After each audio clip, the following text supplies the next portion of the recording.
Good evening.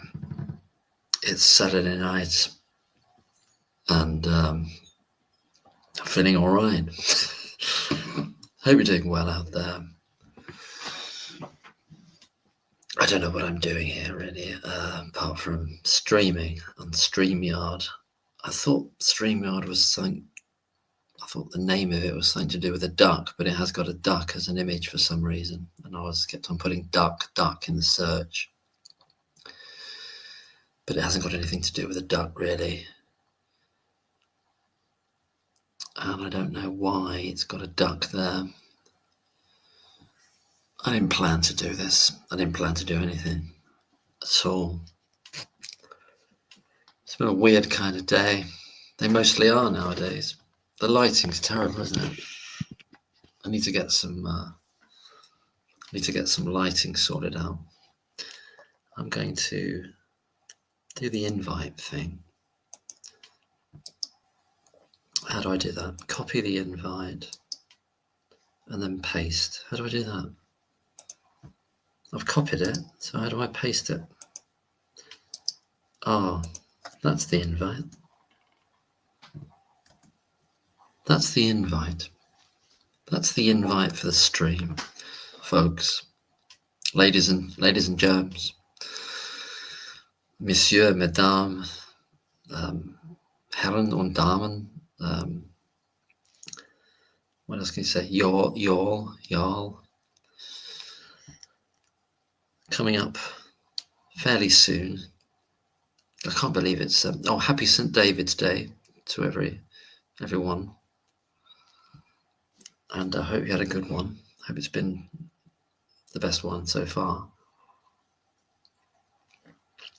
I got a Tesco's order in, and what's this called? Sauvignon Blanc from New Zealand. It's lovely. It's got a very sort of lemony flavour to it. If anybody wants to come on and have a chat about anything really, but we've got the thing coming up on the 17th in Liverpool, which I'm going to be going to. And I hope lots of people are going. I did see a little, somebody said, oh, it's changed to London. But then somebody said, no, it hasn't. So I hope it hasn't changed, but I'll be going to Liverpool anyway. It's not too biased. It's quite even. So I will have a read and have a read of it. It was a gift from my sister, who's a nurse. Who Oh, she's a nurse. Yeah. Can I ask you? Have you discussed this with your sister from the nursing? Yeah, all the time.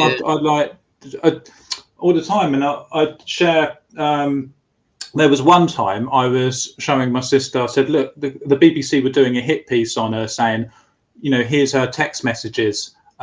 And it was the time when they had text messages saying, like, someone had texted Lucy saying, "I've just been watching a crime thing," and then Lucy said, "Yeah," and said, "Oh, there's a couple of people I'd like to murder," talking about the doctors.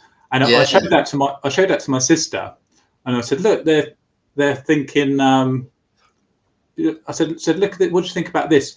And my sister said, "God, imagine if they got hold of my text messages."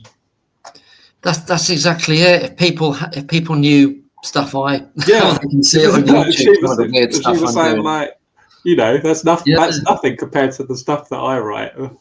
And you mentioned Dr. McConville there, and in one of his podcasts, he says this thing about there's a kind of gallows humour in hospital because they got to deal with all this death and near death, different situations, black humour. And he said this idea that probably in every hospital there's someone who is either secretly or overtly referred to as Dr. Death or Nurse Death, and it's kind of almost like this kind of dark humour that goes around. I mean, I don't know if I've not worked in that setting, but I can believe that there's all kinds of banter with. I'm sure the hospital themselves didn't think there was anything up with the allegations. I mean, I logged on because I was about to maybe make a video about the phone call with Lucy Letby's father with Stephen Cross. And I'm just going to read one sentence. Yeah, please. Mr. Cross assured Mr. Letby. So this is the 19th of January 2018. Mr. Stephen Cross assured Mr. Letby that he doesn't underestimate this, talking about the worry that the parents had about Lucy, and reassured Mr. Letby that all Lucy Letby has done is her job. And I just think that tells you everything, doesn't it? Well, it absolutely does. And all that stuff that came out at Thirlwall about the nurses saying that, you know, and we've had elements of it all the way through, that Lucy was sorry, Lucy was straight down the middle. She did everything by the book. That was what has been said again and again and again. To see what Tom Evans saying, I don't understand how Lee has a conflict of interest. Wouldn't it be quite nice for him if his paper had been genuinely used to catch a major killer? That's a good point, because if he's trying to dispute his own work when he could have used it as an accreditation to say, look, my paper convicted the biggest serial killer. Great point. Great point, Tom. I mean, the difference between him and Evans is that he's got a conscience. He's got a conscience, you know, and the other person hasn't. I don't believe has a conscience at all. But you know, I know people might have a different views of Evans about what kind of type of bloke he is, but he doesn't strike. He just, I don't know, very, very odd guy. And quite dangerous. Mark, did you see my latest video with the owls? I haven't. I saw it come up. I want you to see it. I will watch it. You've done something with the owls. I've done a comedy. This is it. Why is it that there's so many? It's kind of absurdity in it. It's the dark absurdity of it. It's got so many potential inroads for dark absurdity here. That tells you that I don't think we'd be doing stuff like that if there was this kind of real. It was a real. Oh well, we're not sure. Didn't have a. I think it's so obvious that it's just such a stitch up. Yeah. It's such a stitch up that there's a kind of confidence that goes with the satire about it. And otherwise we wouldn't approach it like that at all, especially to do with, you know. Like when you're watching the Operation Hummingbird video, you get. I used to think that there was just so much evilness and malice, and then you just suddenly realise it's just stupidity, don't you? When looking at these officers, there's so much. Yes, so much of it is driven by stupidity and not malice. It is a mixture of both. It's hard. I don't know exactly what it is. In those kind of organisations, there's a lot of incentive to be successful in there, to get this next job. They see it as a big kind of. It's a big feather in their cap. There's a lot of money attached to it, a lot of overtime attached to it. They feel they're part of something really important as well. Once they get their teeth into it, can you imagine, like, they've been doing it for 2 years. Let's say it's down in 2019, end of 2019, and suddenly they go, hold on, this Evans guy is a nutter. He's given us 50 other cases that we can't do anything with. We can't rely on him at all. We've got to drop all this. There's nothing here. They're not. It's almost like this. What's that called? That fallacy when you keep doing the same thing. An investment fallacy, as a term for it. I can't think of what the term is. It means when you've invested so much time or energy or money into something, you just you keep going in the same direction, even though it's wrong. Some kind of fallacy, anyway. But Ginny Thwaite says Lee was conflicted. I agree with this, because his old paper was used to convict someone. Yeah, wrongly, not because he was rejected by the appellate court. Yeah. So Tom was saying. Tom was saying he could have used his old paper being used to convict someone as an accreditation itself, which would have been would have been good for him had she been guilty, but obviously she You know, wasn't. like, yeah, I mean, at that meeting, he goes, I don't like court cases. I don't have anything to do with them. I don't. He goes, another point. He goes, I don't know anything about the police. It's not his world, is it? Whereas it's Evans's whole world. It's been his world for 25 years. You know. Could you pull up something Humanimals is saying about Lucy was being a hypocrite? 11:37 p.m. 11:37. Yeah, I've got to scroll down there. Karen's here as well. I'll just put hi Karen, hi Human Animal. 11:33. I'm sorry I can't keep up with everybody in the chat at the moment, but 11:37. Yeah, so about the day texting, I believe Lucy also used to shop herself in it as well, not just her colleagues. I agree, Mervyn. We've had testimony of that from her colleagues themselves, who've said, which is in these recent Thirlwell release of the full nurse testimonies. Human Animal. It's funny calling you Human Animal. I don't. That's not your name, is it? But But think about you're only doing it to try and improve. It's not about shopping someone. You just the system is there. The system is there for a reason. Well, it's there for a reason, but you know how these worlds work. It's like, well, we know it's there, but you shouldn't be doing it really, otherwise it makes it look bad. It's like an incident report at work where if you put in a near miss, although you're trying to save someone's life, really it's a blemish on the company, isn't it?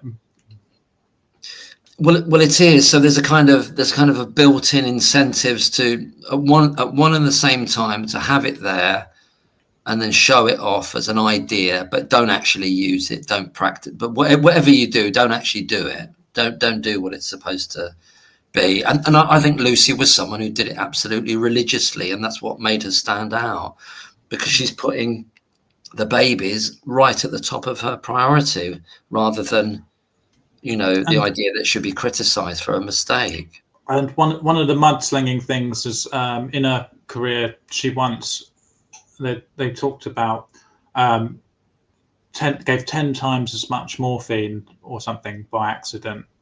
And well, she was still sort of in training then. She was about to do, but it's like that could, and Dr. McConville said that kind of thing. You know, when you're being supervised, and that's the point of her being supervised. She didn't actually. One, the baby was fine. Two, in a how many years had she been doing it by then? Maybe 6 or 8 or something.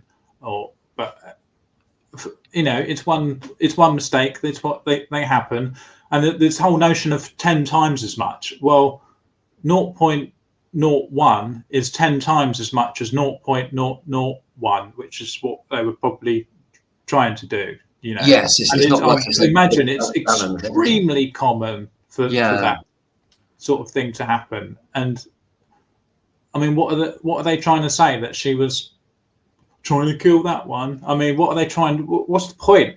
What is even the point of mentioning it? Well, if they're mentioning it in the context of, oh, this looks more sinister, well, they can't have it both ways. They've got to choose one or the other. If it's about the idea it's a mistake, then that doesn't feed into the sinister at all, obviously.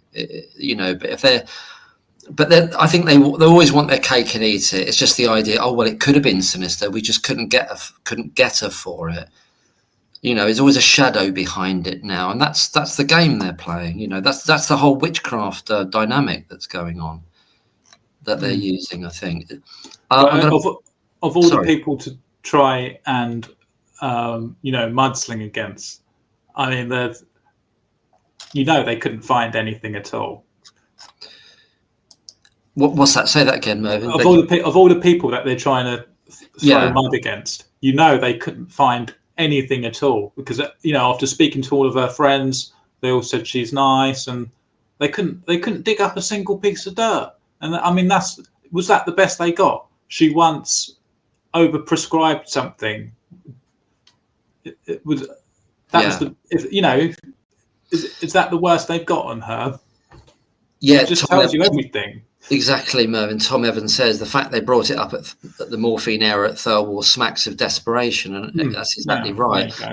I'll just read Liz's comment here as well. It's mentioned on Private Eye video how the nurses have come forward saying that they look up parents of babies up on Facebook because they get to know them on the unit and want to see how they're doing. Exactly. And it's a generational thing as well. Thanks, Liz. And Mark, I noticed you got on some of your videos, you got 3,000 grief hunts. Let's not call them views. Let's call them grief hunts. Well, that's me all over in it. So it's probably I'm an accessory to something or other.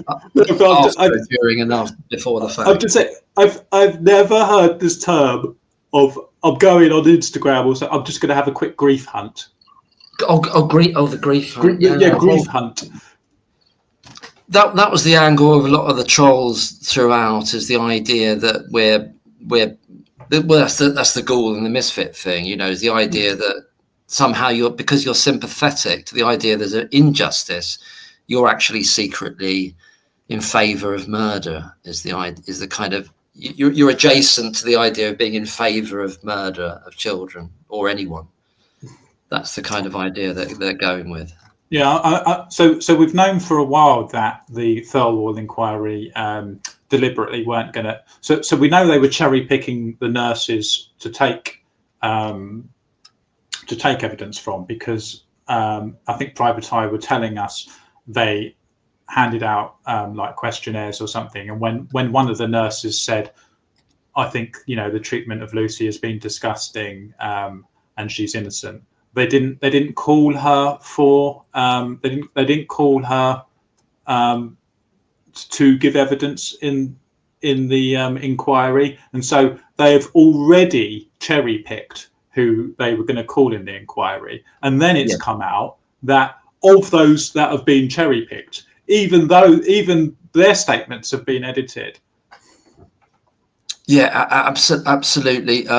Operation Merlin Falcon is going to try to come on, which would be fantastic as well. Human Animal says here, did others write initials of dead babies in their diary? She didn't write initials of dead babies in her diary. She wrote LD, which meant long day. Unless all the babies were called LD. Yeah, because I think you had that in. Did you have that in your video recently? Yeah. You did that, didn't you? I mean, Human Animal. Are you saying that there were other specific initials used outside of the LD notes? Are you saying that they were there? I mean, and if so, how many and for what purpose do you think they were there? Yeah, Human Animals. Why don't you come on, because it seems a bit harsh for us to be able to talk about what you're saying, and it's almost unfair to you if we're able to talk. And that's true. Yeah, that's a good point, Mervyn, in a way, because it needs you then to write something maybe about 5 minutes later, and then we might miss it, and it almost, it's like there's not a parity here that we ideally would have. But if you want to come on, please come on. We're not evil. We're not ghouls and misfits. Well, I'm a bit of a misfit, but I don't think, we're not ghouls anyway. OMF is here. I'm going to add Operation Merlin Falcon is in the building, and he's just about to arrive onto the stage. And welcome, OMF. Great to see you. Hello, everyone. How are you doing? Oh, yeah. He's got his Lucy Letby lights up. Beautiful. You like that? I love it. I love what you've done with a wonderful microphone and the setup you've got there, Operation Merlin Falcon. Well, I appreciate it. How's the volume on that, Mark? Can you hear me? I think it's pretty good. Do you think it's okay, Mervyn? Yeah, and chat, okay. Is it all right for everyone? Operation Merlin Falcon's volume, is it all right for everyone? I think they'll let us know, won't they? There's 58 people now in the chat, which is great, or in watching, as I should say. How are you feeling about things? I don't know whether to call you OMF or Operation Merlin Falcon, or can I call you Merlin, or shall I use your name? I don't know what's the best thing. Merlin's fine. I know it may get a little confusing with Mervyn and Merlin, but yeah, Merlin's fine. Merlin and Mervyn. That's right. Yeah, someone's told me I should rename my channel Operation Mervyn Falcon. I think that would be a great idea. That would be good. That would be good. So I just want to catch up with you, Merlin, about. I'm a bit behind with your videos, but you got something. What's some of the more recent things you've been doing? If I could ask you that, please. I think the latest thing that I had done was Dr. Gilby's testimony, which I found that rather shocking, actually, that at the Thirlwall inquiry that they left the part out that was most important. And the most important part of that, if you haven't watched the video, I kind of touched on it at the end, and it wasn't a lengthy video. As you guys know, I don't do lengthy videos, so try to keep them short, grab folks' attention to get the word out more so than make long videos and miss the message, if that makes sense. It absolutely does, Merlin. And I haven't watched the video yet. Would it be all right? I don't want to spoil the video in case other people want to watch it, but could you sort of say briefly what was the important part that you feel was missed out? Is that all right? Absolutely, Mark. I think the most important part about that was with Dr. Gilby not testifying about the harassment and the bullying that she experienced at that hospital, at the Countess of Chester Hospital. That's the part that was left out. And we all know that was synonymous with what it appears Lucy Letby was going through for many months, if not years, prior to all this, coming to a point where she gets arrested and charged and later convicted. Yeah, actually, Mark, didn't you do a video before where you got a Freedom of Information Act request from the hospital to ask about cases of bullying that were going on, and they seemed quite high. He did. Yeah, it was I remember reading that. Correct.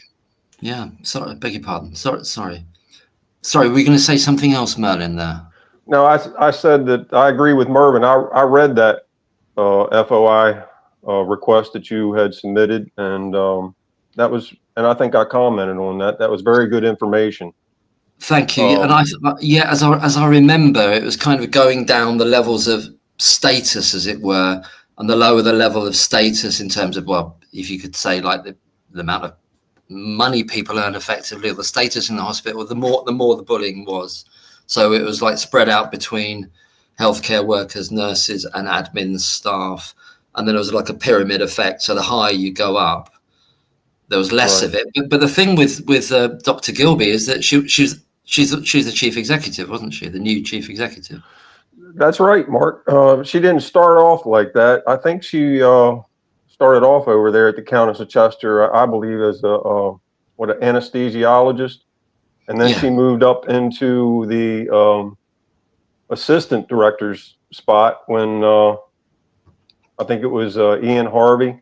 Harvey was retired. Yeah, I think it was. And then later on, she became the chief executive. She was a deputy chief when she moved up to that first position. And then later on, she took the chief executive position. And it doesn't seem like she stayed there long before she started experiencing, in my opinion, based on what I've read, and it was by upper management that treated her that way. And I'm surprised that she couldn't come to Lucy Letby's defense, because what happened to Lucy Letby, as I said earlier, basically happened to Dr. Susan Gilby. And I'm kind of shocked that she never really wanted to take Lucy Letby's side, even after she was treated that way. And because she's a woman. What's that, sir? Because she's a woman. They don't. I think there's something about women don't like other women, do they? What I was going to say about that is that my understanding is that Dr. Susan Gilby, I don't think she was even in the post for much more than a year. I think I've got this thing about 13 months in my head. That's pretty close, Mark. Yep. Something like that. But what I do remember is the idea is that, and it was said by other people, and I can't remember because there's so much information from the past, and there is the idea that she came in full steam, fully protective and fully believing of the group of consultants. She's fully behind them. Yeah, in the same way that Evans was, in a way. Yeah, they said after 5 minutes you get it.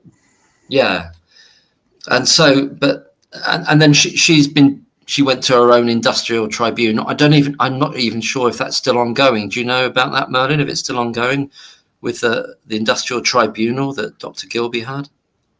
Well, it's my understanding, Mark, is that that's been settled, but they're waiting. The judge sided with her on that, and I think they're waiting for just the rest of the dynamics on that to finish up.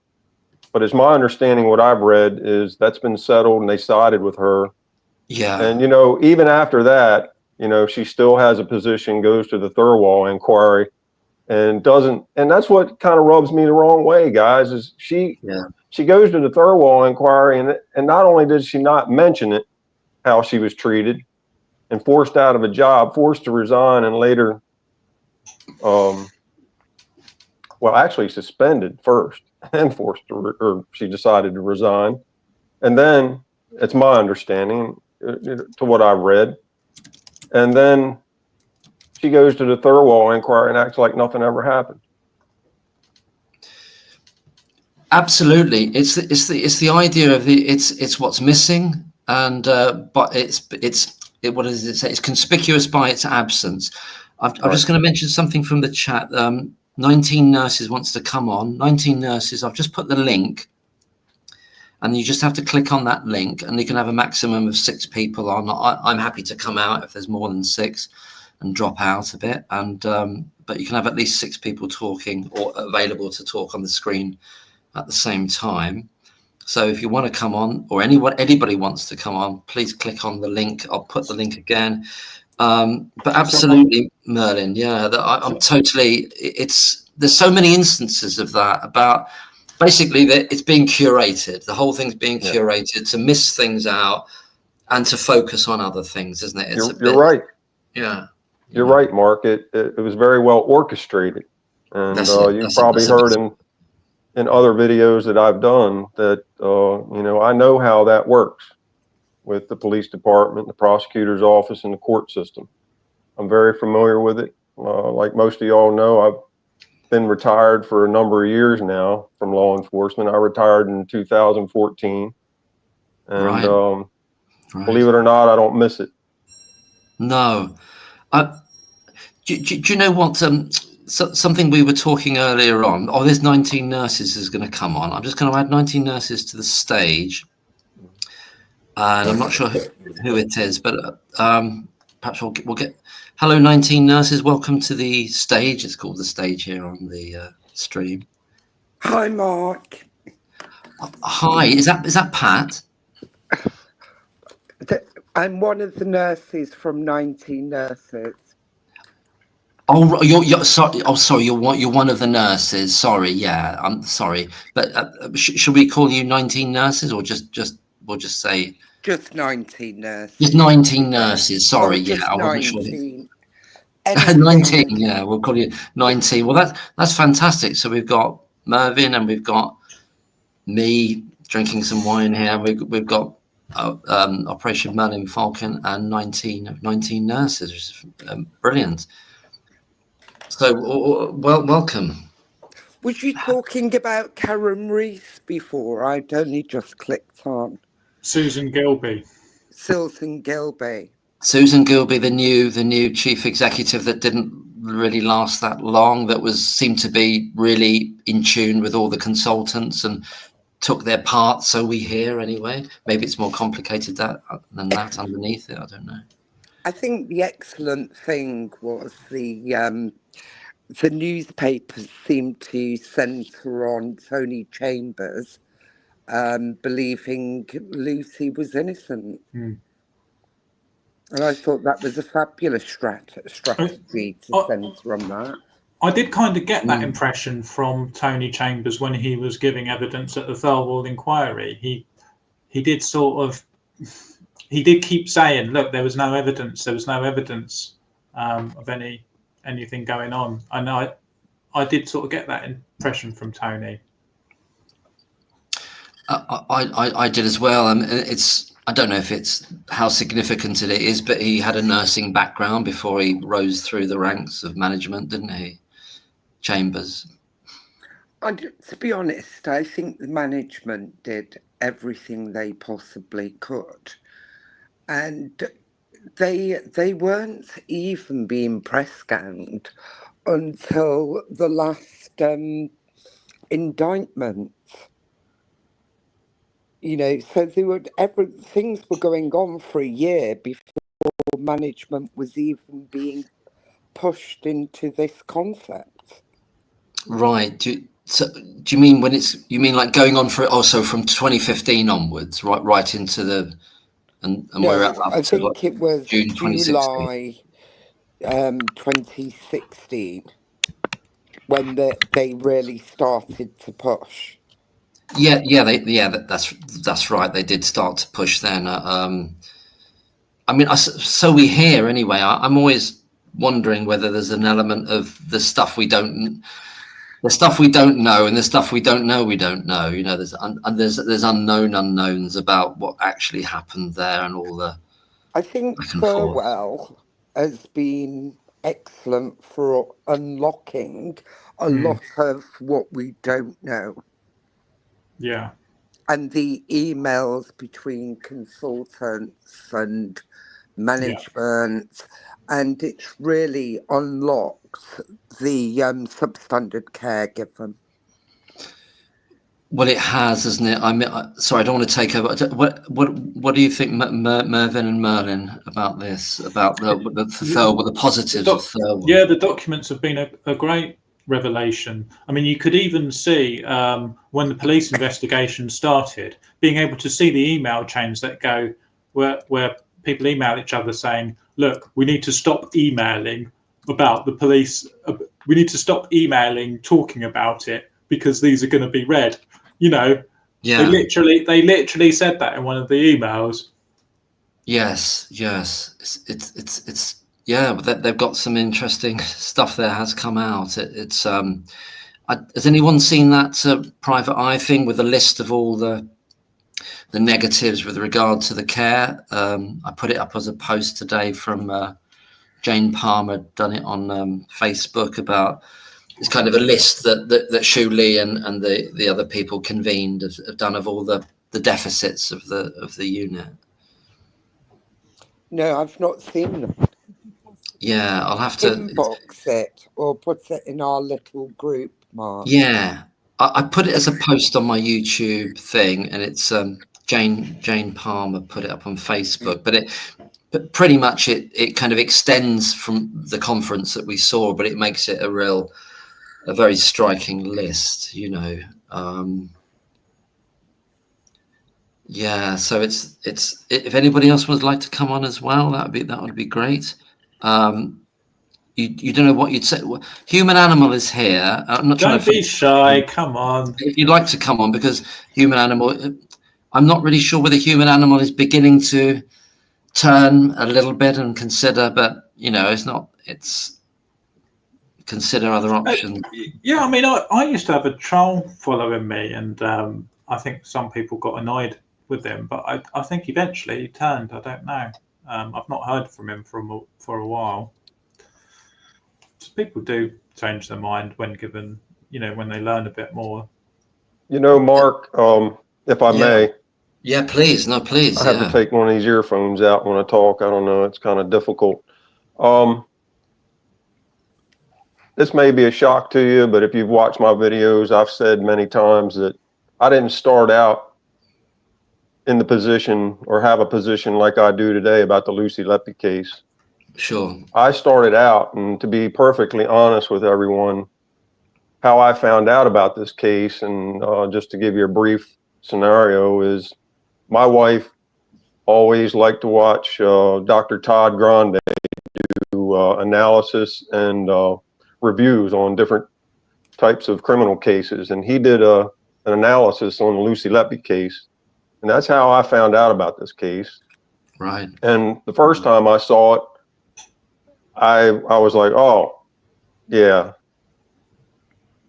it's here. Everything, you know, based on what he said, and I never researched it any further. And then like the second time around, we watched it again, and I was like, I told my wife, I was like, hey, I need to look at this a little deeper, and you know, something doesn't feel right. You know, I just got that gut feeling that things didn't look right. And the more I dug into the case, the more I saw a lot of inconsistencies and discrepancies, not only in the investigation, but the prosecution and the conviction of Lucy Letby. There's 3 areas there that all of those can be scrutinized, and you can find problems in every one of those areas. And every time I would try to give those cases or each one of those realms the benefit of the doubt, I would find something else that just didn't seem right. So, you know, not to take up everyone's time, I'm going to tell you where I started, and I hope everyone does the same. You got to start with the Care Quality Commission reports. Yeah. And I know you guys, my family, we ride down the road, and if I say anything about the Lucy Letby case, they're like, is this going to be about the CQC, or is this going to be about the Thirlwall inquiry, or what is it today? My family is the same. Yeah. Right. So I can't say enough. That CQC report is so damning to their case. It's unbelievable, because I looked at this thing like, hey, if I were going to investigate this case, where would I start? And that's where I began to see the real problems with the Countess of Chester Hospital. They're all, the problems are in there. And I can tell you this, what disturbed me the most, and I know you have a nurse on here, but I could barely hear her. I tried using earphones here, but I can still barely hear her. But maybe she knows the answer to this. And I've often wondered, well, I found it in the CQC. Let's start there. And I can't remember what page it's on. But when the inspectors were at the hospital in February, between February 16th and the 19th, and then again on March 4th, they put in their report that they observed 5 babies being brought down from the maternity ward to the neonatal ward, where they had to receive intravenous antibiotics. Now, I don't know much about infection or the medical aspect of things, but to me that stood out. Well, are they doing it as a precautionary? Because I believe there was an instance during Lucy Letby's career earlier on that she was accused of giving a baby antibiotics when it didn't need it. So if that's the case, why is it that the CQC inspection team, I assume it was like Dr. Odeka or someone that was assigned to that unit, because he was in the meeting with Brewery and J-Ram on February 17th at 2 p.m. with Inspector Helen Kane. That was the doctor listed on there. So I assume it was him that observed this, or someone under him that made this observation. So why in the heck would they be given 5, and they said 5 separate incidents with these babies coming down from the maternity ward to receive intravenous antibiotics, and they specifically said neonatal nurses gave it to them. And somebody was complaining that the way I took it, the way it read, was it was taking too much of their time on the neonatal ward, that it should have been done, if it needed to be done, up on the maternity ward, the way I read it. Now you guys can look at it and see what you think. But maybe the nurse you have on can explain that if either these babies were supposed to be so healthy, according to all these doctors that testified against Lucy Letby, why were they receiving intravenous antibiotics in February? What was going on? Thanks so much for that, Merlin. I'm just going to cross over to to 19. And is there a way 19 that you could up the volume a little bit so that Merlin can hear? I don't know if there's a way like to up the volume coming in from you. And I don't know if you heard what Merlin was saying there about the antibiotics and the 5 babies coming from the other ward into neonatology. Yeah, I heard what was said. I haven't actually read the QC report, or I have, and I can't remember it. I think the babies coming in are most probably non-indictment babies. I think what they were doing in the hospital, if the babies were well enough to, they were keeping them in maternity, but they must have been bringing them down for the intravenous antibiotics. So these babies must have had some form of infection, but were not poorly enough to need neonatal unit care. Now, what my bigger concern is that you're bringing babies into the neonatal unit that's got an infection. So it's cross-contamination. You're introducing infection into the neonatal unit by bringing the babies down.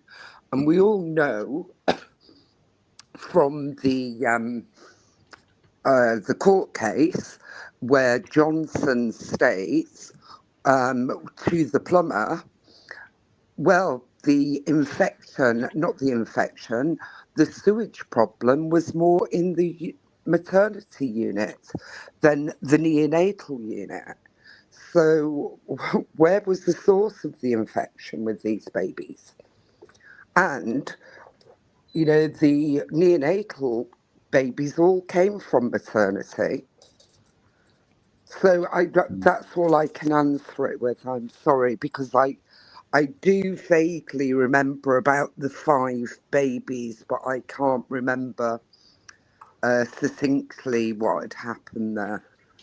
Yeah, Gosh, I think that, if I may, Mark, that was a great explanation. I appreciate that. That's a great explanation. I figured as much, but I wanted to hear it from her, the medical professional, because I don't like to talk about the medical stuff unless it's written in the CQC. I know nothing about medicine, although in my past career, I worked cases. I worked death investigation cases, so I understand the terminology, and you had to learn it along the way. And unfortunately, that's what law enforcement officers have to do. In a case like this, that the Cheshire Police Department, in my opinion, as they took up, and they admit in Operation Hummingbird, they knew nothing. Yeah. If you listen to Operation Hummingbird, those officers talk about how they knew nothing about the medical aspect of this case, which is astonishing to me. You can't have somebody coming into an investigation like that so green that they had to bring other people in to actually understand just some of the terminology. That's ridiculous, in my opinion. Could I ask you, in light of that, and Mervyn as well, do you think in some senses they didn't? I've always been of the mind, and maybe I did it too, saying it too strongly, but it didn't feel like they're investigating this matter at all. They're kind of offloading it onto someone else who knows about the medical world, and they're just standing back and letting it happen. They're letting That's right. That's exactly what I believe happened, in my opinion, as well, Mark. That's exactly, and that's one of the reasons why it rubbed me the wrong way when I first started looking at all the evidence that was available for the public to look at. That's exactly what I was thinking, and it became. I'm sorry. Sorry, Mervyn. I've just. Is it Mervyn? It's Merlin. We've got Mervyn and Merlin here. And Mark, all the M's, and a 19. The ex-police officer. A question that I have that I cannot rack my brains around is, why were these consultants assisting the police with the investigation, not with their inquiries, with the actual investigation and touching evidence, going through the medical notes for the police? Why Yeah, they should have been as wasn't much it? suspect as anyone else, surely. Yeah. They Correct. should have been persons of interest. Yeah, that's it. Everybody Yeah. on Now, that unit should have been a person of interest. How can an accuser of a crime be allowed to be a part of investigating that crime? Mark, may I? Oh, please, yeah, go ahead, please. Yeah, Absolutely. that's an excellent point. Now, I've said that in other videos that I've made earlier on when I first started them. I've never seen that in my career where the police department uses an individual, the complainant, basically. You got two of those doctors, what we call the complainants. And they use them basically, in my opinion, not a lawyer, but in my opinion, they use them as what would be called surrogates. It's a big no-no over here. You can't use somebody else to go into a business or somewhere to get other evidence without a search warrant. Now, I realize it's a hospital and they probably cooperate on a much different level. And I've dealt with hospitals in the same way, but yes, she's spot on when she talks about why they used those two, or specifically one, I think Brewery mostly, as a surrogate to go in. It's my understanding that to go in and get all these this documentation, what we know, you've heard me call it the secret drawer, his drawer of doom, which no one else could see until it came time for him to go to the police department, 13, 14 months later, and report this as a crime, which was very puzzling to me because in all my experience, folks, I've never seen that happen. Whenever I got called to a facility or a hospital or institution, I didn't meet with someone of Tony Chambers' level or Ian Harvey's level. That didn't happen. It was normally the doctor who had concern, or a chief of security or a chief of police, depending on what type of facility. I've never heard, folks, I've never heard of this type of thing happening where they waited around 14 months before they go in to the police department, and these two claim that the reason why they did that because upper level management they frowned on it. They didn't want them to do it. That's the biggest crock of BS I've ever heard in my entire life or in my entire career, folks. I don't know how that could happen and everybody else be okay with it. It would be like going to a domestic case or a case where there's a child abuse at a residence, and say, for instance, this was going on for, say, the same amount of time, and everybody in the neighborhood and all the family knew about it, but everybody said, well, we didn't want to say anything because we didn't get the apartment manager's approval, or we didn't get the employer of this person's approval to go to the police and report child abuse. Now that's an extreme, folks, but it's the same type scenario if you think about it. Yeah, same thing.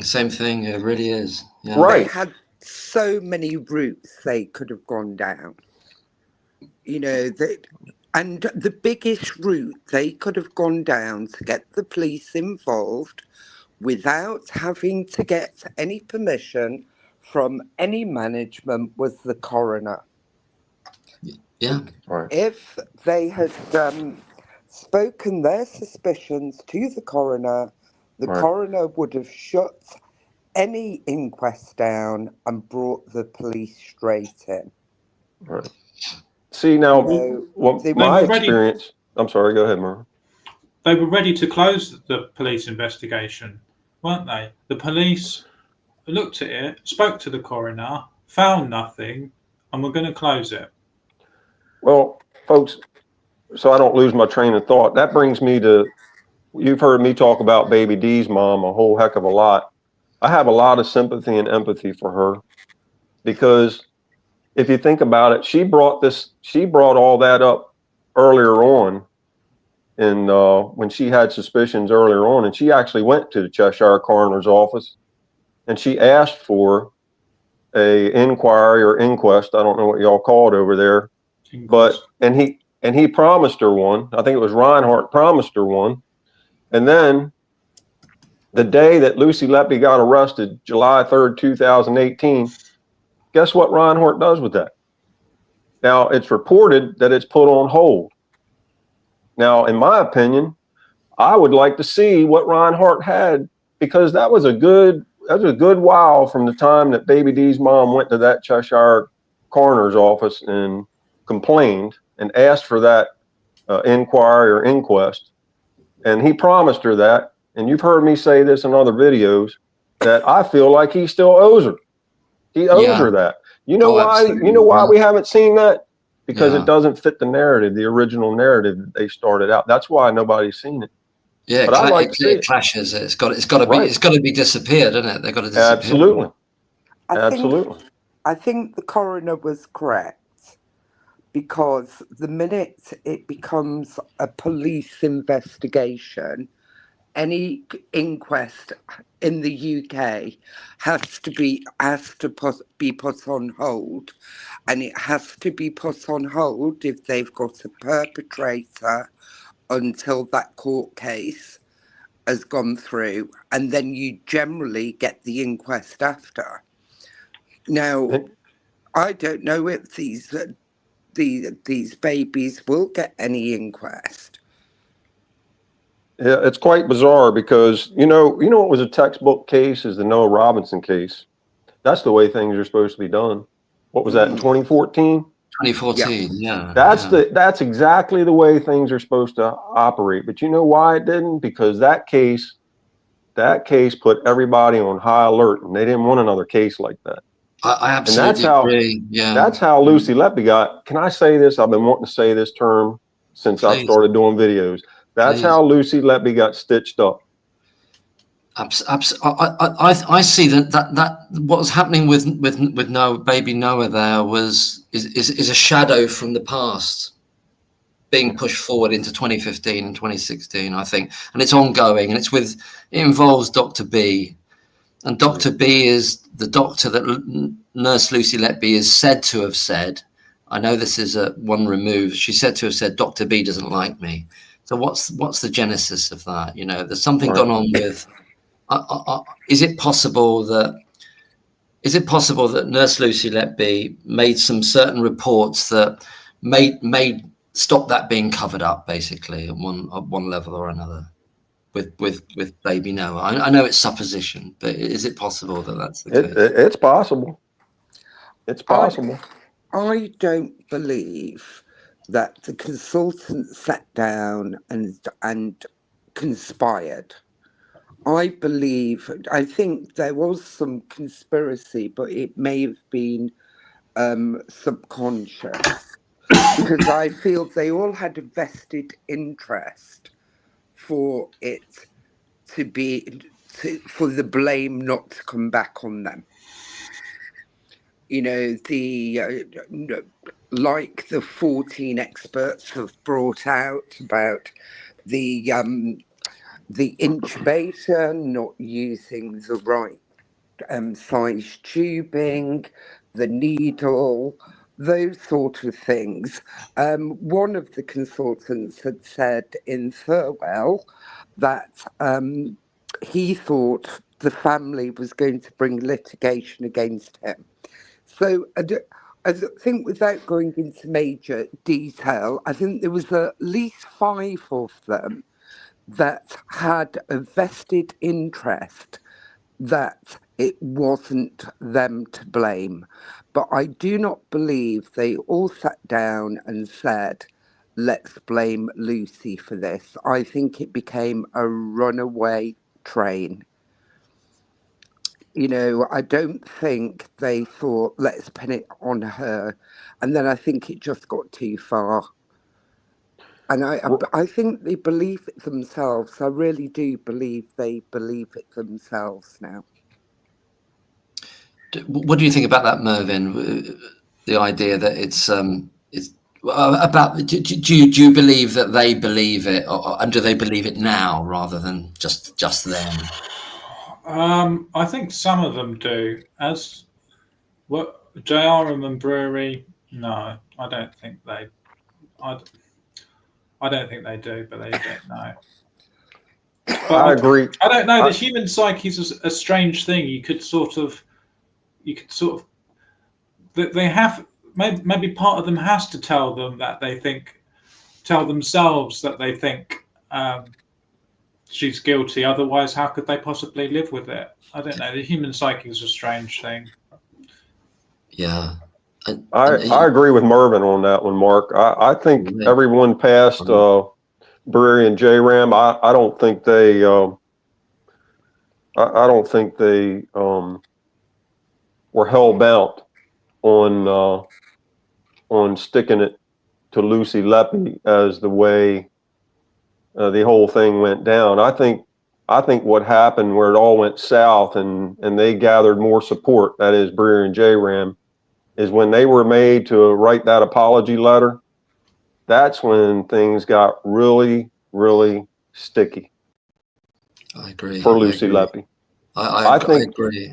If she would have stayed in that clerical position, I think those other investigations, what we would call internal investigations and administrative investigations, would have cleared her. She would have stayed there in the clerical section, or she would have moved on to another hospital, and we would have never heard about any of these other incidents. And we wouldn't have a Lucy Letby case, I can tell you that. I totally agree with that. I've always felt that. I always felt that was the tipping point into they go nuclear. They go nuclear after that, and they decide, well, we're not going to be threatened by the GMC here, because my understanding is that if a doctor is reported to the GMC, and I'll ask 19 to confirm this if you know this is true or not, they might even be put on a sort of suspension if they've been reported. Do you think that's right? It depends on the finding of the investigation from the GMC. So it's difficult to comment, but I think quite a lot of the reports that have gone in have been rejected. I was just reading one of the comments, and I'm on my phone and it's tiny, so it's really hard to read. I think somebody was saying that at the inquest and post-mortem had said unascertained. I think some of the babies did have inquests, and I think 6 out of the 7 did have post-mortems. Yeah, 6 out of the 7, yeah. But just going back to the post-mortems, why wasn't the original pathologist brought to court? Exactly. You know, because in some of the post-mortems, it actually states air embolism has been ruled out.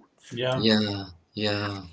And, you know, there is a specific way of finding air embolism on post-mortem. So if it was ruled out on post-mortem, how could it be the cause of death? That was child A. The first video that I made on some of the documents. The first mention I saw of air embolism was the coroner ruling it out. Can I just say I'm heartbroken for the families. The families have gone through over 10 years of not knowing, of feeling their babies had died from natural causes and natural grief, and then being told their babies may have been murdered, and now the big questions about the case again. And I'm just heartbroken for the families. They should never, ever have been put in this position at all. And I'm also heartbroken for Lucy, because this is potentially one of the biggest miscarriages of justice, that Britain has ever seen, apart from the post office. It's way up there. Oh yeah, I agree on both counts. Absolutely. The parents have been on this roller coaster and you can't. This is why I don't talk about. I've never talked about. Well, in the sense that one would want the truth on their behalf, and I know we're in a territory there. We say, well, who are you to say about what they believe the truth should be? But I think they've been utterly misled. That I see them as victims of this system and victims of this injustice. I don't like talking about individual cases because it's not fair to the family. Yeah. That I try to stick to the case as a whole, because if I was a parent, I'd be heartbroken that my child is being labelled as a case. Yeah, with a letter or a number. I suppose that the problem the extant problem is that in order to address each individual claim or the reason for the prosecution and the finding of the conviction, they've got to break it down, and they've literally got to. So it's quite possible, isn't it, that I don't know what everybody else thinks, that you think it's likely that some of the parents have watched that Shuley conference and they've had to take up this on board now, I don't know. I don't know, because I think sometimes once you've been given an outcome, it's very difficult to shift a viewpoint from that outcome, because I feel they most probably feel there was 10 months of evidence. Don't get me wrong, we are aware that there's major holes within that evidence. It's a difficult one.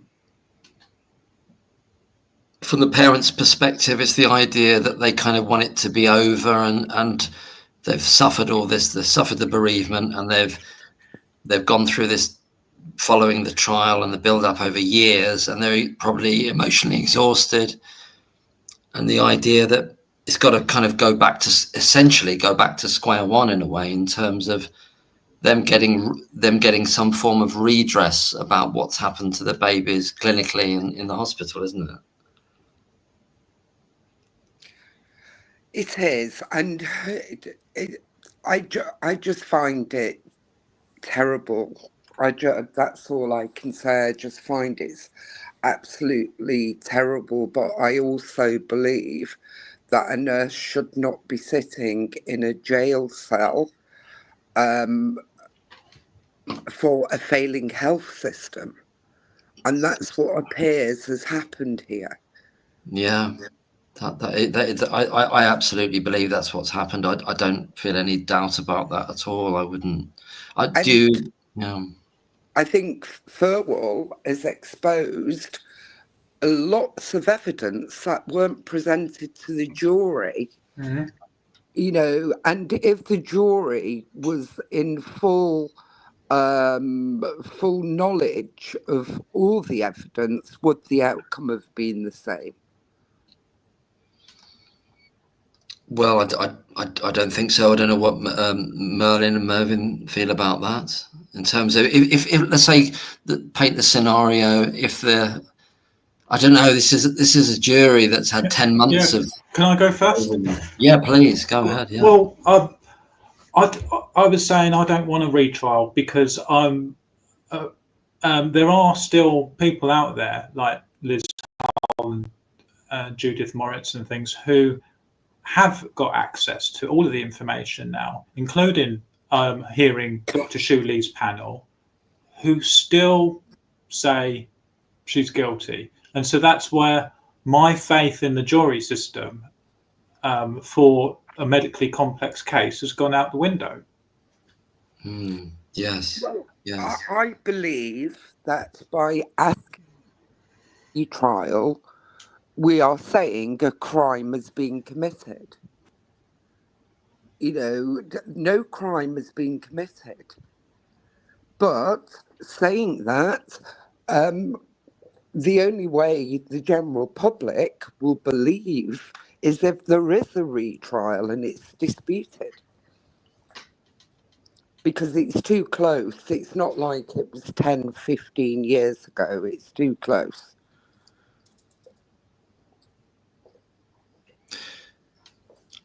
Personally, I don't think a retrial is even viable. I just can't see a. In other words, if they get to the tipping point that there's going to be a retrial, I don't know what Merlin thinks about this as well. If they get to the point of the retrial, how is the prosecution going to mount a viable prosecution at this point?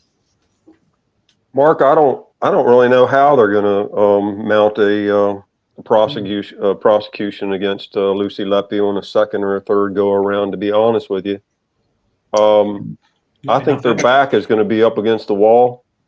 And as I said before, I'm no lawyer, but I've got plenty of experience in trials, and I've testified at trials, and I've sat through bunches of them. But with all that said, I don't think they want to go back into the courtroom, because Lucy Letby's defense team will be ready this time, and they'll have tons of medical experts that will far exceed the prosecution side.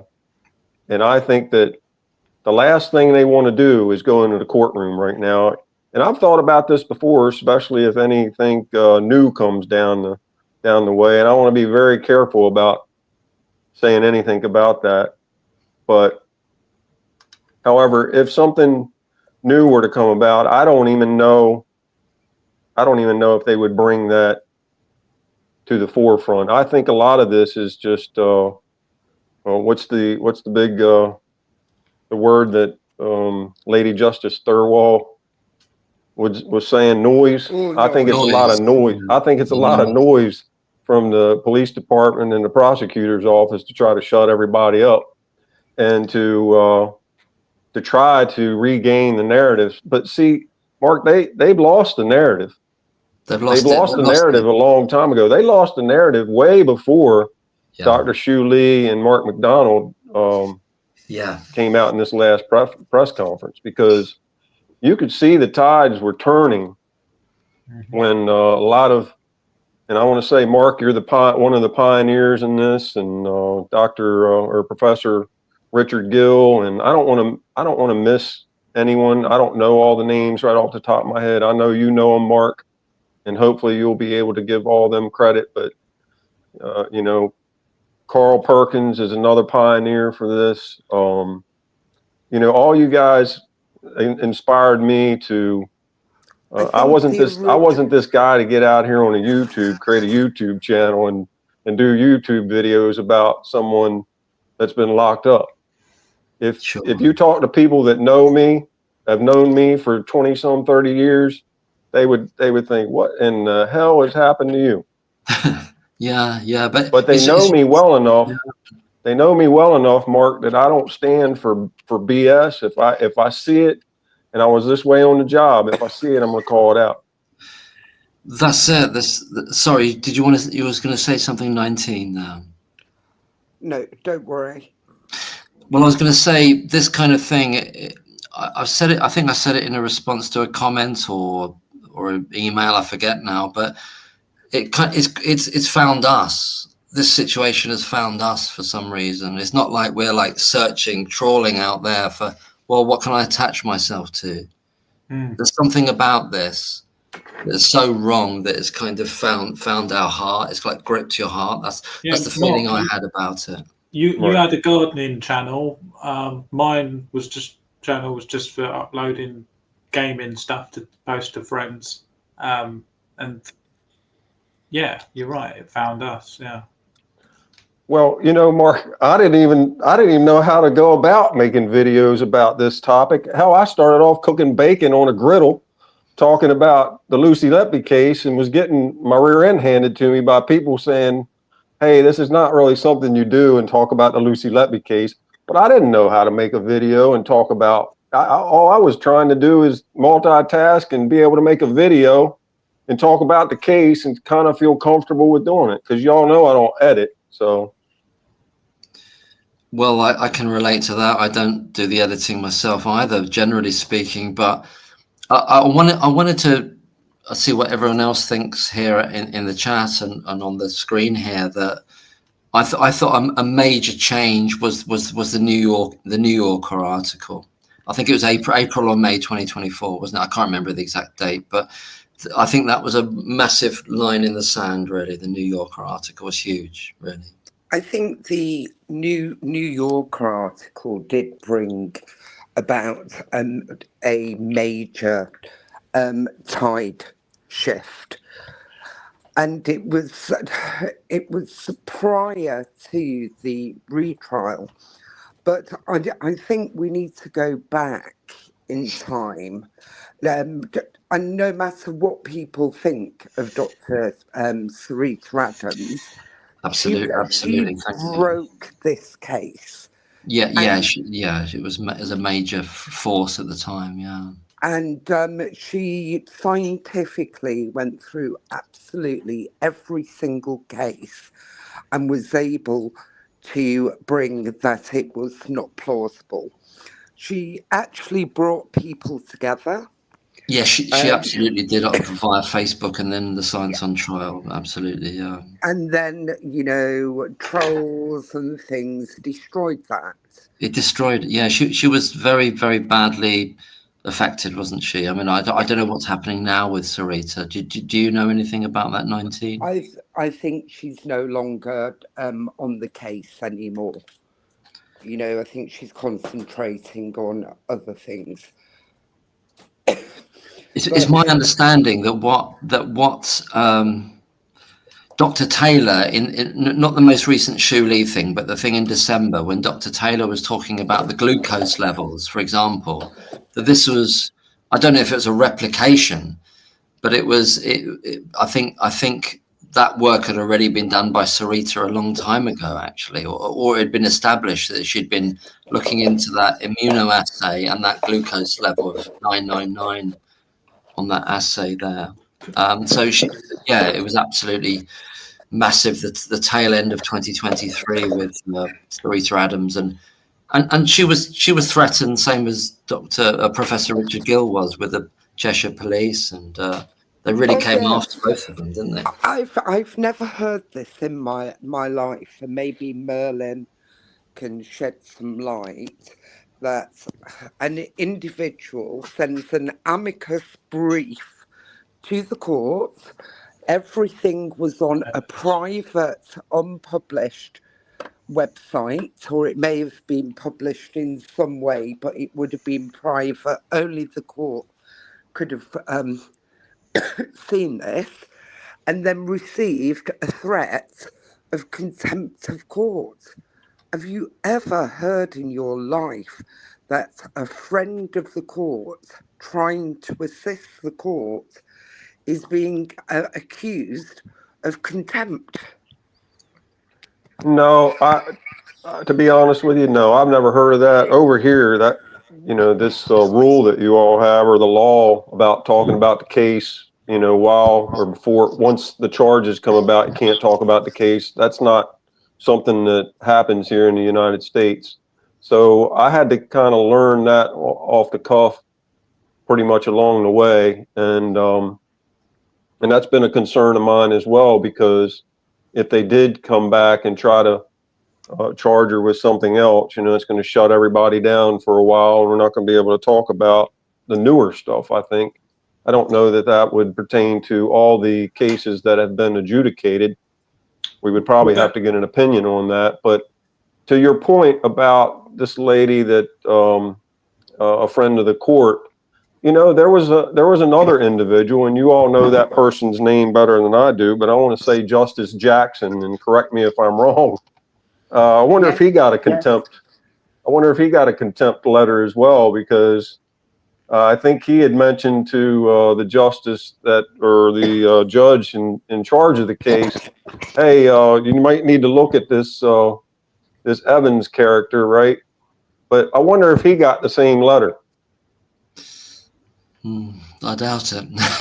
I know everybody got quiet because you're over there, but I'll be the spokesperson for that because it's the truth.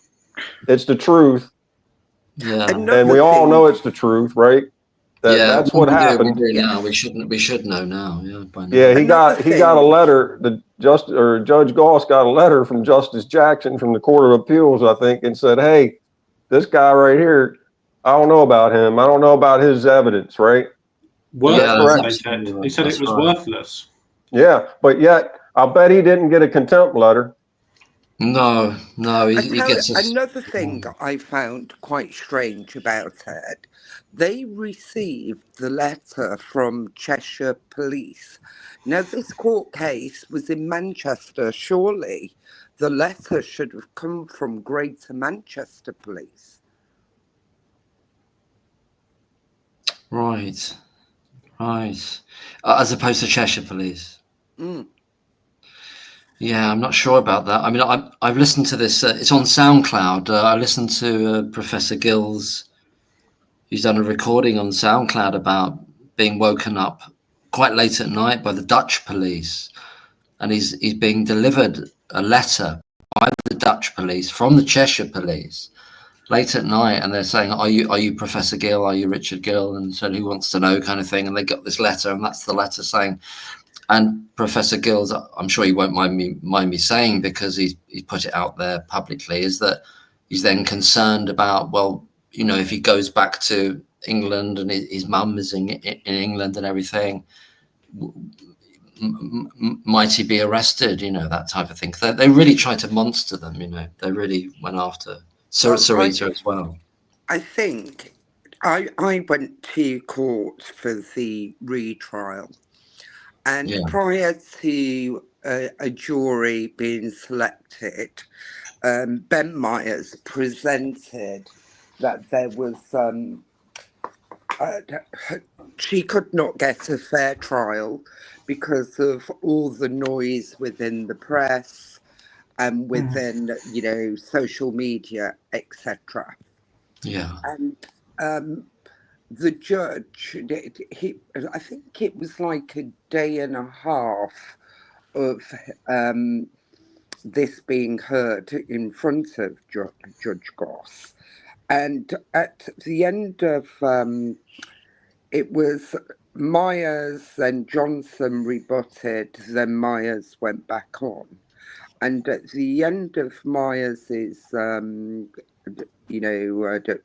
presentation, for the want of a better word, the judge, he didn't even say, "I need 5 minutes," like they do in the appeal court. He said, "I've made my decision, the court case is going to go on, and I will give my ruling later."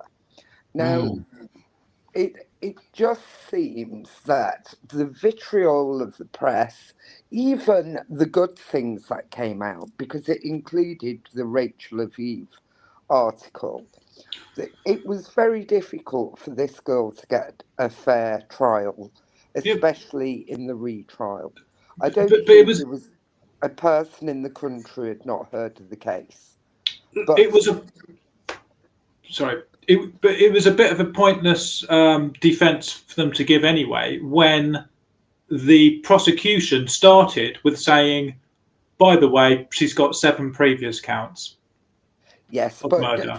Myers tried to stop that too. Oh yeah, I mean that would have been fair. He did try and stop that, but it wasn't just at the beginning of the trial. It was in the middle of it.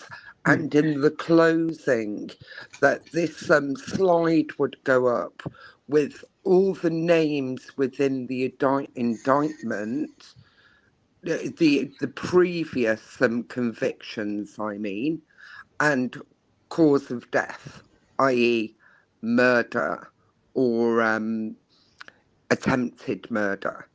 So she had no chance in that retrial. She had absolutely no chance. No. It was a pointless retrial, yeah. Mark, if I may. Yeah, please, yeah. You know, Please. It's one of those things where, not only did, to go back to what we were talking about earlier, because I didn't want to lose my train of thought on that. They tried to shut Rachel Aviv down too. I don't know if y'all knew that. Yes. Yeah. Can you refresh my memory about what they tried to do with? In terms of like. The court reached out to her. Yeah, they reached. That was to my knowledge, they reached out to her and the New Yorker and tried to shut that down. Luckily, what is it? You call them MPs, Sir David Davis. He came up there on the floor of what is it? We would call that the House. I guess it's the House of Commons over there. Yeah. And pretty much pled the case on that. And I don't know. Are y'all able to get that New Yorker article yet? I mean, now we are. In a kind of sense, it was all a bit of a kind of how do I put it? Because the internet is what it is. It was always available. Okay. It was always available. It's never not been available to us. There's a saying called the Streisand effect. Where you try and cover something up, and the very act of trying to cover something up made it as big as what it was. Yes, definitely. You tell somebody they can't see something or have something. Right. They're going to go out there and find it. So in a way, the New Yorker played a blinder by not making it available in the UK. But I said the point I was trying to make was anything that had been said negative of the case, as in proven in court by the case still going ahead with the ruling, because I think Johnson said, well, they were only discussing the case that has already gone, is fine. But anything that may disprove the case or have a positive impact, the prosecution was going to the Attorney General and, sending people, contempt of court letters. Yeah, it was definitely one-sided about the restrictions, because let's not forget, posted all over the newspapers were these green notes, and the post-it notes about the I'm evil, etc. And what was not released was the context of Lucy telling the officer that is what they're saying about me. Right. And it was completely one-sided. Right. Yeah. I think the case, the prosecution were out to win, and I just believe justice in this country needs an overhaul, because it just appears it's win at any cost. It doesn't matter about truth. I agree. Mark, if I may, please. Two problems I have with this case was the secret meeting that the media had 2 weeks prior to the first trial. Yeah. I always felt that if Mark McDonald would have gone to the appeals court, because he had talked about doing that, making an exceptional argument, something that is rare, but it does happen, to go there and actually argue a few things, and I think that should have been one of them. How I think that Peter Hitchens had disclosed that or uncovered that bit of information. I think that's a legal problem, in my own opinion. And the other is the Care Quality Commission report had issued their the latest report in between time from the time that the prosecution decided to go after Letby on the Baby K case, right? Yeah. They released their 2024, I think it was their publication on the 2024, the one before that, don't quote me on it, but one of those, 2024, I think, yeah. One of those, I think I did a video on it. One of those, they had written a scathing couple sentences in that report about Lucy Letby. And if that wasn't damaging enough, I think that alone he should have went to the appeals court with, the retrial part, on the exception. He talked about doing an exceptional argument, after they had lost, after Myers had lost that one.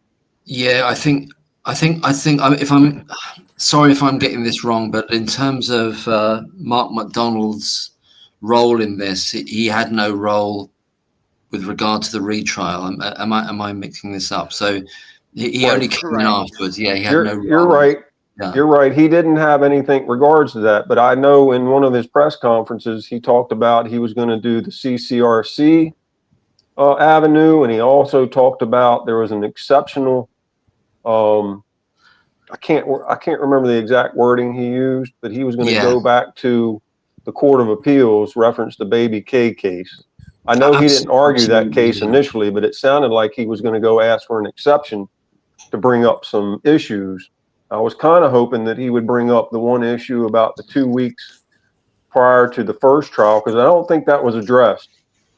No, there was that secret media meeting with the prosecution, according to Peter Hitchens. Now, I call it a secret meeting. He calls it a meeting with the media, with the Cheshire Police Department and the Crown Prosecution's Office. Yeah, the CPS.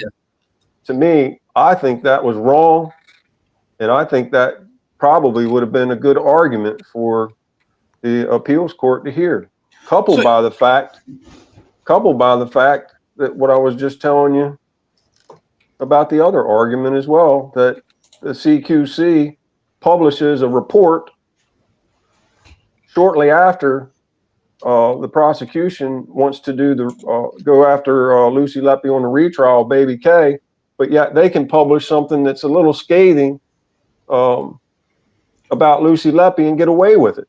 I think that would have been a good argument, and probably still would be. That's good. That's great points. I think I came in there in a bit.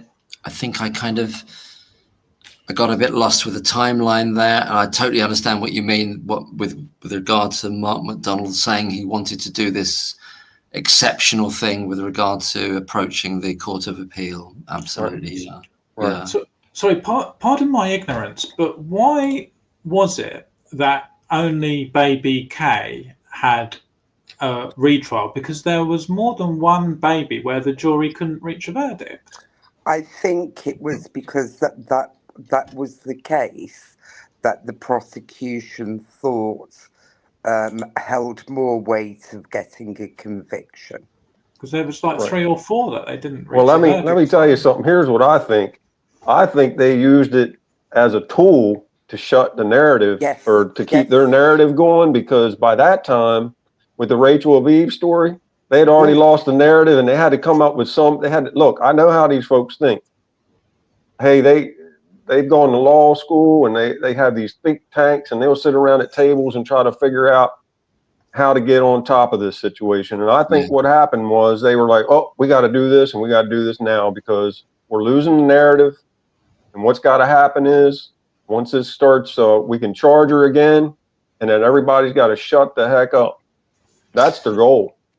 Yes. What's interesting about this case is it is medically complex, and yet the lay person is able to go up against like a pathologist or someone that they bring in the prosecution. Like you couldn't imagine yourself interjecting yourself on some sort of mathematical physics case, but I feel absolutely comfortable going up against like PhD Dr.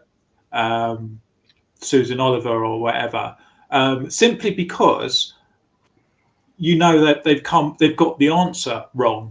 It's a bit like me challenging Einstein on his theory of one of his equations, simply on the basis that I know he's got the answer wrong, and therefore, there's something wrong in the working. I think it's being able to explain why they have the answer wrong.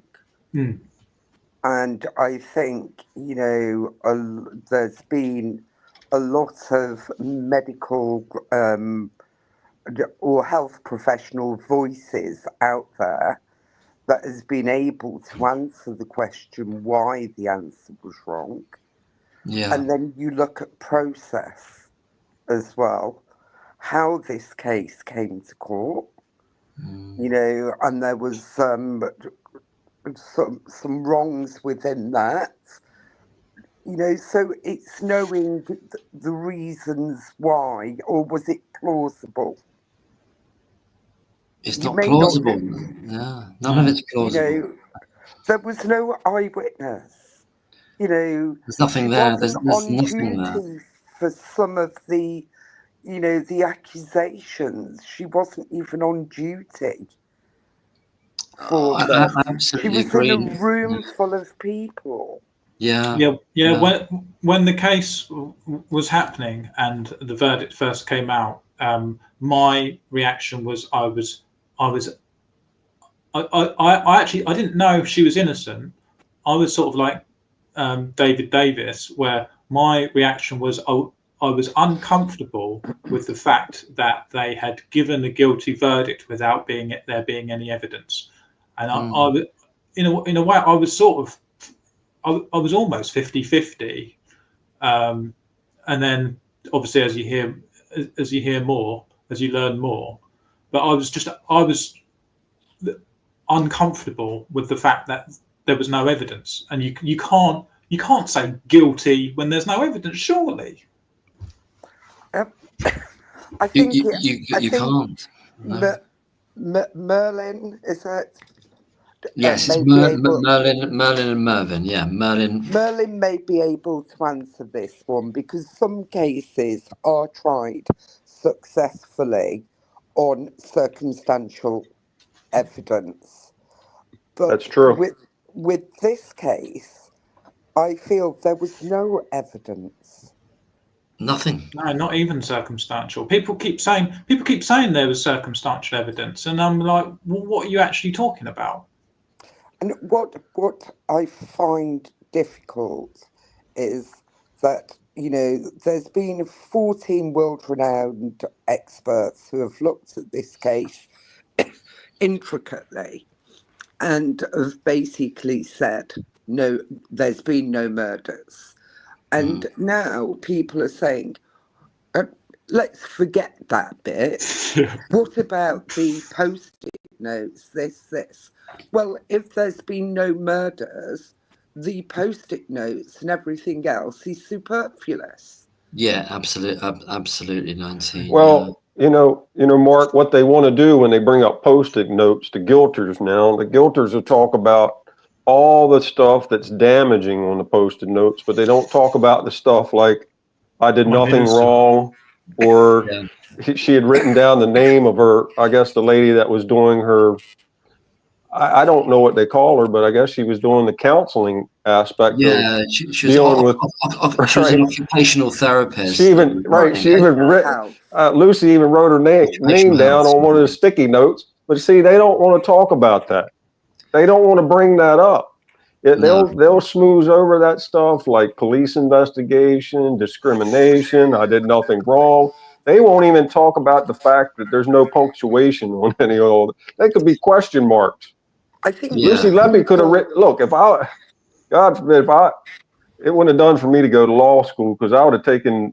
If I would have been Myers, I'd have been like, how do you know it's not a question instead of a statement? Because there's no punctuation on any of them. If there are, let me know.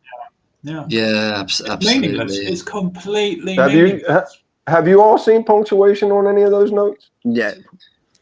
I'm sorry. Yeah, they're written in different kind of. They're written in a different kind of intensity as well, aren't they? But I don't believe there's punctuation. No, I don't think there is. No, I said before, she's missing a quotation mark. Yeah, It says.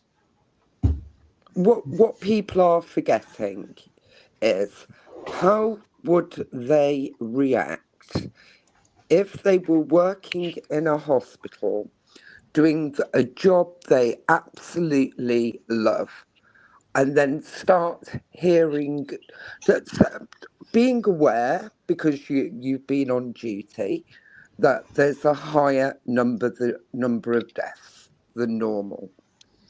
Then all of a sudden, you start hearing rumours that people are blaming you, that people are standing in coffee queues calling you a murderer. Yeah. You know, how would your nerves react to this? Going into rooms and people all of a sudden becoming silent when you go in. Hearing that you are being accused of being responsible for deaths from your union representative. You know, from everything that has happened in this case, number one, I would have ran, and we know I'm innocent. I would have ran. I would not have gone via a grievance. No. I would have been able to have seen the writing on the wall and gone. Yeah. But Lucy you know, was 25. She's 25. and She's 25, 26 years old. That's the thing, isn't it? She didn't know any better. folly of Yeah. youth. Right. She had her parents batting for her. Her dad was. They tried. Doing a good They thing. tried, They and I give them credit. I love those parents. They brought up a beautiful, very strong young woman, and very strong absolutely. father. They tried to protect her, but you know, Mark, I think some of that when they tried to protect her didn't help her with regard to when her dad, you know, stood up. And I would have done the same thing probably. But I would have done. Oh God, man! It caused those guys. It caused those doctors to be so. They felt so threatened by the fact that they were going to go and report them to that. What is it? The GCN. Yeah, they were terrified of that. And I've read a little bit about what happens in the process of that kind of thing. Yeah. And they were afraid. They were. I read where they had a representative shortly after that at their next meeting. There's the motive right there. At least someone's got a motive, and it's Brewery and JR room. Absolutely, it is. I always thought that was the turning point. One of the turning points to, you know, and then the other thing, they had to write an apology letter. Let me ask you a question: Who would sign an apology letter if they didn't think that they did something? Because there was a few signatures on. I think J. Ram was one of them. 7 people did it. 7 people. Right. 7 Consultants are a very strong body. Mm-hmm. They had a meeting, didn't they, with the whole hospital consultants. Those consultants could have threatened to down tools and nothing would have happened to them. This fear of their jobs, I find it quite implausible, to be honest. You know, they weren't frightened.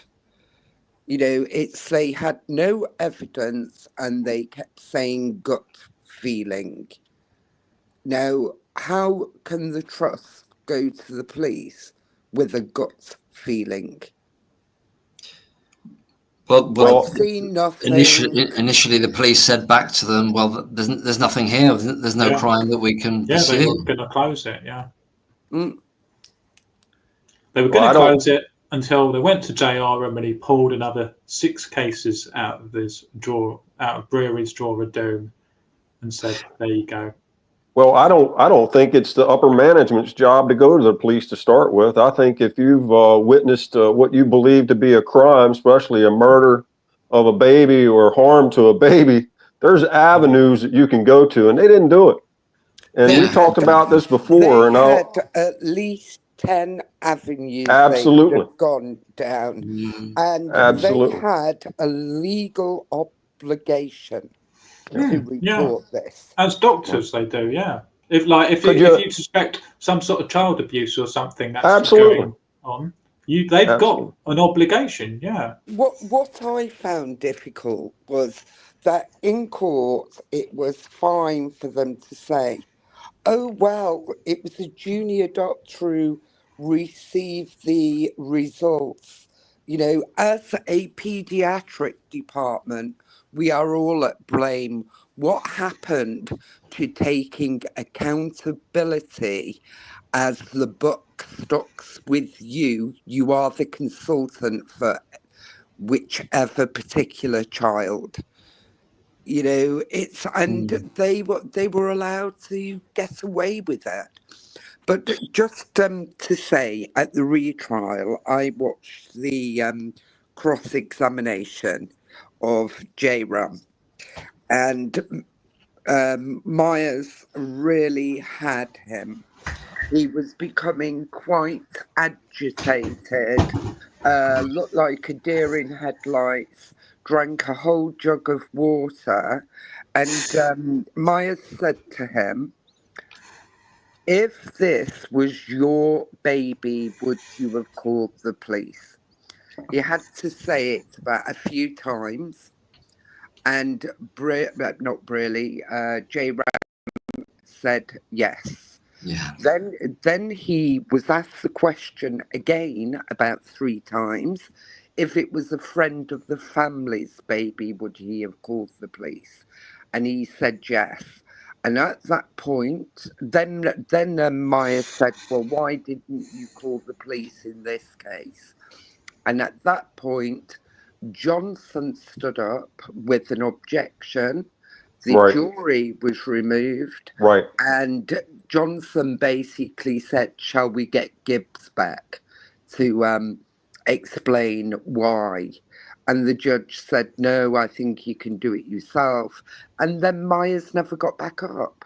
Right. Oh Right. God. See, that's how it's controlled. Just as she explained it, just about every phase of that court case was controlled that way, either by objection by the prosecution or even at times where Judge Goss, I've seen it done a few times in my career where the judge pretends to be the prosecutor and starts asking the witness, the person in the witness, we call it witness stand here, y'all call it the witness box over there, but he did that a hell of a lot.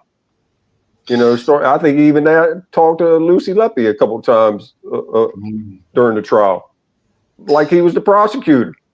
Yeah. Oh my God, that's just. Do y'all remember that? Yes. Well, I don't know with Lucy. I've not read that transcript. I'm afraid. Yeah, specifically about what she was wearing. I covered this in a video. Oh, about pajamas. Yeah. Yeah, he called her out on it. But guess what, folks? When I look at that video, and I talked about this before, but many people don't want to talk about it, is when they went there on July 3rd to arrest Lucy Letby, she had a jogging suit on, that blue outfit. I don't know what y'all call it. I call it a hoodie. And or a leisure suit, yeah. Yeah, you know what I'm talking about. Well, when she opened the door initially, the Lee Cooper. Well, you look at that video, folks, and you'll see that in the back of it, her night garment is sticking out like it's all puffy in the back and a very slight trim in the front. But when they bring her out below the top, it's navy. It looks like it's a nightie.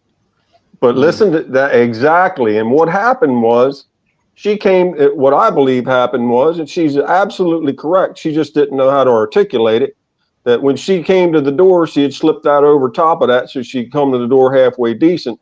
But look, folks, when she came back out of that house, I think it was a little over 11 minutes later, they don't show that part, right? That nighttime garment is sticking out below that hoodie about 9 or 10 inches, and it starts growing as she's walking to the car. By the time she gets to the car, it's damn near down halfway to her knees. But it's beyond me that he wouldn't give her the benefit of the doubt on that. Obviously, he didn't see the video. But this just tells you how ridiculous the court case was, talking about why.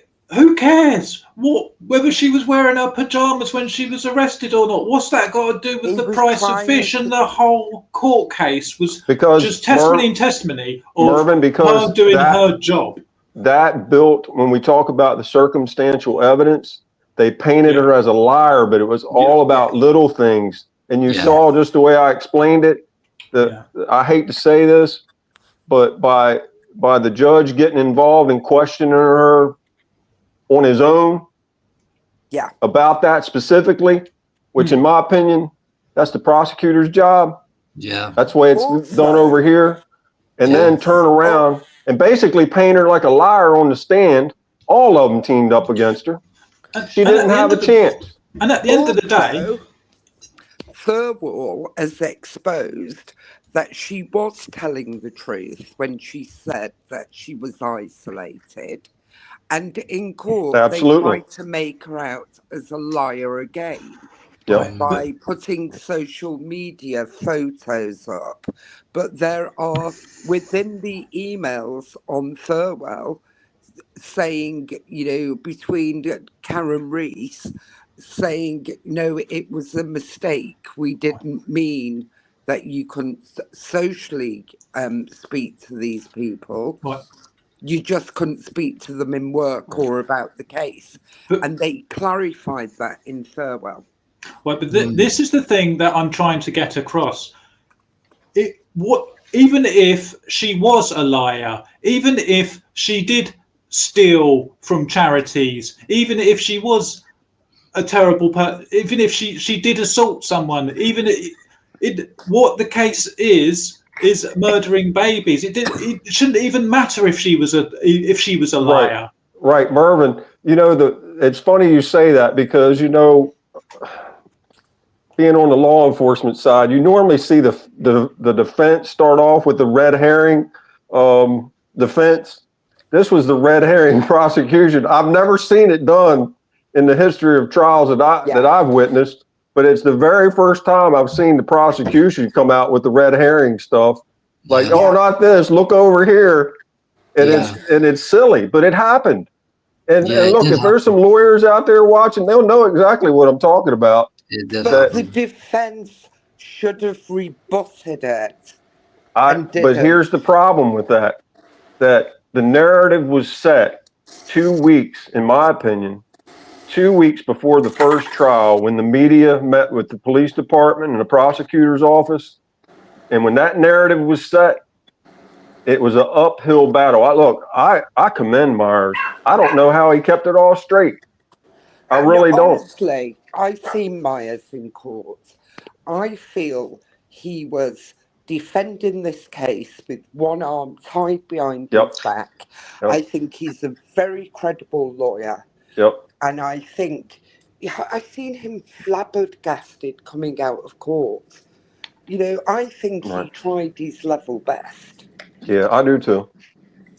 Can I ask you something, 19, in respect of Myers now, and what we were hearing actually towards the end of 2023. I'm mixing up the years. End of 2023 is that there was a lot of noise about the idea. There was lots of NHS lawyers buzzing around that court for that main trial.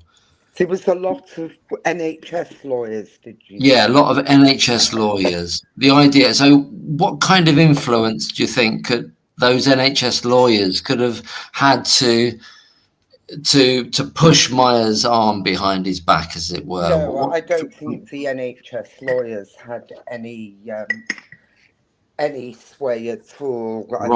I don't think it would be legal for Myers to even indulge in any conversation with anybody that his client has not given him permission to speak to. They were most probably buzzing around the court because this could be billions. Oh, exactly. That's been my theory all along. It's about following the money. It's about billions of pounds. It's about neonatal care across the whole country. But the question, for me, look at the maternity care in this country. Maternity care as a whole, and this is no disrespect to any midwife or doctor working in maternity, because I'm sure they're trying to do their best in a service that has had cuts and cuts and cuts and lack of staff. But people should be, writing to their MPs, and you have to be careful how you say things these days because you can be accused of anything. But people, you need to be shouting from the rooftops. Mothers and babies are dying unnecessarily. Yeah. Where's the public outcry? And we've had something recent. I can't remember where it was now, but there's a recent. Well, every now and again it happens somewhere in the country. There's an issue to do with maternity care, isn't there? It's all over the country. It's all over. It's all over. Trevor Chappell asks here, why did Myers agree before the first trial that 2 TPM bags had been spiked with insulin? I mean, first of all, is it the case that he did explicitly agree an that? oversight. It's an oversight. Probably. We don't know, because I know what he said with regards to Lucy inadvertently admitting in court that one of the babies had been poisoned. And I think her admission was, if they were, I didn't do it. Something like that. Yeah. But I remember Myers saying, because you can get things so mixed up because so much has happened. I'm sure Johnson may have said that there was an admission, and when Myers got up, he said, it's our case that we dispute that. Right. I mean, you know, I may be wrong. I'm sorry. No, you're right. I remember that. Are we kind of retrospectively looking back now and thinking that Myers didn't know? Did he not know about issues about interference with that test? Did he not know that about the other types of tests that could have been done? I don't think anyone knew. Well, Sarita knew. Sarita knew really early on, and she wrote the trial, didn't she? For bringing Sarita back into it. It's on their own pathology website. Yeah, it's on the laboratory information too. I just think it's the whole case is like walking in glue. Oh, it's terrible. I mean, you know, the smoking gun. I don't know what I'm going to put this out to you now and the chat and everything. The smoking gun cases carry all these other cases, which alone would go nowhere. No. But yet the smoking gun cases, in quotes, would go nowhere themselves alone. So you've got these two. I don't know if I put that clearly, but you've got these two elements that are totally weak individually. Yeah, somehow one pulls the other one along. Yeah, imagine trying to take one of the cases individually. Imagine if it was an individual case, it would just get thrown out. It wouldn't get to court. It would just get thrown out immediately. It's like, what evidence have you got? Oh, just because she was there. Absolutely ridiculous. Absolutely That's what I'm saying, Mervyn. Every individual case, every single individual case would never get to a charge. No. Should never get to a charge. No.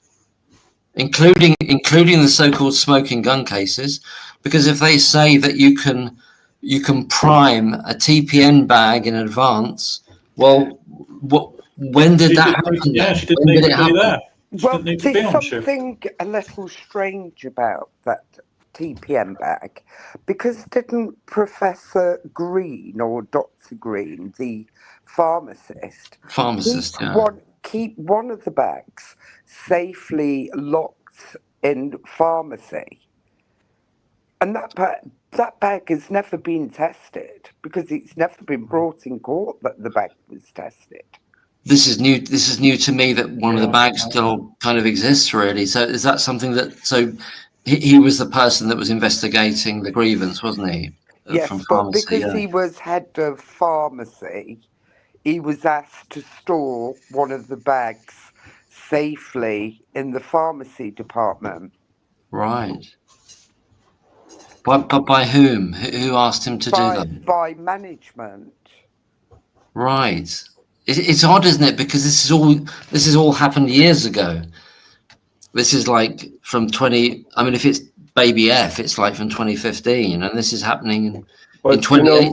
So breweries finding it in 2018. It's like 3 years ago. They've got this random bag. I don't know. But you know, Mark. Then that brings you back to why Lucy said to the police, "Did they save the bag?" Right. Oh, right. Okay. Right. Okay. That's interesting. So it's all logical when you put the pieces of the puzzle together. Right. Thirlwall has enabled us to put a lot of that puzzle together. Yeah. Absolutely. Yeah. Yeah. It's been a help. What I would have liked them to ask, him when the pharmacist that did that administrative investigation, I would have liked them to have asked him where did that bag go? One, who exactly told you to hold on to it, and what happened to it, and where's it at now? Where's it at now? Yeah. And why wasn't that asked? Yeah. I will try and find the evidence number that is within Thirlwall for you. Right. But it is definitely mentioned. Right. I remember it. That there was one kept within pharmacy. Yep. Never heard about it in court though. No, not at all. No. And see, that alone. Was Myers aware of it? Because if Myers wasn't Probably aware of it, why again wasn't this presented to the jury? Right. But here's the thing. McDonald knows about it now. And that's what we call exculpatory evidence, that either it was withheld for a reason or it wasn't disclosed for a reason. Whatever the reason, it should have been identified and handed over to the defense as exculpatory evidence, in my opinion. See, we don't know if they destroyed it or if it was handed over to the police. Right. But I've got a feeling it would have been destroyed. You need to go back in time. When were the insulin cases? And when were they found? That the insulin cases were found in 2018. So I presume those bags had been destroyed. Right. This is the weird thing, is you've got Dr. Z.A. who's testifying in Thirlwall that she rang up Steve, her mate, when she's on maternity leave in 2017. And then in 2018, he's got to go through this facade, this performance of finding them as though he's just discovered them, even though he's been told about them a year before. That's what I did in my weird, creepy brewery. Mark, you said rang up. It was an email actually. Oh, sorry, an email. Beg your pardon. I've got it in front of me actually. Oh, have you? Well, yeah. Well, that's great. That's Mark, great. I got a question real quick, and while he's looking that up real quick, hey, I know we got text that came off of Lucy Letby's phone, but can y'all answer how many texts other than ones that came from her phone talking to other folks like Dr. A and all that? Do you find it odd that the rest of them there was no text messages between those individuals unless you all know about them? Because they weren't persons of interest. Exactly. But you know what's odd about that is they waited, and I did a video on this talking about it, where it was my experience that when I had to go, get a phone record, through a subpoena or a warrant or so forth, that it was very difficult. And I don't know if it's changed because I've been out of that arena for a long time, but typically back then, anything over 12 months, you weren't going to get. And I find it suspicious that these guys waited over 12 months, right, to bring this information to the police, because guess what? Chances are they're not going to have any text messages on their side of the house, especially if they got new phones where, here we had a mastermind baby serial killer, according to the media and the police and the prosecution, but she never got rid of her phone. I'd love to have seen J.R. and Brewery's text messages between each other. But you see my point, Mark? Yeah, absolutely. Yeah, I just think we've got this constant theme of things going missing, things being moved off stage that should be there. You know, it's just. You found the email, Mervyn? Yeah, she was just saying, she was asking, is there a way to identify so this is Dr. ZA to Brewery, is there a way to identify from Badger a list of babies with prolonged hypoglycemia during and just prior to the time we are concerned about? I remember a baby with a high glucose requirement, with high glucose requirements that seemed to fluctuate. Asta and I did a lot of hypoglycemia bloods and hypoglycemia bloods, and the insulin level was high, and the C peptide suggested it could be exogenous insulin. It didn't make sense as the baby had never been prescribed insulin, and the hypoglycemia was better by the time the results were back, so I dismissed it. But it's been nagging at me recently. They were doing their own investigation, weren't they? Absolutely. I don't think I'm going to go maybe on a limb here, but I'm just saying there wasn't a police investigation. There was no police investigation. There was a Brewery, Gyrum, Evans investigation that the police kind of co-opted and used as their own. Essentially, it sure looks that way, Mark. It looks that way, doesn't it? It sure looks that way. You know, you brought up an interesting point about that, because I've said all along, one of the things that eats at me is, you know, they tore apart her residence, or, you know, her parents' place. They dug up her backyard. They did all this crime scene. Look, they did all this crime scene investigating where they bring in crime scene techs. And look, I know how all that works. But guess the primary place where all the crimes allegedly had occurred didn't get torn up, didn't get gone through, didn't get analyzed, equipment, nothing. I've never seen, look, if I had a case like that, I'd have roped the damn hospital off with crime scene tape and would have been shut down on that part of the building for months. And yet none of that got done. Show me a clip where the news were out there and they had crime scene tape wrapped around that damn neonatal unit, and I'll take it all back. That's a good point. Yeah. That's absolutely right. There's no tape around the sinks out of which they got a filter on with a Pseudomonas coming out of those taps, you know, around those taps on those sinks, you know. And well, you know, one of the things that bothered me about the case as well, when I read the CQC report, they talked about finding, and maybe the nurse can chime in on this a little bit, about it was blood sample bottles that had been expired over on the children's side. Well, we know the BGA machine was broken on the neonatal ward, and they had to go over to the children's side to use that machine. That's right. Well, they went back and looked again. The daggone bottles were still expired. And this was in February, 16th through the 19th, or March 4th on the inspection of 2016. Yet the studying that I did about expired blood sample bottles can cause readings to get screwed up as well. Right. I'd like to hear her opinion on that, because if they went over there to that side, they probably used the same daggone bottles. Yeah. What do you think about that, 19?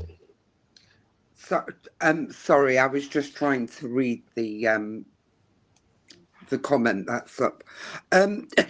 Yes, obviously, that's why you have an expiry date. Right. You have what's called an expiry date and a shelf life date as well. So the shelf life date may be a little bit more than the expiry date, but once any product has reached its expiry date, you cannot be sure that any additives within those bottles are stable. And you could get what's called spurious results. Absolutely. I read about that. Yeah. Yeah, false positives, But false negatives. see, people don't want to read the CQC report. It says right in there they told them to get rid of them, and I think when they went back on the 4th, I think they still had them. You have to read it. I know they had them and they were expired. Right. There's more holes in this case than a lace curtain. There is. It's a complete. It's a basket case. The whole thing is. The more you dig, rather than finding any sort of evidence of any guilt, the more you dig, the more she's exonerated, and it tells you everything. You're right. Everything since the convictions is all going one way. Nothing's going the other way. Nothing's going backwards. Absolutely nothing's gone. Everything's going one way. Mark, I don't know if you guys, I know you talked about it in another live that you had, and I'm going to bring it up tonight and see what you guys think, because I'm going to tell you, I've talked about it several times, and I still have a problem with it. In the CQC report on page 113, in the second column at the top, first paragraph, talks about there was tape recorders that were used on the ward that the CQC inspection team saw nurses on the ward doing patient handovers using a tape recorder. And yet we haven't heard in the trial, we haven't heard in the investigation or anything about a tape recorder one. And I can tell you this much. I don't know what type of tape recording they were doing. I can assume, or I could speculate, during modern times, they were probably doing it on their phones. I believe and yet here Lucy Letby got accused of taking the hard copies of these patient handovers home. Yet we read in the CQC report of 2016 where they observed them tape recording the patient handovers. So where are they at? Okay. Yeah. I've only ever seen the tape recorded handovers. I did a university exchange program in America, and the nurses on the floor that I went on did these taped handovers, and it was basically a flat tape recording box that had a speaker. And instead of writing everything down, the nurses would basically verbalize it into this box, this tape recorder, and you would write your notes from that. And I think it was to speed up handover so that nurses weren't there for 40, 50 minutes after their shifts, handing the patients over. And I think they have used it in the UK. I've never used it, but I have witnessed it when I went over to America. Right. So I guess my point is, correct me if I'm wrong, if there's tape recorder of these patient handovers, right, in February, they observed it February 16th through the 19th, or on March 4th during their surprise inspection in the neonatal ward, yet we've heard nothing about a tape recorder. Now, I would consider that the CQC says it plainly in that first paragraph, second column, on page 113 of the 2016 CQC inspection report, yet we know nothing about it. This sounds, I've made comment about this before, this sounds like, that's what brought Richard Nixon down when it was over a tape recorder. Yeah. The only thing I can think is, because obviously we have no idea of which type of tape recording, is that if it was a normal tape recorder, that they just went over the same tape each day, cleared it and went over it again. Because really, each tape should have been saved. Yeah, and they may have, because we don't know what they were using, but we may never find out. But that's one of those things that I call exculpatory evidence, and it's evidence that could possibly be brought up by Mark McDonald as one of the, I believe this should be approached in a several-prong or a multi-prong approach, not just the medical aspect of things. I think the entire case can be torn apart from the very start. And part of that, I'm sorry. Yeah. No, it's okay. Carry on. Part of that involves this official Care Quality Commission report that states a tape recorder was being used up there, and we don't know where it was at. We don't know where it's at. We don't know if the tapes were saved. We don't know if it was a digital recorder. We don't know if they were doing it on their own phones, which I suspect that's probably what they were using. But yet they could have been taking those home on an electronic version on their phone, because here's the thing. When you take your phone and you delete something, it doesn't go away. I know that. And what you're doing is you're taking home an electronic record of these patients, just as Lucy Letby took home the hard copy. And I think she did that, in my personal opinion. I think she was doing it because she knew something was up with what was going on with these babies, and she was probably studying it and really didn't know how to articulate it. Because like you were saying, she was 25 years old, maybe a year younger than that, didn't have a whole lot of experience. My theory on those what's it called, handover sheets is, if you read her text messages to one of her friends, she had put, I have just looked at a year's worth of evidence. Yep. The babies were, extremely vulnerable, had existing illnesses, blah, blah. I think what she tried to do was her own root cause analysis. Correct. I agree with you. Yep. I think, and then when she came to court, she didn't know how to explain that. Right. And that's why we had I Collect Paper. Yep. You're exactly right. Yeah. Do you think she might have even been advised by her counsel to say, well, you don't want to be saying that, because it's quite possible. It looks like you're going to be accused of being arrogant now, and you're telling you're trying to work out what the doctors are doing, and you shouldn't be. We don't want to present you like this. But I can understand her trying to do her own root cause analysis. I can as well. You know that suspicion is upon you, and you know that you have not done this. So you're trying to find a cause yourself. Number one, to exonerate yourself, and then number two, to say, look, I found the cause. We need to do this, this, and this. Yes, absolutely, 19. But there's another aspect that Dr. McLachlan always brought up, was this idea that once you've qualified as a nurse, you do this self-reflective practice. I don't know to what extent that is formalized, that you're meant to be doing this sort of thing.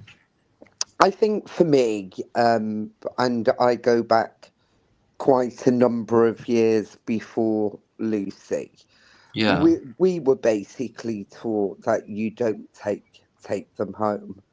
But, as Scott has said, and Scott's, doing the training at the moment, everything changes. People may bring them home. I know people have brought them home by accident.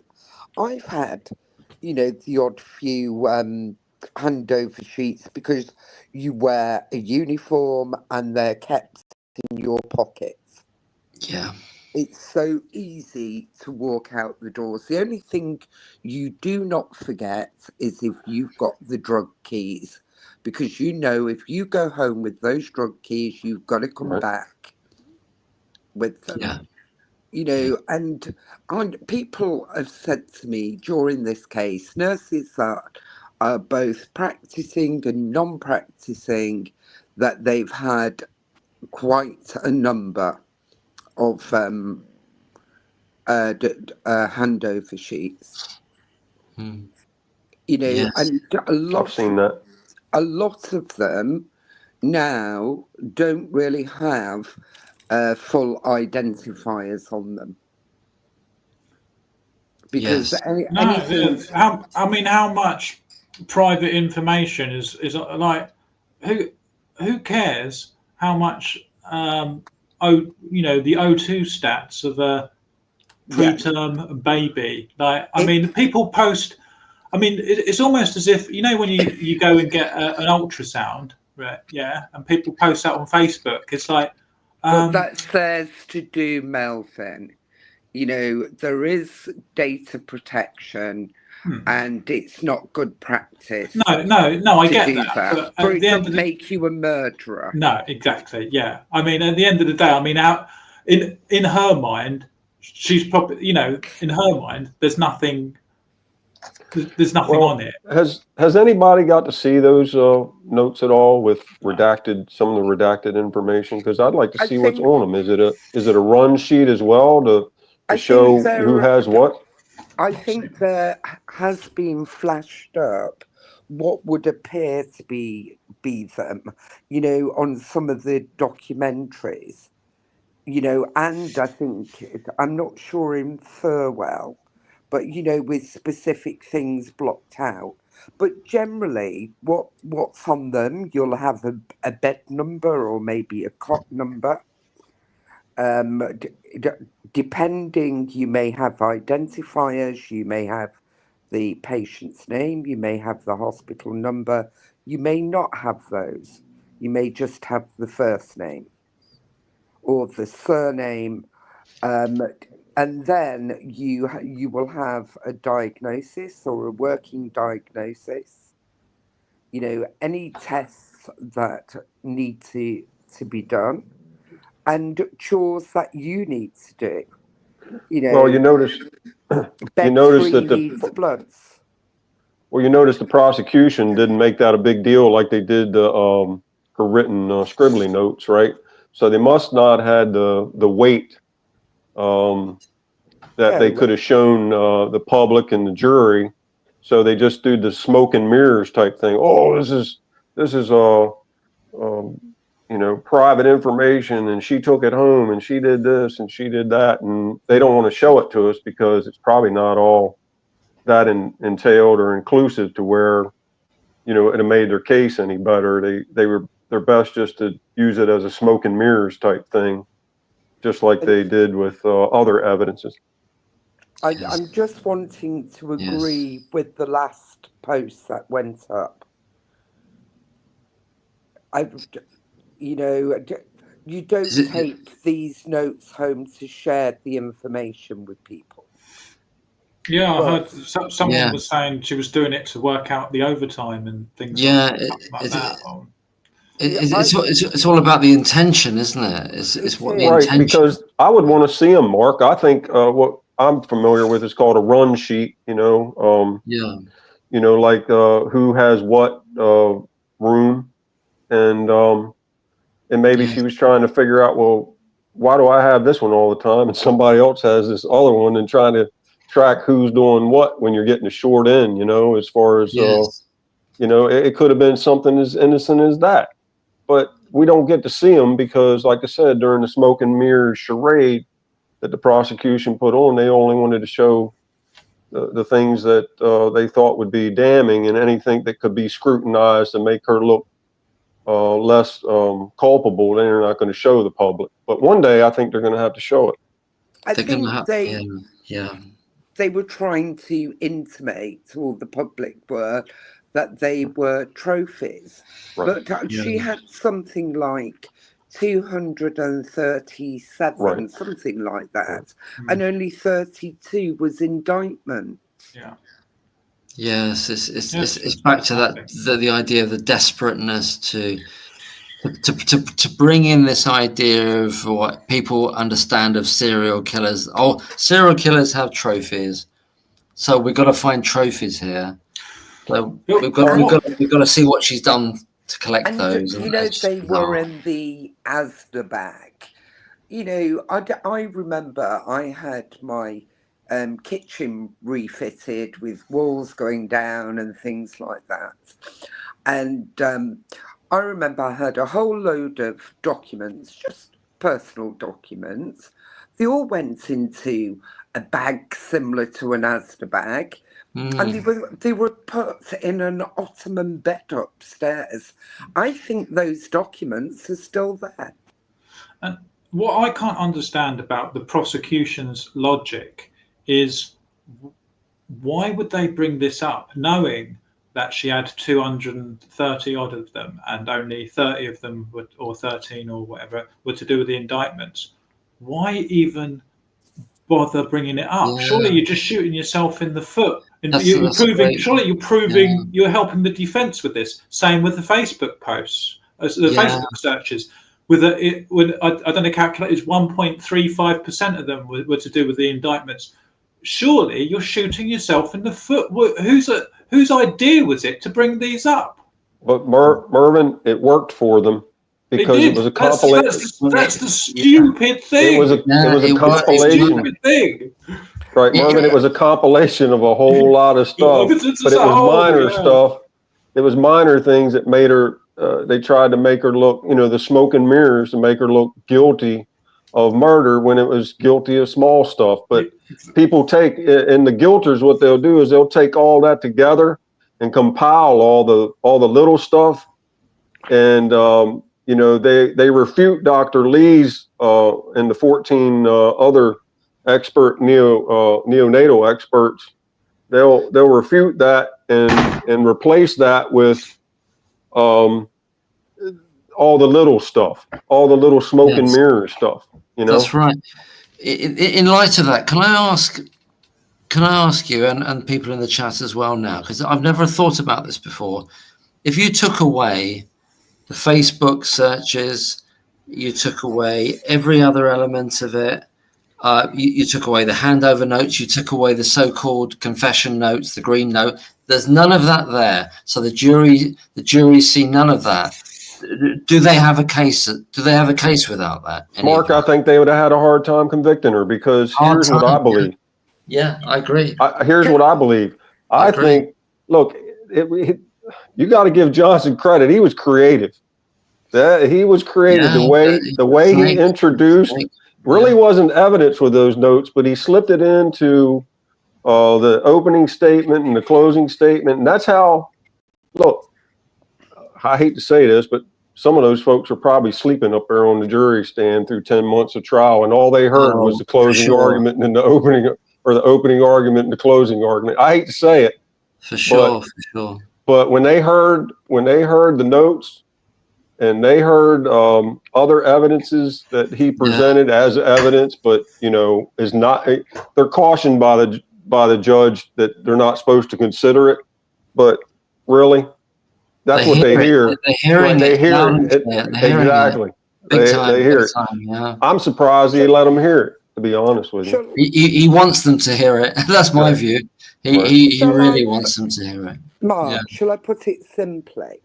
Yeah. Remove Lucy Letby from this case, and what are you left with? Natural cause of illness and substandard care. Right. Absolutely that's the bottom line. That's it. That's what we've got with the super. Well, they've just placed a crime on top of that, which is complete fiction on top of all that. What's that film, Sliding Doors? Can you imagine if when Lucy received a text message from her boss saying, "Can you do overtime this weekend?" or whatever, and if she said no instead of yeah.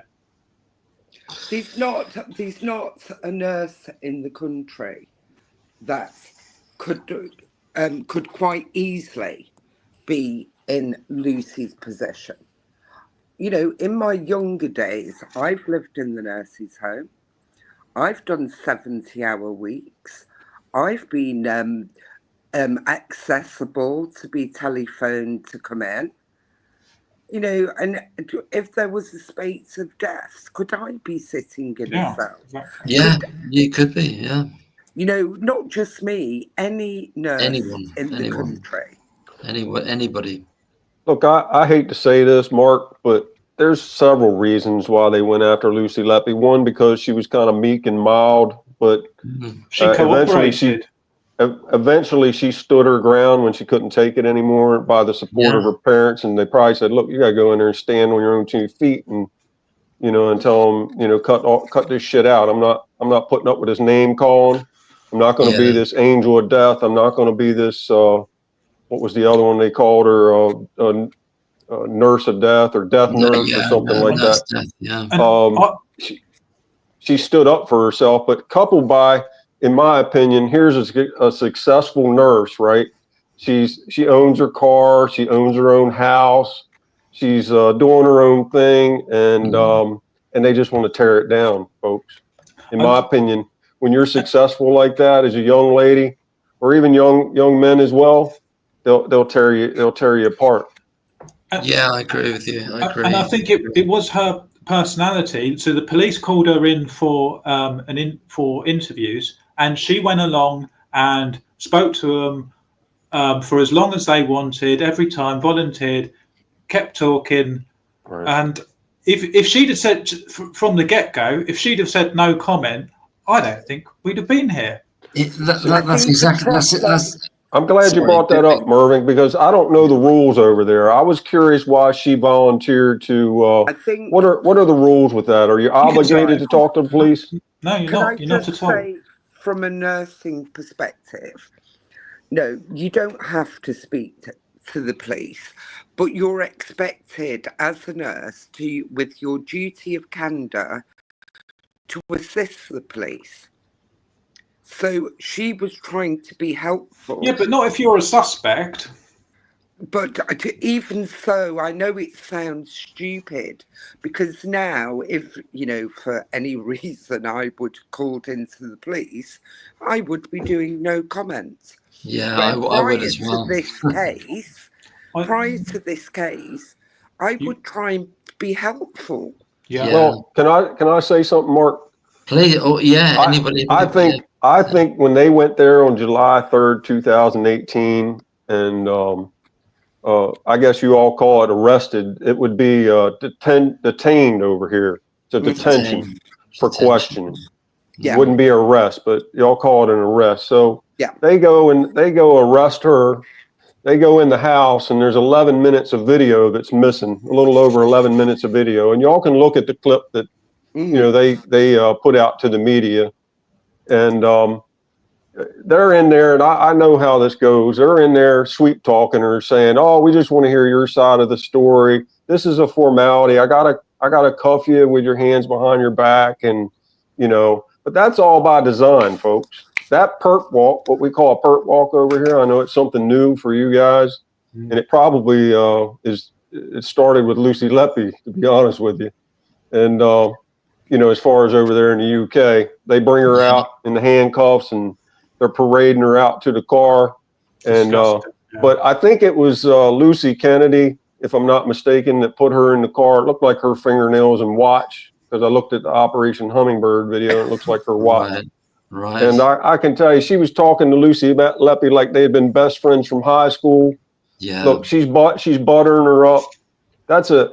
Look, when you're in that position, which she was, I think they were trying to say, we're just questioning you about your practice, because that's what she was saying when she went in there. She didn't know until she, goes through the gamut. They take her clothes, they put her in paper or whatever she had on. You can see it ain't the same thing she had on when she got arrested.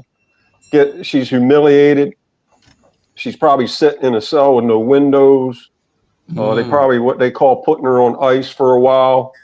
And I know that's probably new terminology for you all, but that's kind of what they do. I understand. To make you think about things, and it's really a stressor. But that's techniques. I'm not saying that she incriminated herself in any way during I realize interviews, because she was completely honest in everything. And listening back, she did everything she said was perfectly fine. But I'm just saying the fact that she did keep assisting them, giving them answers. I think that sort of led them to keep calling her back. Whereas if from the get-go, when they asked her, "Can you come in?" and for a question, if she went, "No, I'm busy this weekend," I think that would have been the end of it. Well, here's the thing. I don't think they gave her an option. I think they put her in handcuffs and you're going down to the station. Yes. Sometimes they did, but other times she had voluntarily, I think there was something like 30 interviews or something, she had voluntarily went to speak to them when they called her. I would like to see those interviews, because here's the interviews that I understand were each time that she was arrested, and then they broke it up into segments. That's my understanding. Now, I could be wrong on that. Yeah, there's three arrests over there was three arrests, which was probably 10 or more hours of interviews each time, I believe. But if you know, you might know more than what I know about that, Mervyn. But I'd like to see the tapes on them, and I think the public should be entitled to see these interview tapes, because I found it very suspicious that they put out a couple-minute clip of her interview, her very first interview, and that was it. Nobody's gotten to see any of the other videos and audio interviews with Lucy Letby, other than that small clip that they released to the media, and that's suspicious to me in itself.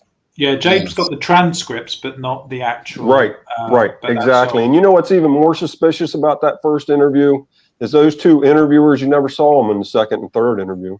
It was Danielle Stoner, Detective Sergeant Danielle Stoner, that did the second and third, according to Liz Hall in her interview with Danielle Stoner. Makes me wonder, folks, in that first interview, did the interviewers, there was a female interviewer and a male interviewer. It makes me wonder if they went to Hughes and said, "Hey, I don't think this is your." Yes, that's exactly what I was going to say. There must have been, during the course of their interviews and her dealings with her, there must have been people on that team who, I think there were, because you're a police officer. Yep. So you know when. I think I don't know. I can't say 100%, Mervyn. I can't say 100% with certainty that's exactly what happened, but it's suspicious to me that those two didn't do the second and third interview, and I can tell you this much: I feel like with that new interviewer being brought in on the second and third, it's suspicious. And not only that, there was an article not too long ago about in the Unheard by I think it was David Stone. David,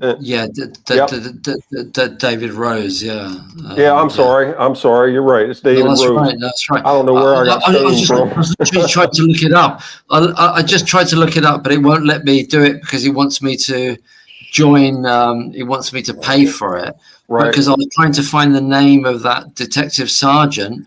Well, I've heard two different names. Possibly one of those first interviewers. Right. And I don't really want to say because I'm not so sure, because I've heard two different names for that detective sergeant. And if you guys can look that up, maybe we can do video, or maybe we can get back on here and do another live. But I'm trying to look it up, but he won't let me in there now. No, yeah. I'm curious if she's not the one that those notes got leaked from. Right. Yeah, that's what I'm wondering too. Yeah. I've been interviewed by the police before, and basically they made a mistake, and you could tell afterwards the sheepish look on their faces, and their they knew that they had made a mistake. They knew that they'd messed up bigly. So, I mean, when you've got the right guy in there, don't you? Right. Well, sometimes it's difficult, Mervyn. I can tell you this: when you're working really big cases, especially missing children, abduction cases, and you're under a lot of pressure and time constraints. It's I'm not saying that's the type case that they brought you in there for, but I'm just saying cases like that, and it's not funny, but cases like that, you're under a lot of pressure, and you start developing suspects or people of interest or whatever, and you gotta be careful with it. That's why you get trained in interview and interrogation techniques. But what I saw in that first interview with Lucy Letby on July 3rd, 2018, it didn't appear that those interviewers had a whole lot of experience with this type of case. And the way they acted, especially the one on the left, and I actually put up a video. I felt so bad about it, I took it back down because I was ridiculing her about twisting or turning the ink pen around like she was, at a majorette at a parade or something. And that's one thing they teach you. You don't distract your person that you're interviewing by, flipping this ink pen around between your fingers and pointing it at them. And if you look at that video, that very short clip, you can only imagine what the rest of the video looks like. It's ridiculous. And I mean, yeah. I'm sorry. I was going to say, Merlin, that you got a senior investigating officer there that is putting out a video in which he's saying that he believes that children anytime a child crashes on a neonatal unit, everybody knows it's going to happen. Anytime a child dies, everybody knows it's going to happen. There's never anything that's out of the ordinary. So first he actually said, are you talking about Detective Hughes? Hughes, yeah. No, but he did say first, he said, my thought was that babies on neonatal wards would just collapse randomly. He said that was his first thought. And then he said, but they told me otherwise. And guess who the they is? Who's this they? Right. Who's this they? We all know who the they are, right? We know the guys. It's the guys. Yeah. Them. There's some sort of tranny there. Right. So here's the problem. Well, I did several videos critiquing Operation Hummingbird. They didn't do that well. I think people were afraid to go on there and even entertain that thought of me or somebody critiquing the Cheshire Police Department. But look, I don't have any fear in that, because if I got a feeling that, or intuition, would you say, that something doesn't look right, I'm going to say it. Yeah, right. And absolutely. I did several videos on that Operation Hummingbird, and it's ridiculous to me that they would even be allowed to put out a video like that. It's absurd, isn't it? It was because like a corporate. What's odd, Mark? What's odd about that video is the police department gave them the go ahead to put that video out, and yet in turn have a spokesperson go to the newspaper and say, "Oh, you all are talking about this case and about these particular incidents and so forth, and it needs to stop." In other words, and I'm paraphrasing a little bit, but you can see here recently they put out statements that they don't like being scrutinized, because there's like idle threats about we don't want you talking about any of these newer cases. But hell, ain't nobody talking about the newer cases except for them. Yeah, they're the ones that have gone out. Yeah, they went out and started that crap and released it to the media, and then they tell everybody else, "Hey, we don't want you talking about this." Well, don't put it out. Hell, we wouldn't have known about it if you hadn't put it out. Yeah, right? Yeah, that it's them that's using it as a threat for the idea that at any moment we could shut all the debate down any moment. Right, but do you think that any judge in this entire world would side with them about critiquing these cases, that they did a video on YouTube and released to the public? There's not a judge in this world that would say that it's not. We wouldn't be allowed to do that, in my opinion. I don't. It's ridiculous. Well, according to common law, anything that is put out that may prejudice a upcoming investigation or a pending case is contrary to common law and could be contempt of court. But Hummingbird was allowed to put their video up on the night of the conviction, and they had the public prosecution on there. That I can't remember her name, a French name. She was on there, and they were more than aware that the prosecution was making a decision whether they was going to bring a retrial, and they had also announced that we were looking at 4,000 other cases, and they was looking at corporate manslaughter. Yep. But Judge Goss didn't mind that when it was brought up pre the jury selection by Ben Myers. Right. Makes you wonder, though, doesn't it? It does make you Was wonder. that Pascal Jones or something? Was that her name? Yes, that's it. Yeah. That's it. Yeah, And she was in the Hummingbird. Right. This whole notion of them looking at 4,000 other babies that had gone through her care. I mean, doesn't that tell you everything? Like, that tells it. So all that tells you is that 3,993 of them was not suspicious on a percentage wise. I just think it's in a way they have a duty to look back. If a murder had occurred, then they have a duty to look back at somebody's work history. So I don't criticise them for that. It's the fact of the process of this case is all wrong. Yes. And that was post-conviction that had been said. So I don't really blame the police on that, because that's what the public would expect. Yeah, but the fact that they didn't find anything else, well, I mean, what does that tell you? We don't know, because it's still being undertaken at the moment. Oh, is it? Oh, I suppose it is. Yeah. But they haven't mentioned anything, have they? Evans has supplied 25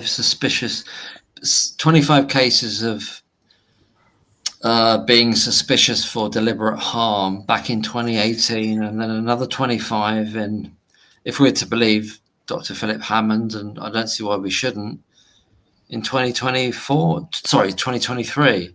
So he's added another 50 cases that he's suspicious of out of 82 cases he's received in total.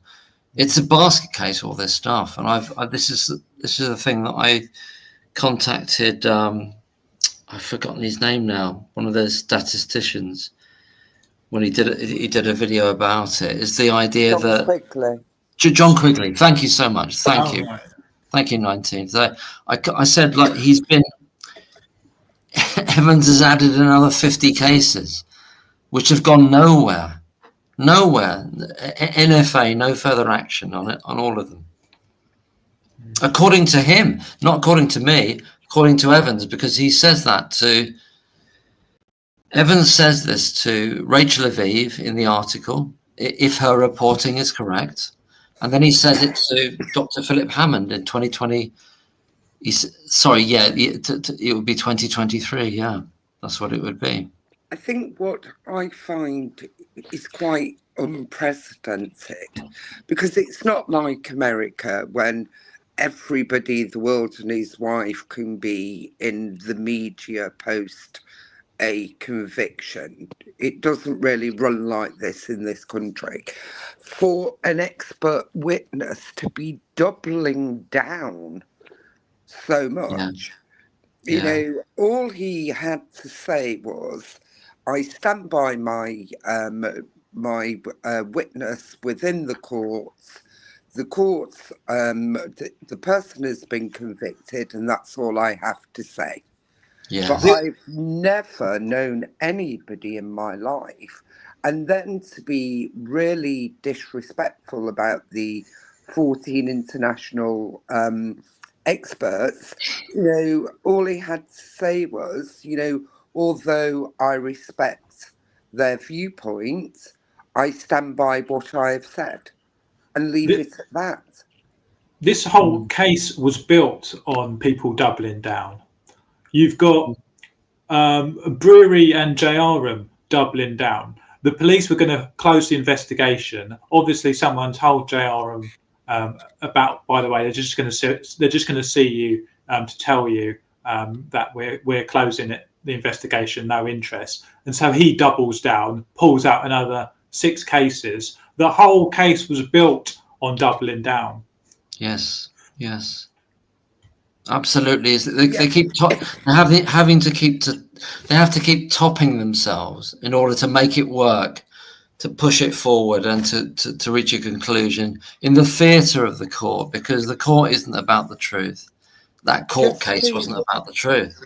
Just to answer Trevor here, he's put, where is the public interest in looking at further prosecutions?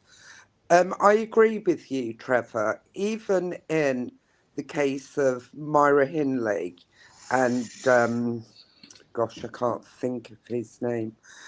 In the case of Myra Hindley, there was 2 poor children that was found post their conviction. They were never charged with those murders and brought to court because it was not in the public interest to spend further millions in bringing a case, because they were never likely to get out of jail. Yeah, so she's got a life sentence, hasn't she? Yeah.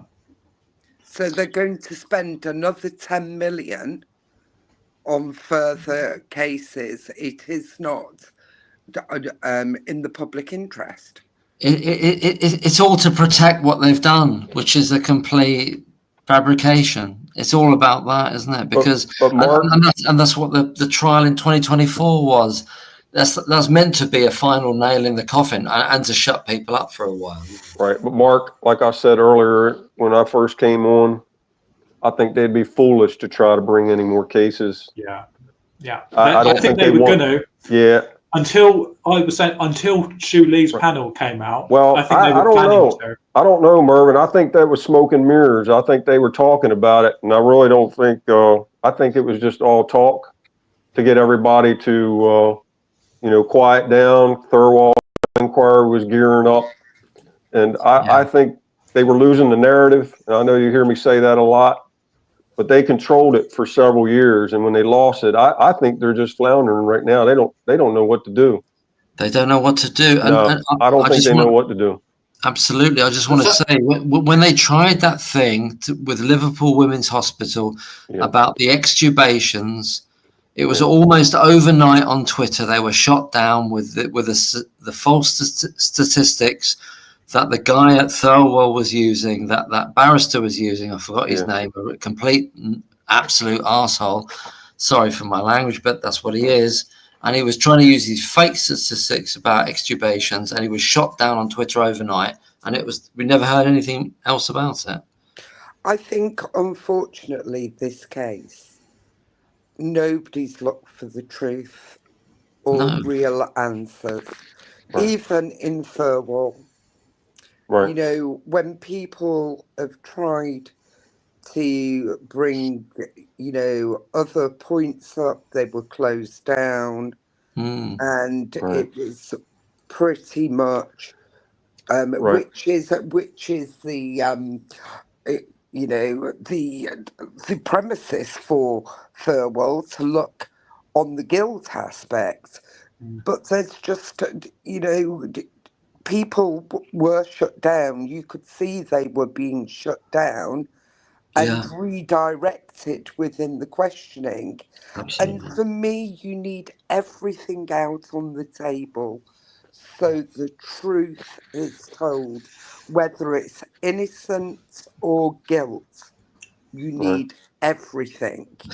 It's not real. Thirlwell isn't a real thing, is it? It's not real because it's based on a false premise of guilt, isn't it? Well, I think it's real, Mark. I think it's all by design. I think their original theory was, hey, we're going to start this Thirlwell inquiry. We're going to shut everybody up for a little while longer, but it backfired. Yeah, absolutely. And really ended up, right, Mervyn? It ended up giving out more information than they banked on, because we started finding out more information in there that, like give you an example. Baby D's mom, went to the Thirlwell inquiry and said that the doctors told her that her baby died from an overwhelming infection. Right. But yet nobody wants to talk about it. Now, who in their right mind would tell a mother initially that their baby died from infection and then turn around and say, well, I guess we made a mistake. Now we're going to tell you something else. It's ridiculous. No, that's interesting. Yeah, Well, are we kind of saying here that Thirlwall starts as a cover-up, but then it's got a tiger by the tail then, and it can't control it. It can't control itself even. I wouldn't say Thirlwall was the cover-up. I think Thirlwall was given a premises and it stuck to that, which has narrowed the truth-finding aspects of the case. Correct. Right. Yep. But I think it was all by design, like she's saying. I think it was they have very strict guidelines, and they're going to stay within those guidelines and don't deviate from it. Yeah, but even within that narrow margin, they've given, they've released enough for us to say, unintentionally now, unintentional effects of it. Yeah. We talked about that last week. What was it? Karen Reese, I think it was. Karen Reese came out in a couple news articles saying that she now believes that Lucy Letby is innocent. Yeah. And I said, well, why did Karen Reese ever stop believing Lucy Letby was innocent? I don't think Karen ever stopped thinking she wasn't innocent. I think what happened, being confusion with the staff. You don't know what's truth, what's fiction. Right. You work with somebody, you think you know them inside and out, and then all of a sudden you're presented with lots of different things, which makes you question your own foundation.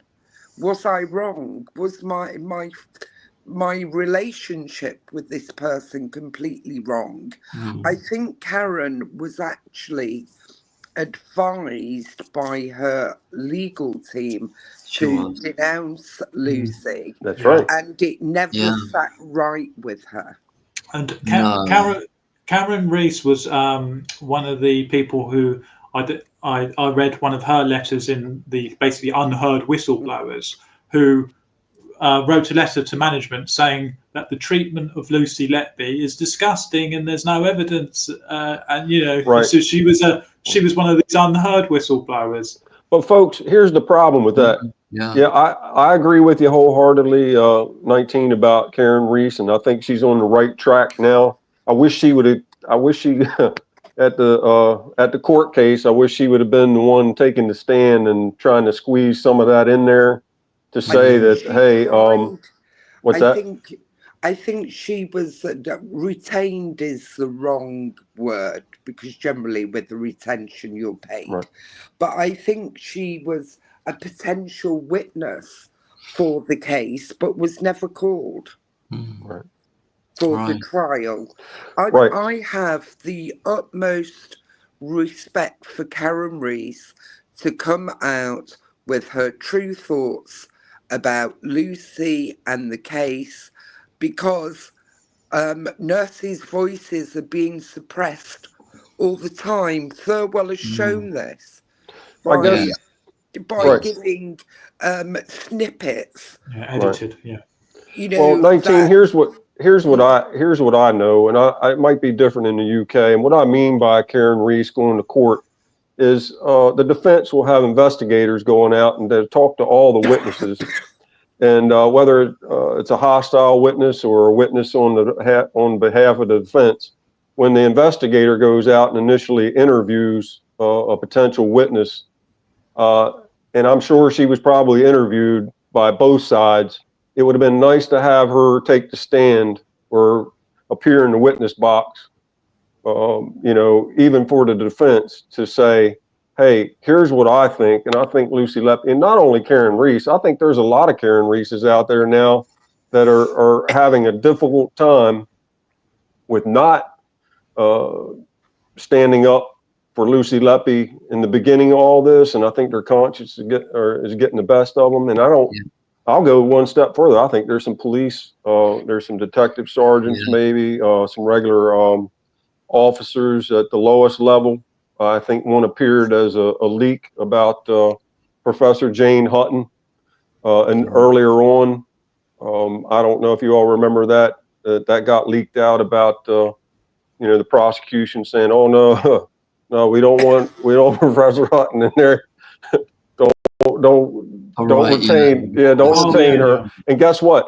That's another. I'm glad I thought of that, because that's another problem I see that should have been raised and probably still could be raised as exculpatory evidence in any sort of appeal, that was never disclosed to the defense. No, indeed, it wasn't. It wasn't. But I agree with you about Karen Reese, 19. I think you're spot on with her, and I know it seems like I'm, talking her down a little bit. I know in the video that I did, I got corrected by a few people, and I took it, and I'm not talking bad about her. I just wish she would have, I know how these things work. I wish she would have showed up on the defense side with the plumber and said, "Hey, here's the way I feel." But the way the headline reads and what she's saying in the article pretty much lays it out. She now believes Lucy Letby is innocent, which, like you said, that was on the advice of lawyers who would give that kind of advice. I don't know.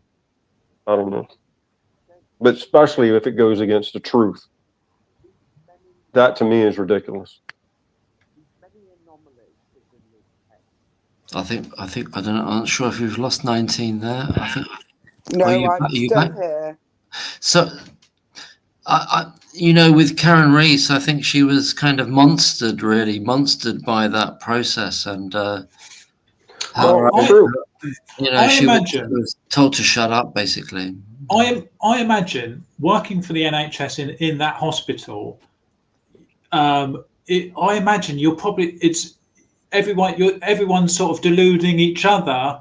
You're in that. We talk about being in our bubble, but they're going to be in their bubble where, of course she's guilty, aren't they? So they're probably. It's like a giant. I imagine it's a giant elephant in the room if you're working in the hospital. Well, everybody wants to end up on the right side of the fence because they didn't want to be on the other side of the fence. And I think they were approached this is just my opinion. I think they were approached by the prosecution and said, "Hey, which side of the fence you want to be on? I know how these things work." And they know, and that's how some of them ended up with anonymity. And I wouldn't doubt if some of them didn't end up with some sort of immunity. And that's just my opinion. Yeah. I think, going back to Karen Reese, we don't know. There's many anomalies within this case. We don't know if the judge said, "No, that's inadmissible." We don't know if the judge ruled what evidence could be brought in, what witnesses could be brought in, what witnesses couldn't. Well, typically, I tell you who's the hero for me, from a nursing perspective, is the nurse that went back and looked at her police statement and came back to court and said they were wrong. Lucy did not turn the alarms off. Right. Was it Gibbs and Harkness? Yeah, Gibbs and Harkness. They came back and apologised to her for doing it later. Now she's a true hero to me. Absolutely, she is very important in that. Yeah. Karen is doing her best for Lucy now. So She is now.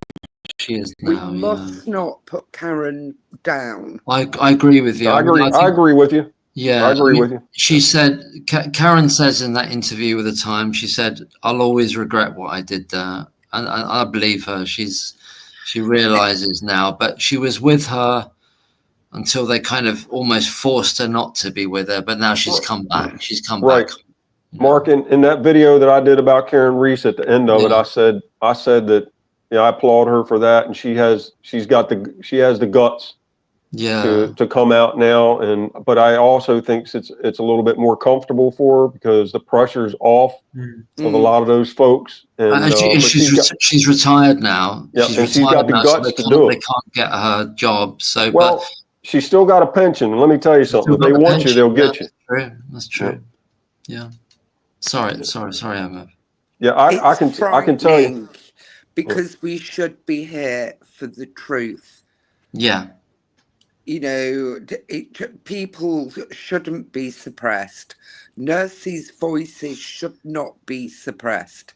Nurses are the patient's advocate, and that advocacy is being eroded because of fear. And you could see it in the trial. You could see it in the trial. And isn't this a very stark thing that when they're looking to create a rota, they've only got nurses on there. They've got nobody else. But when they want to suppress people, then they'll suppress nurses. But they'll only put nurses on the rota in terms of trying to work out who's there when there's a crash or a death. Right. Hey, Mark, I don't mean to interrupt you. I have a question for 19. It just occurred to me. Absolutely, in the CQC report, they talked about in 2014, in the latter part of 2014, I can't remember what page it was on, but it's in the 2016 CQC report. They talked about they had a issue with puerperal sepsis up on the maternity ward, and they tried to claim it was isolated. And my thoughts on that, and I did videos about it. What draws my attention when anybody ever says it's isolated to a certain, that's a red flag to me. And it seems like the CQC allowed the Countess of Chester Hospital to not only investigate the puerperal sepsis problem, but they allowed them to mitigate it themselves as well. And there was nothing ever said about it. Just the fact that the Countess basically said that it wasn't as bad. I'm paraphrasing a little bit, that it wasn't as bad as it looked, basically, or it's under control, something along those lines, in 2015. My personal opinion, although it's not a medical opinion, I think it probably lingered, whatever it was that was happening. I think it was brought on, it's my understanding, by moms going in there and being in labor for way too long. And this problem just kept occurring and occurring and occurring, such as with, I think it was with Baby D's mom as well. What's your thoughts on that puerperal sepsis problem that they had in 2014, 2015? I think it's difficult to comment because I don't know what infection control processes they had in place. But you have doctors coming in from the neonatal unit to maternity unit. You have the babies then going to the new neonatal unit. How much was it contained? What was their isolation? Were they having hand washing audits? So were they at 100% for those audits? It's, I think with lots of things, it's difficult unless you've got a full picture. Right. And that brings me to another interesting point, 19. I read in there that they had 2 neonatal cots on the maternity ward, and the neonatal nurses, this is observations that the CQC inspectors had stated in the report, that the neonatal nurses had to go up on the maternity ward and tend to the 2 cots up on the neonatal or on the maternity ward. And yet, when you hear about, folks had testified against Lucy Letby that, at times that they would go on to the unit and the babies weren't attended, but they evidently, the public and those folks didn't know that these nurses had to go up on another ward to tend the babies, 2 cots on another ward, and leave the other babies unattended. And they state that in the CQC report in 2016. I think we said earlier that they did have some babies on the maternity unit where they may have had an infection or been unwell, but weren't sick enough to require neonatal. They were fine to stay with mum.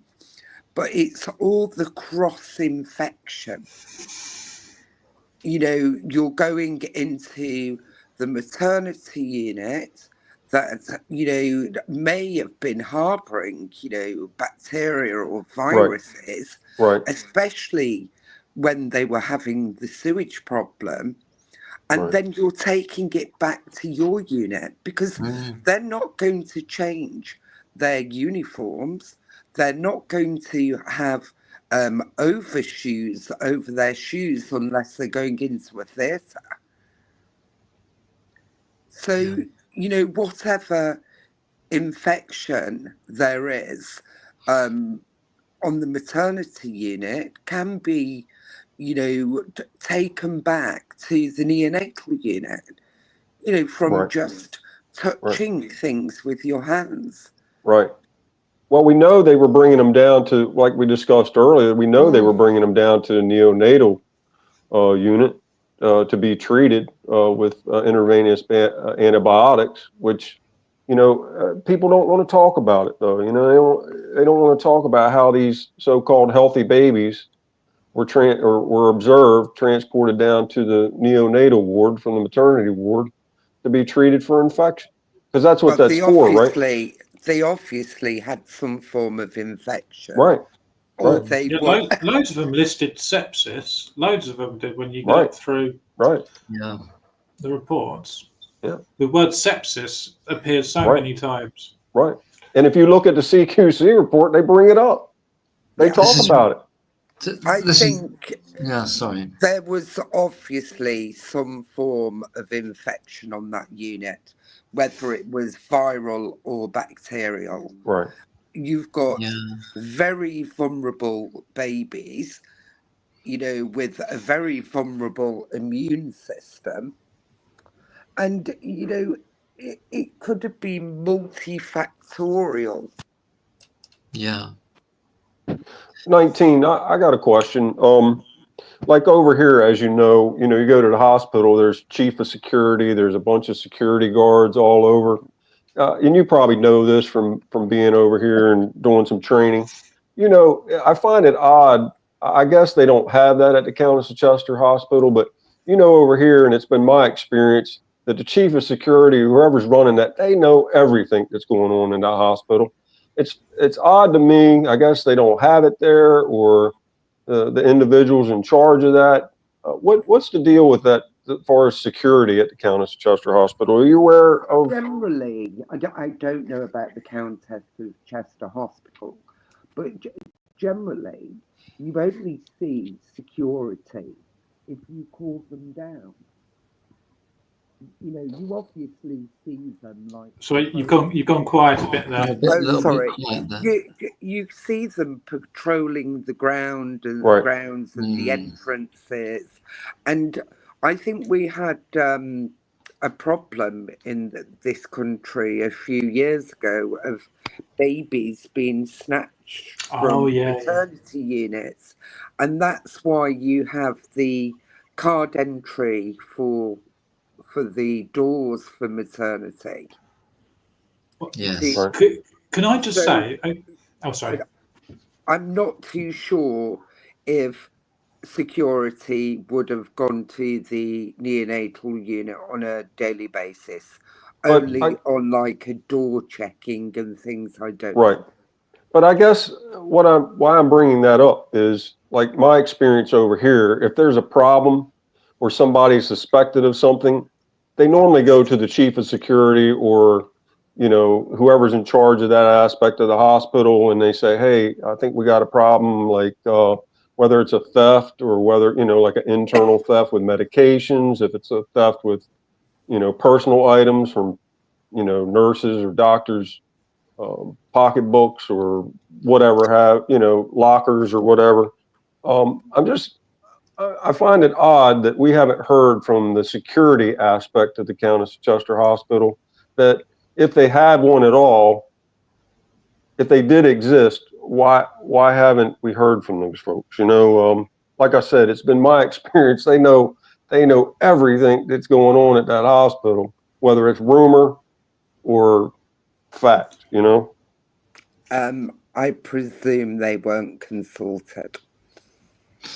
So can I just say, at no point, right, when a single baby had died, at no point did anyone raise any suspicion about and say, hold on, this death is a bit suspicious. They all at the time, I'm talking about individually. I'm talking about individually at the time. For each treating the babies as individuals, each individual death, they knew at the time what the cause of death was. In that, nobody on an individual basis went, I think this has been, I think there's foul play here. No, exactly that. Right, and that's what seems odd to me, Mervyn. Having investigated not deaths of infants, but going to the hospital, conducting what we called attended deaths. Attended deaths are deaths that the individual or the decedent was under a doctor's care. And what seemed odd to me is the procedure that should have, and 19 could probably attest to this, there's procedures and protocol that go into place when that happens, such as like with what happened with the Noah Robinson case. That's what's supposed to happen, but it didn't happen. And it never happened from baby A to baby Q. That never happened. 19, you agree? Yeah. There's a sense here that in terms of like security being involved, the idea that there's a crime in action happening, everything is done in retrospect. Everything's happening from the point of view of May, June 2017, once Lucy Letby's been out of the unit for 9 or 10 months. She's been out, the best part of a year. So there's nothing happening at that time. It's all retrospective. Right. Everything's about the past. Right. Everything they do in terms of investigatory it wasn't movements are about the past. It wasn't a problem at the time when they were explaining to the parents about the death. They would have told them it was because of this and that, and at the time the parents would have accepted it because they knew that the baby was ill. And at the no one raised anything at the time because there wasn't anything wrong. Well, sorry, can I just interject there? There is a caveat to that, and that it leads to the situation before the police get involved. You've got this Chester Solicitors, which is actually a very large solicitor group. Actually, it's a very powerful group representing several of the parents. How many, I don't know. But you've got them all ready to go with potential medical negligence or claims against that hospital before that police investigation starts in earnest. So that those parents weren't satisfied with the answers that the Countess was giving them. Not all of them were, anyway. Right. Well, look at the situation they're in now, though. I don't know about the UK, but I think if it was here, I think it would be a very difficult case for them if, you got a person that's charged with all these murders, right? What kind of case are they going to have? Because you got a murder.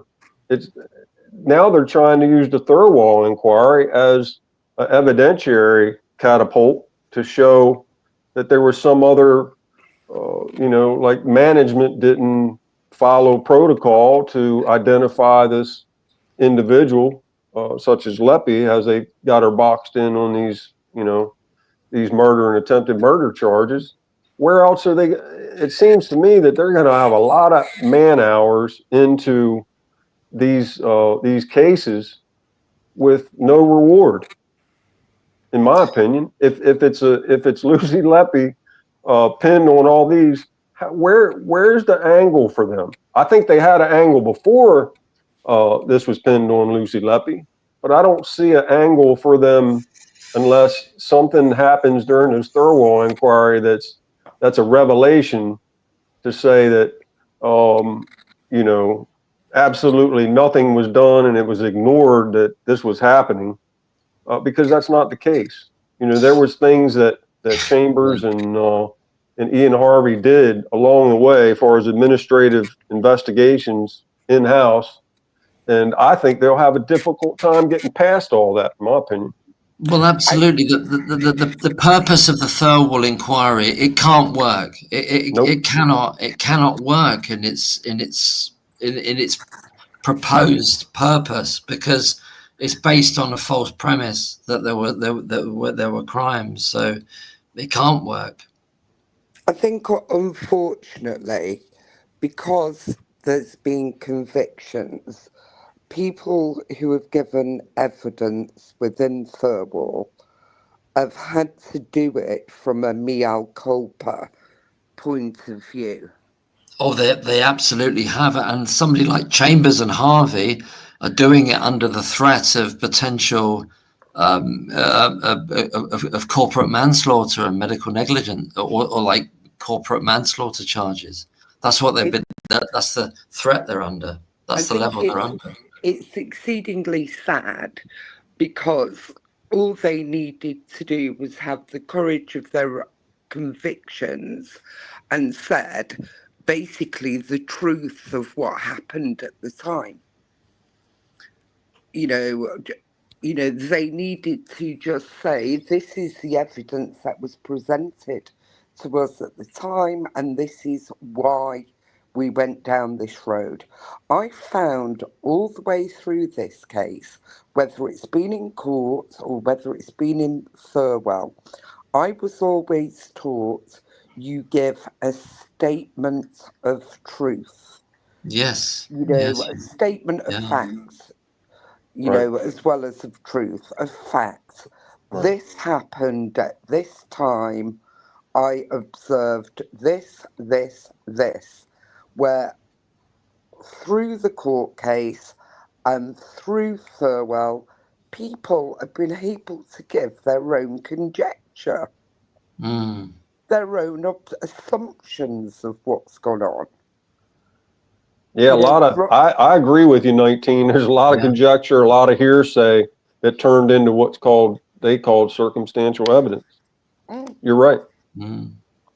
And, you know, I'm amazed because, now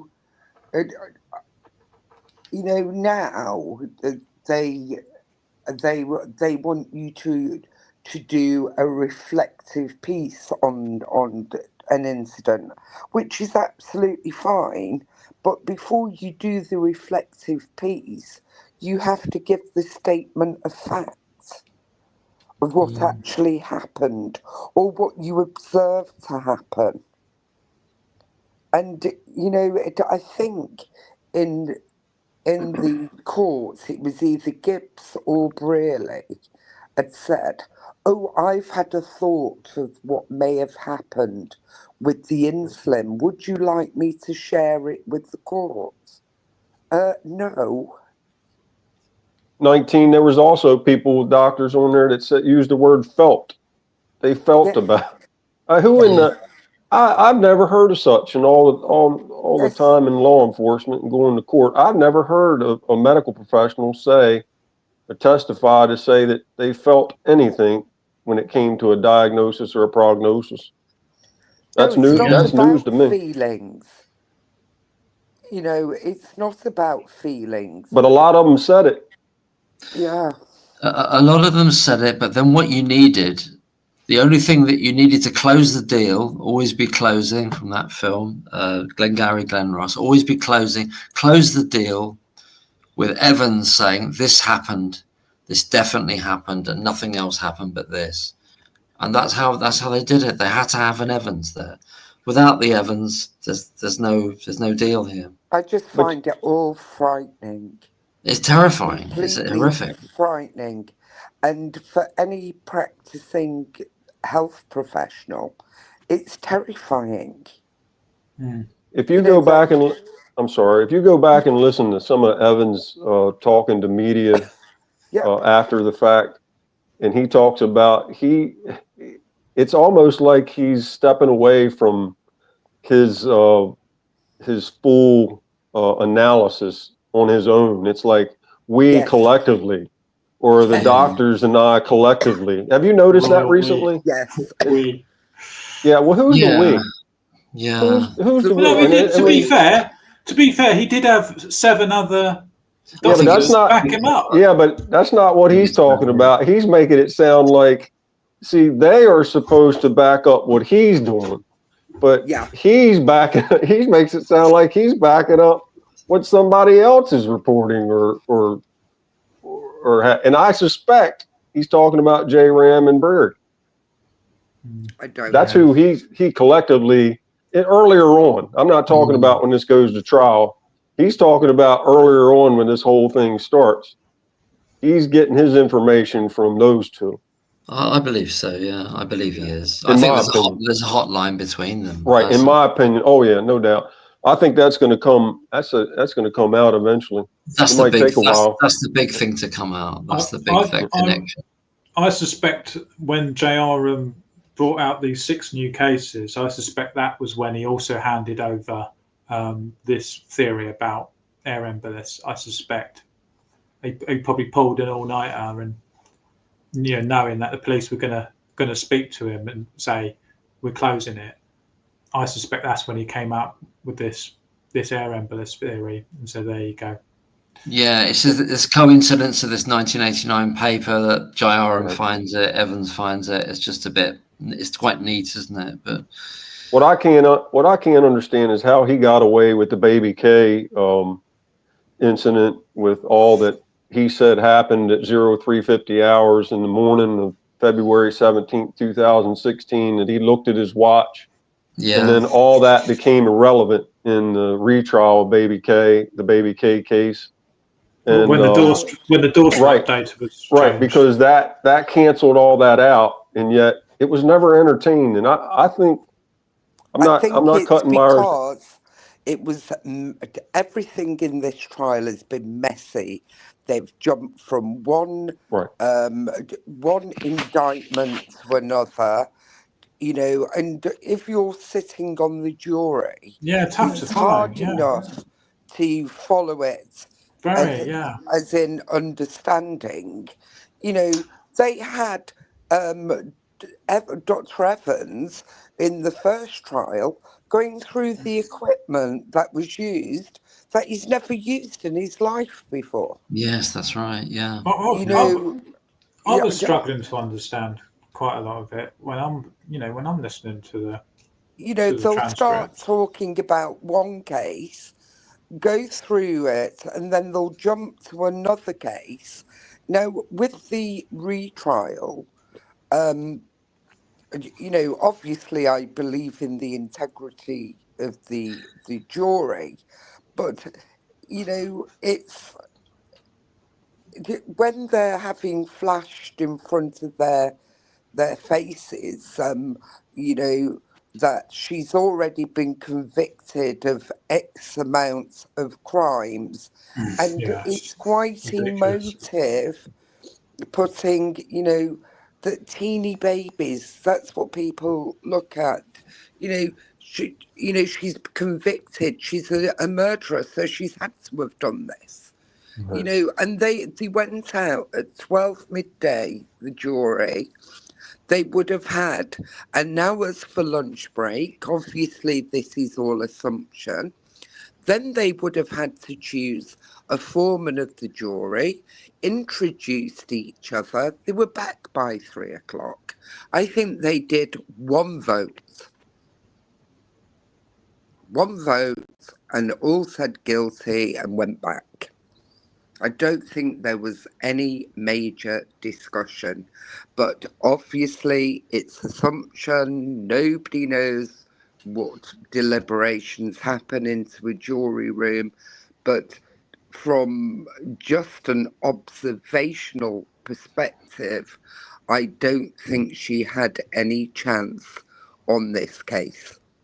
Are you talking about the retrial 19? The retrial. The Right, retrial. right. Because here's the thing. Now, if you were sitting on a jury and the prosecutor got up and said this person had been convicted of X amount of murders and attempted murders, it'd be pretty easy, you know?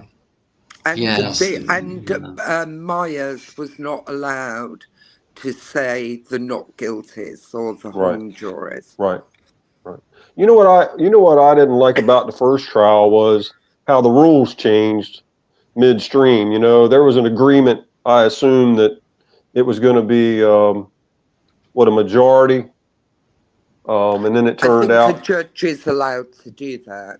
Yeah. Well, that didn't help her. That didn't help her at all. And there was a jury member that was allowed to be or was discharged during deliberations. Yep. Which, you know, here we have alternate jurors. An alternate would have stepped in. Generally, they do in the UK, but I think they were discharged at the end, weren't they? Or during the trial at some point, they were discharged. You would think that should be a grounds for an appeal if, you know, the rules change on you midstream of the jury deliberation where it was supposed to be well, I think it was unanimous and then it went to majority. I think that's the part of the rulings. They're allowed to do that. The judge can make that decision. Yeah. But listen, the idea that they go, how many were there to begin with, 25 or something, and then they go not guilty for these 8, but guilty for these 7. Huh? I mean, isn't that a red flag to begin with?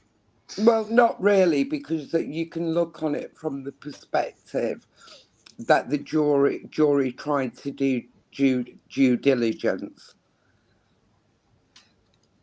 You know, because I'd see what you mean there. Yeah, you've got 22 charges, you got 14 convictions, you got 6 they couldn't reach a verdict, and two not.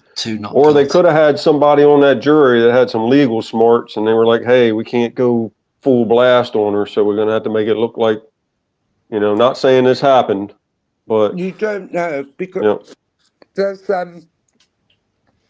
a program in the UK on Channel 4, and it's called Jury Murder Trial.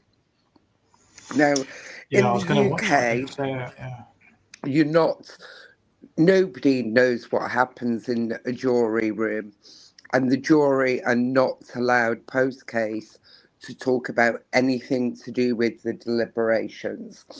Now, it was a dramatisation of a true court case. Oh, I heard the premise, And they had 2 juries who did not know each jury existed. They were put in glass boxes that were curtained, and it looked like a proper court. But we were privy to what was happening in the jury deliberations, and you had people jockeying for position, or, you know, trying to sway people over to their point of view, punching the air when they got people to change their mind. You had people who were looking at their own personal experience. So, say domestic violence, because domestic violence had happened to them, they believed it happened in this case, where the ruling is you look at the evidence presented in court, nothing else. So I found it quite frightening, to be honest. And did they give the same verdict, the 2 groups, or no? One was innocent and one was guilty. Amazing, yeah. And the criminal community, they had, you know, like top Crown prosecutors saying this is quite exciting, doing this sort of experiment, because we really don't know what happens in a jury deliberations. But I found it really quite frightening.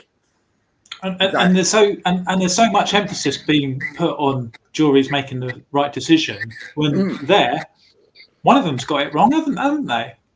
Yes, inevitably, yeah. But it was how they were reaching their decision. Yeah. You know, and, you know, trying to dominate their point of view sort of thing. And this jury was gender biased, this jury, wasn't it? I can't remember, to be honest.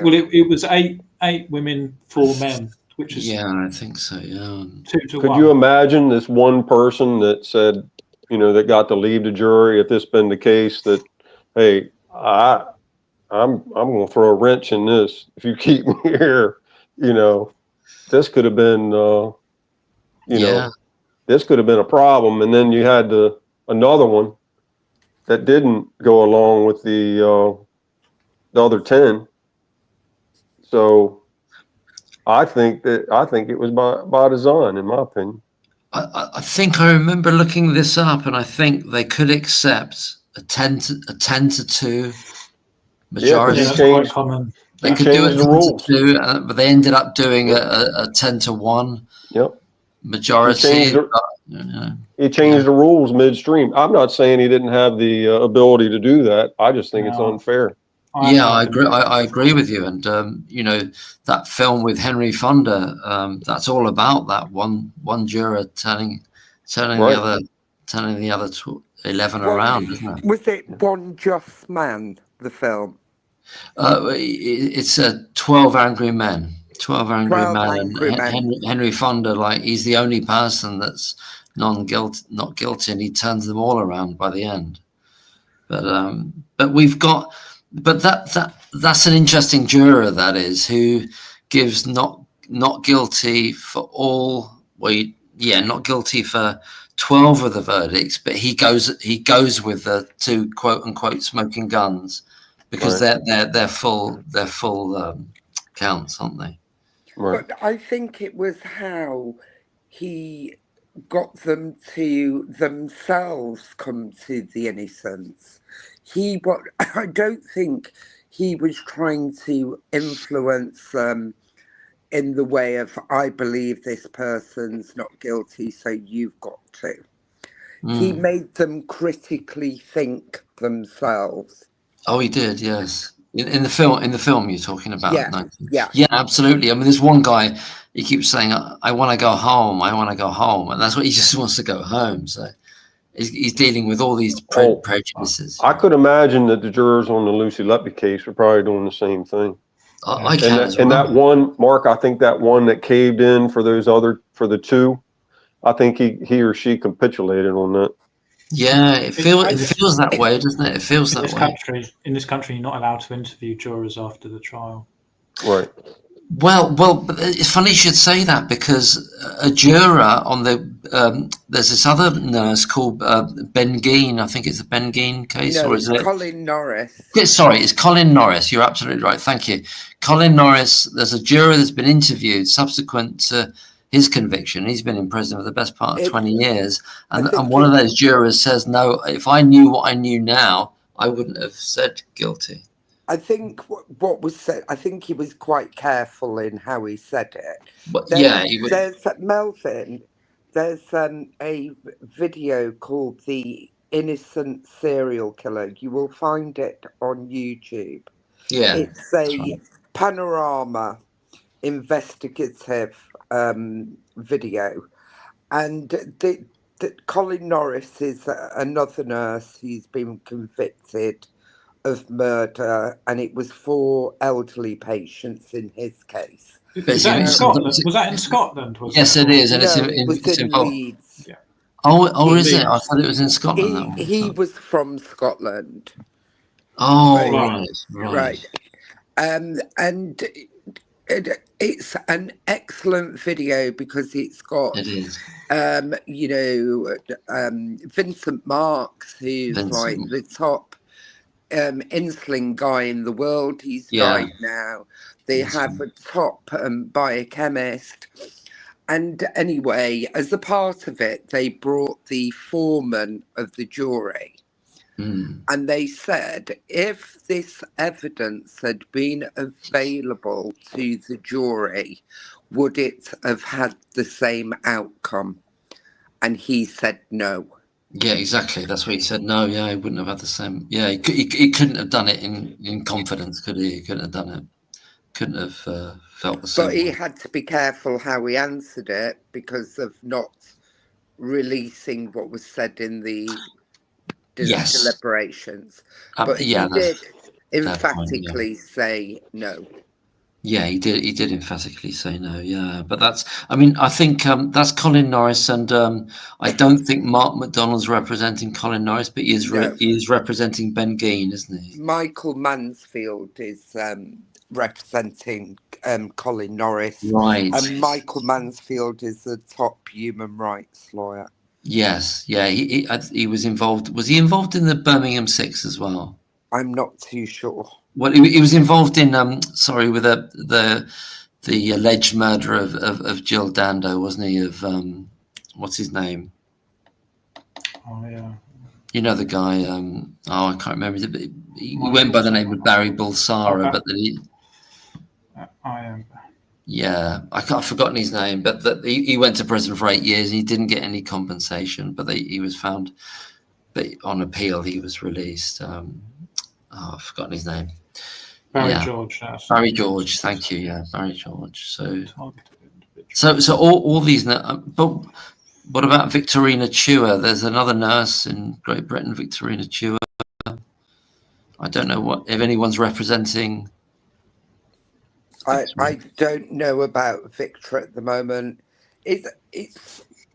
There's Ben Geen, Victor, Colin Norris, and Lucy that I'm aware of, and both Ben Geen and Colin Norris were not long after Harold Shipman, so there was some hysteria about health professionals killing. I'm somewhat hesitant about grouping people together because I don't know about like Ben Geen and things. I'm with you on that, Mervyn. I don't know that case. Somebody asked me about that case, and I tried to look some information up on the Ben Geen case, and I know Carl Perkins. He talked about it on his channel one day, and I kind of listened to what his opinion was, and not to say that I'm siding with Carl completely on that, but there's certain aspects that, from listening to him and a few other people, I'm not sure that I'd want to lump all of them into one. No, I don't think you can.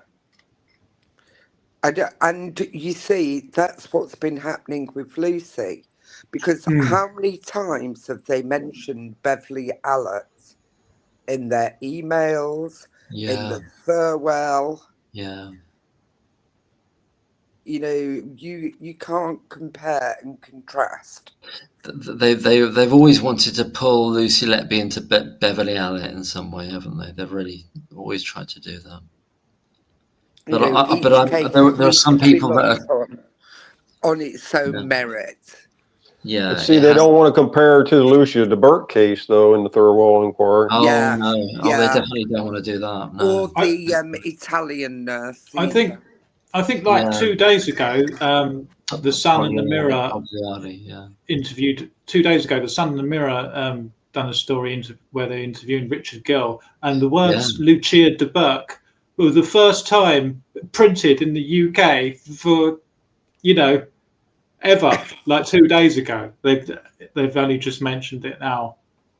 Yeah, I was so surprised that video. So that's done with the Sun. It's on a YouTube account that's got best part of 7 million followers, but it's only got like about 5,000 views. It just really strikes me that there's some kind of a clamp down on this stuff. Mervyn brings up an interesting point about, like, for instance, about her name first time ever being brought up. I was thinking the other day, it's kind of odd that we haven't seen any like a Netflix series or any type of huge company, who had talked about producing a documentary on the Lucy Letby case. If you noticed, you would think that would have came out by now. I think they're all very cautious. Very they're cautious. going to wait. Yeah, they're going to wait until the dust settles on this one, and it's probably. Yeah, well, to be fair, right? If you're a multi-million-pound company or whatever, and it does cost a lot of money to create a documentary or anything on Netflix nowadays. Because if you start going down one, but if you start going down one avenue and make a story, and then if something changes halfway through, they're going to have to bin all that, and it's high risk with an ongoing saga. Oh yeah, I could imagine. I wouldn't doubt if they didn't start one and then had to say, "Well, wait a minute, stop production. We need to." Yeah, they might have already. Oh, I bet they did. I bet there was a few of them.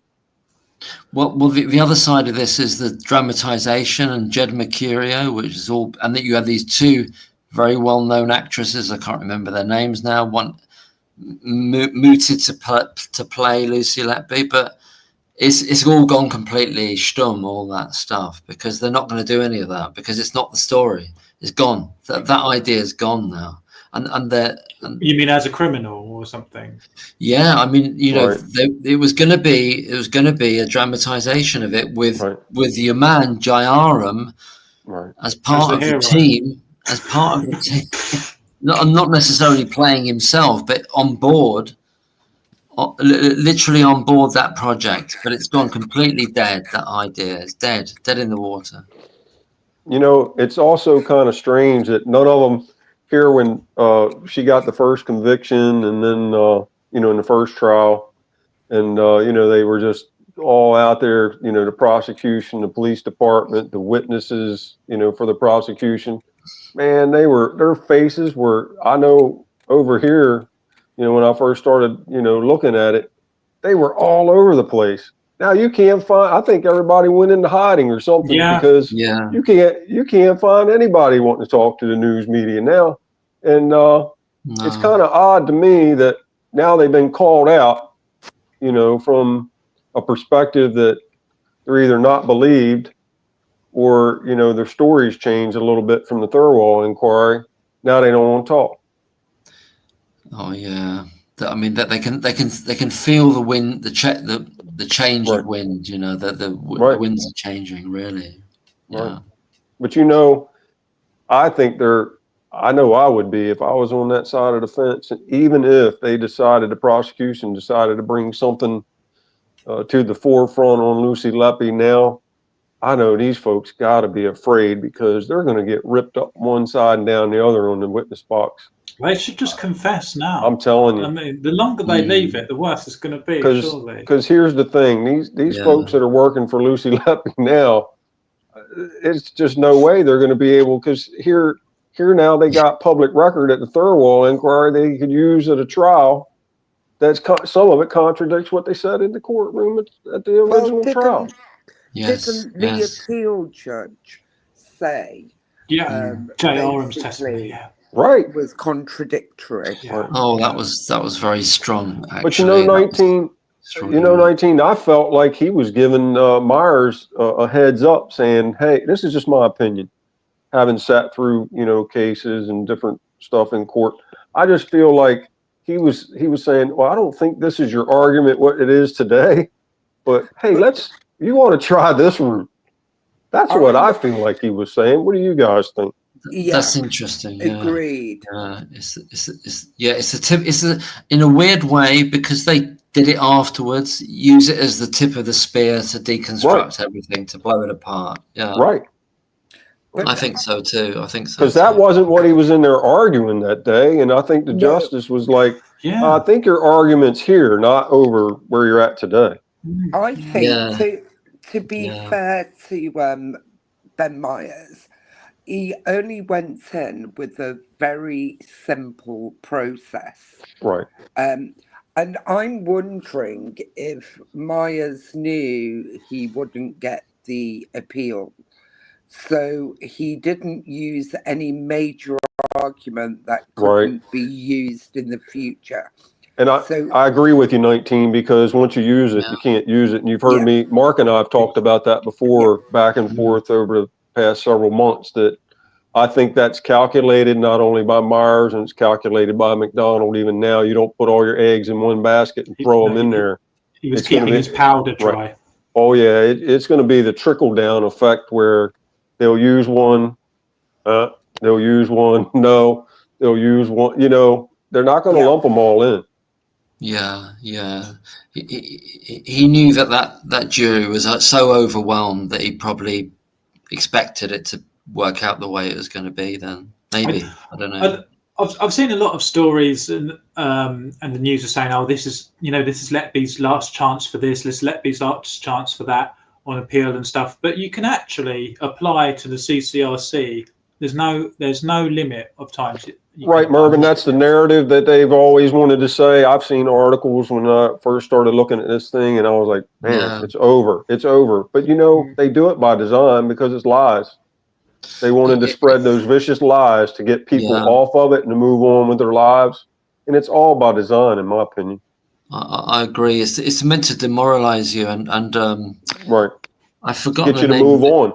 Yeah, exactly. That their ideal was to everyone to forget about this or let it into like the kind of the law of serial killer law type of stuff, and then just forget it. You know. Right. I've had conversations with people because, you know, I've told you before, I kind of use different groups or sort of like think tank groups when I decide to talk about something that I want to do a video on, and it's different perspectives. And I've had people say, "Oh, but she's already had all her appeals. It says right here, she's exhausted all her appeal." For one, they don't even know what they're talking about most of the time. Well, you know, it's a leave for appeal. It's not an appeal. For number one. I'm never going to stop talking about it, and you know, I'm going to be doing something every week. I think it's not. And the people who know she's innocent aren't going to forget about it and go, "Oh, we'd leave her in there, it's all right." That's not going to happen. No. Mervyn, yeah, you're right, Mervyn. I tell you, you know, you guys probably saw me last week when I did the West Streeting video. I was like, man, I got to take a walk on this one. This guy, he's going to tell me what I can say and what I can't say.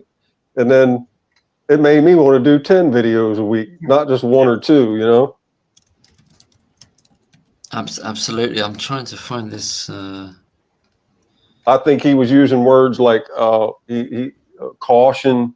I would caution people to, you know why that is, because Wes Streeting in 2023, just after the trial, he went into Parliament and said, and got up when it was his turn to speak and said, "I'd like to give my congratulations to the brave J.R.M. and Brewery," and named them specifically. Right. And that's why, just because he doesn't want to lose face.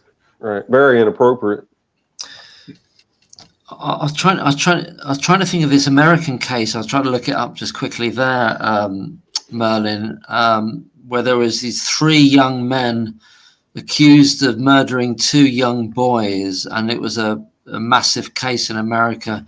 There was a group of like people on the internet and etc. trying to support these 3 young guys. They eventually got released, but it took a number of years. Does that ring a bell? I'm trying to think of the names of the Mark, case. I couldn't tell you because, look, before the Lucy Letby case, and like I said, in my past career, I had a business of, you know, in law enforcement. My job was to arrest people and put them, you know, and testify and all that stuff.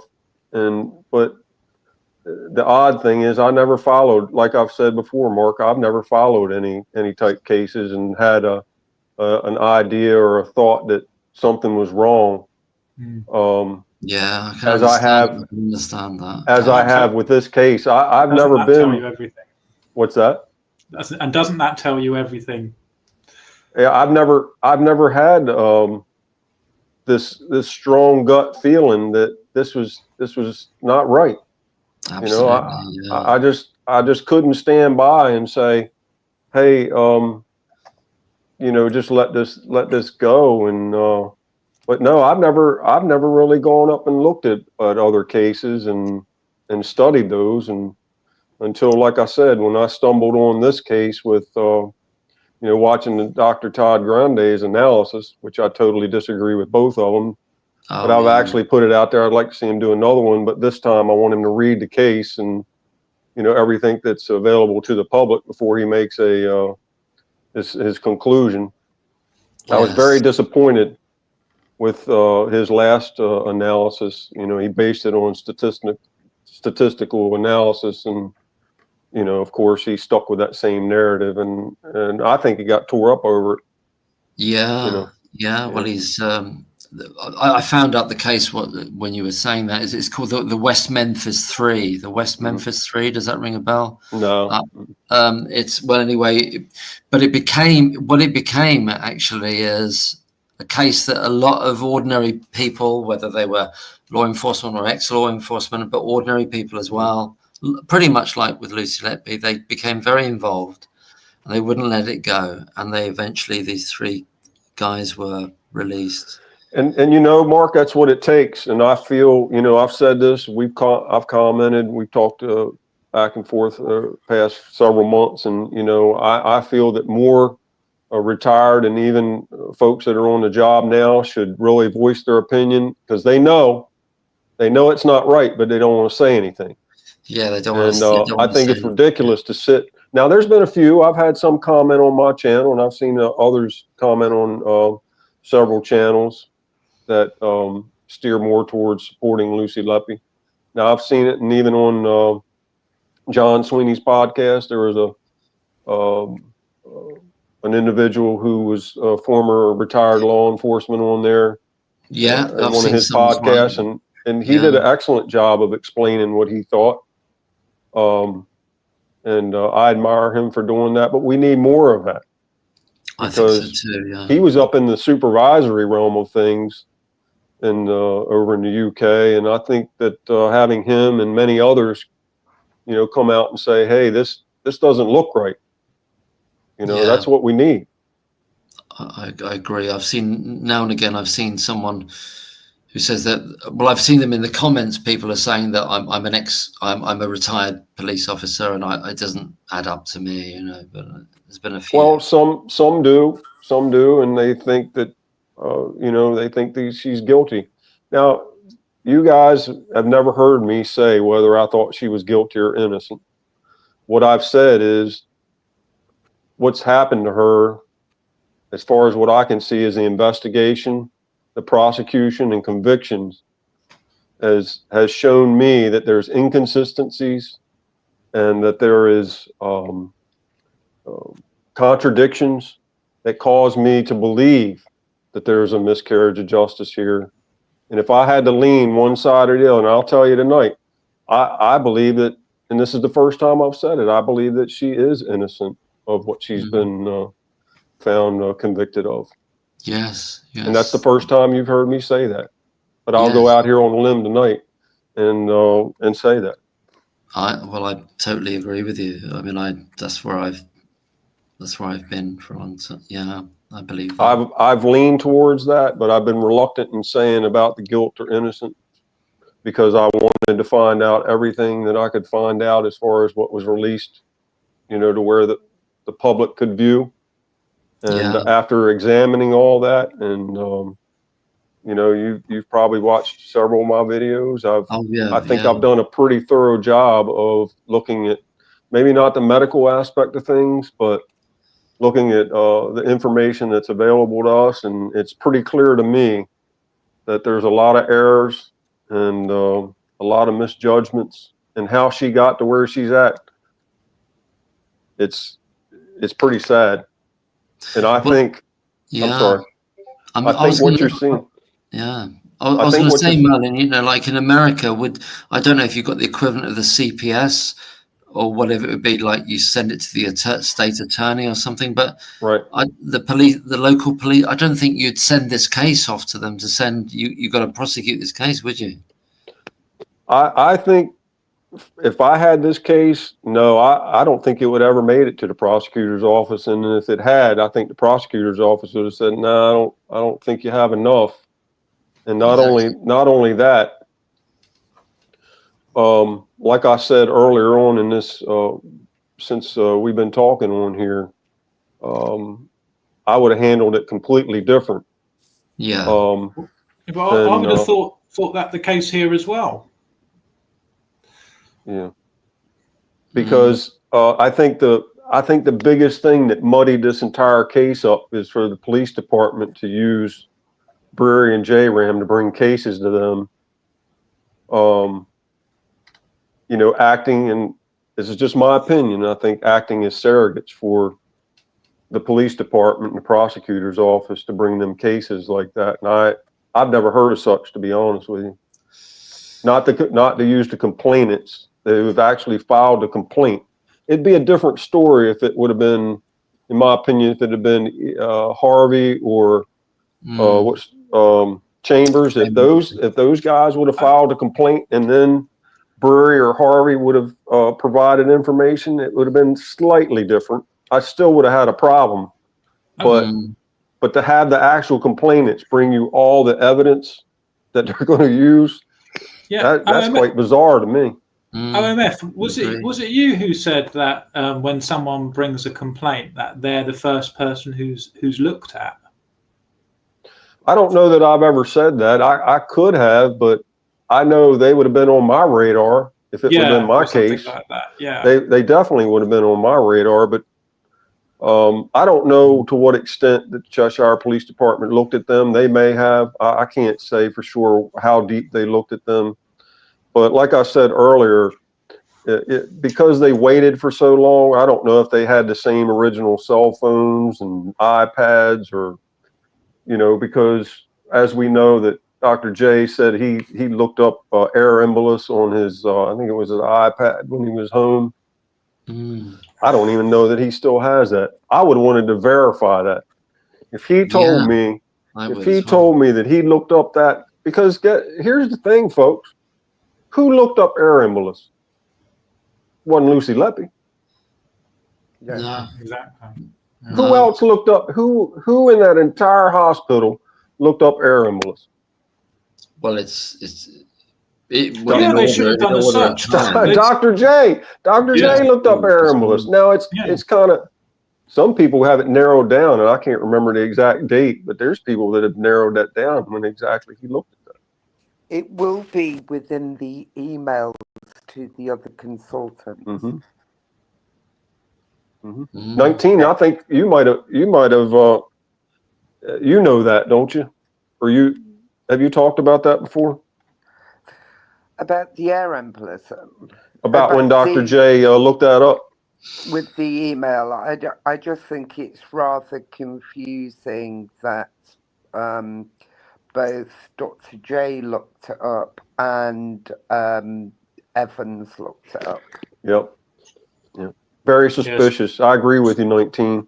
I think it's quite confusing that both of them did that.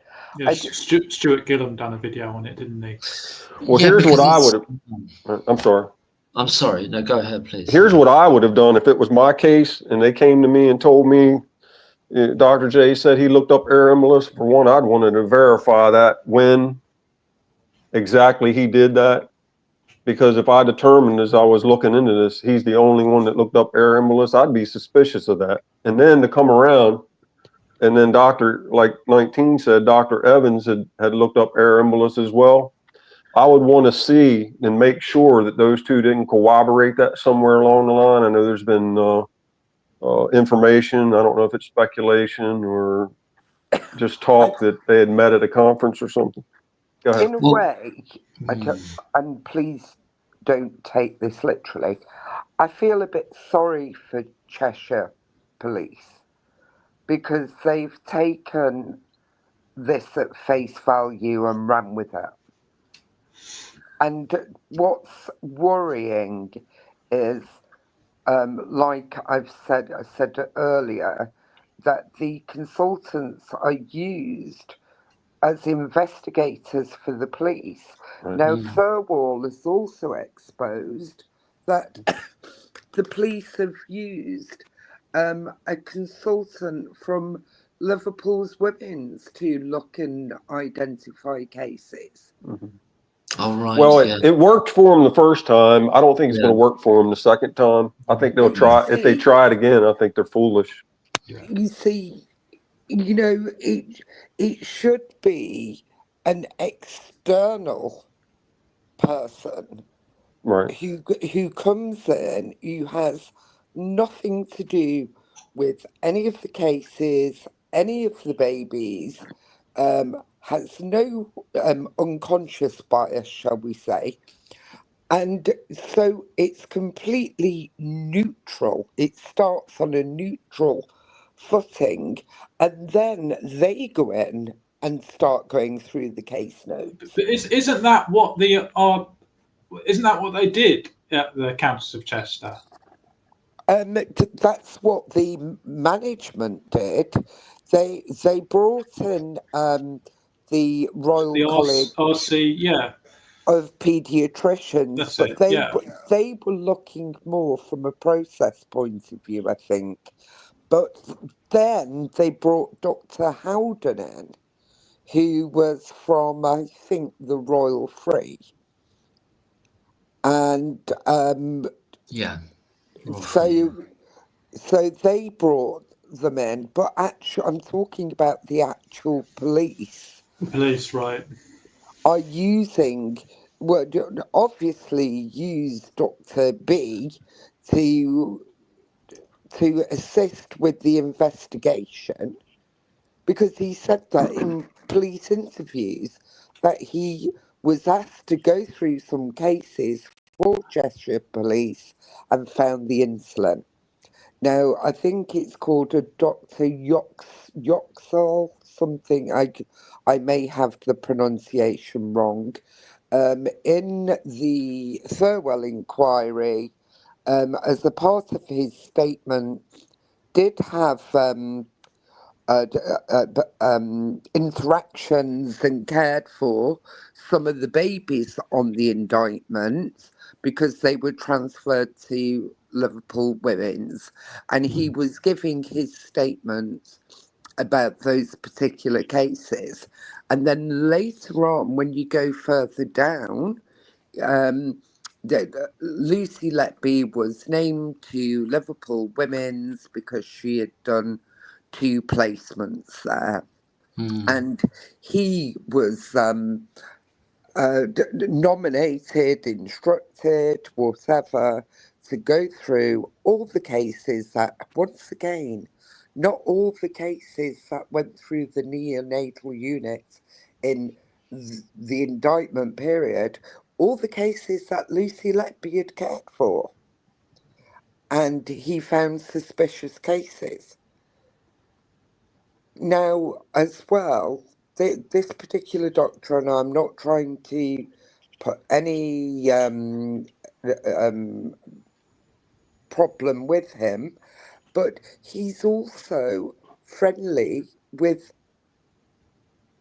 Briley, because there's email interactions with them both where Briley had asked him to look at his police statement in 2018 on, I think, Baby F, and somebody that this consultant knows is working with Briley, either a family member doing work experience or something, because he names them by name and asks how are they doing.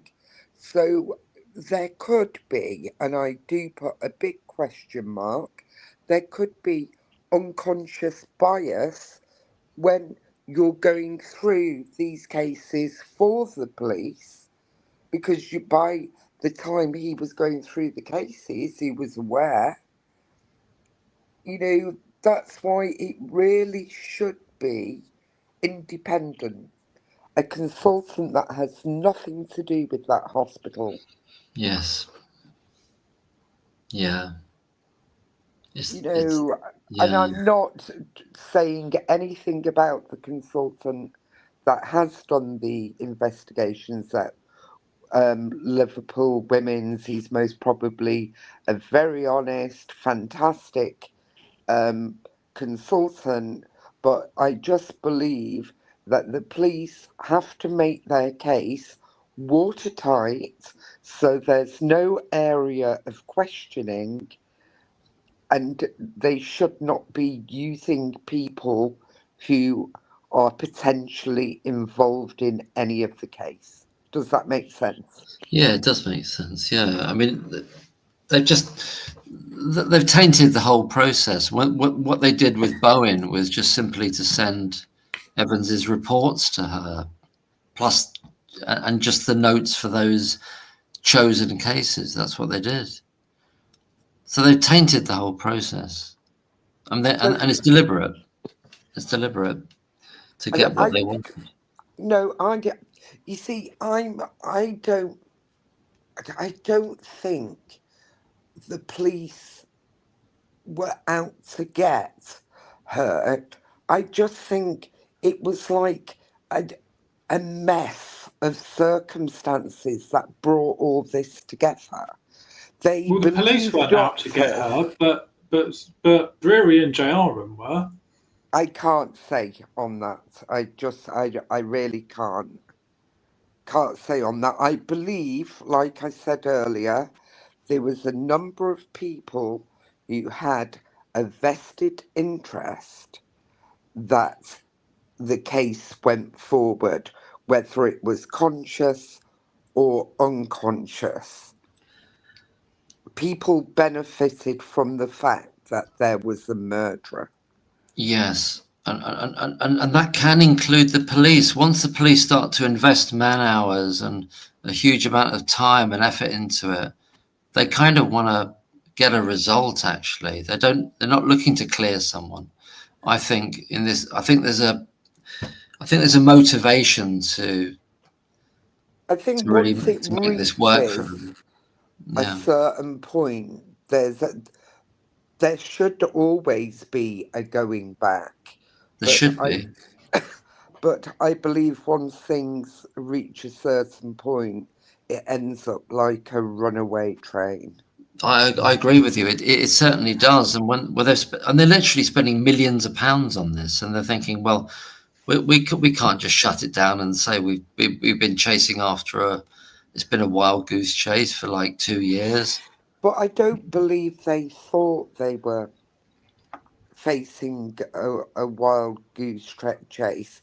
I think people were convincing them, and yes, I think that you're right. It wasn't a wild goose chase, if you see what I mean. I do, because they've got Evans there literally telling them this is a murder, this is a murder, this is a murder, this is deliberate harm.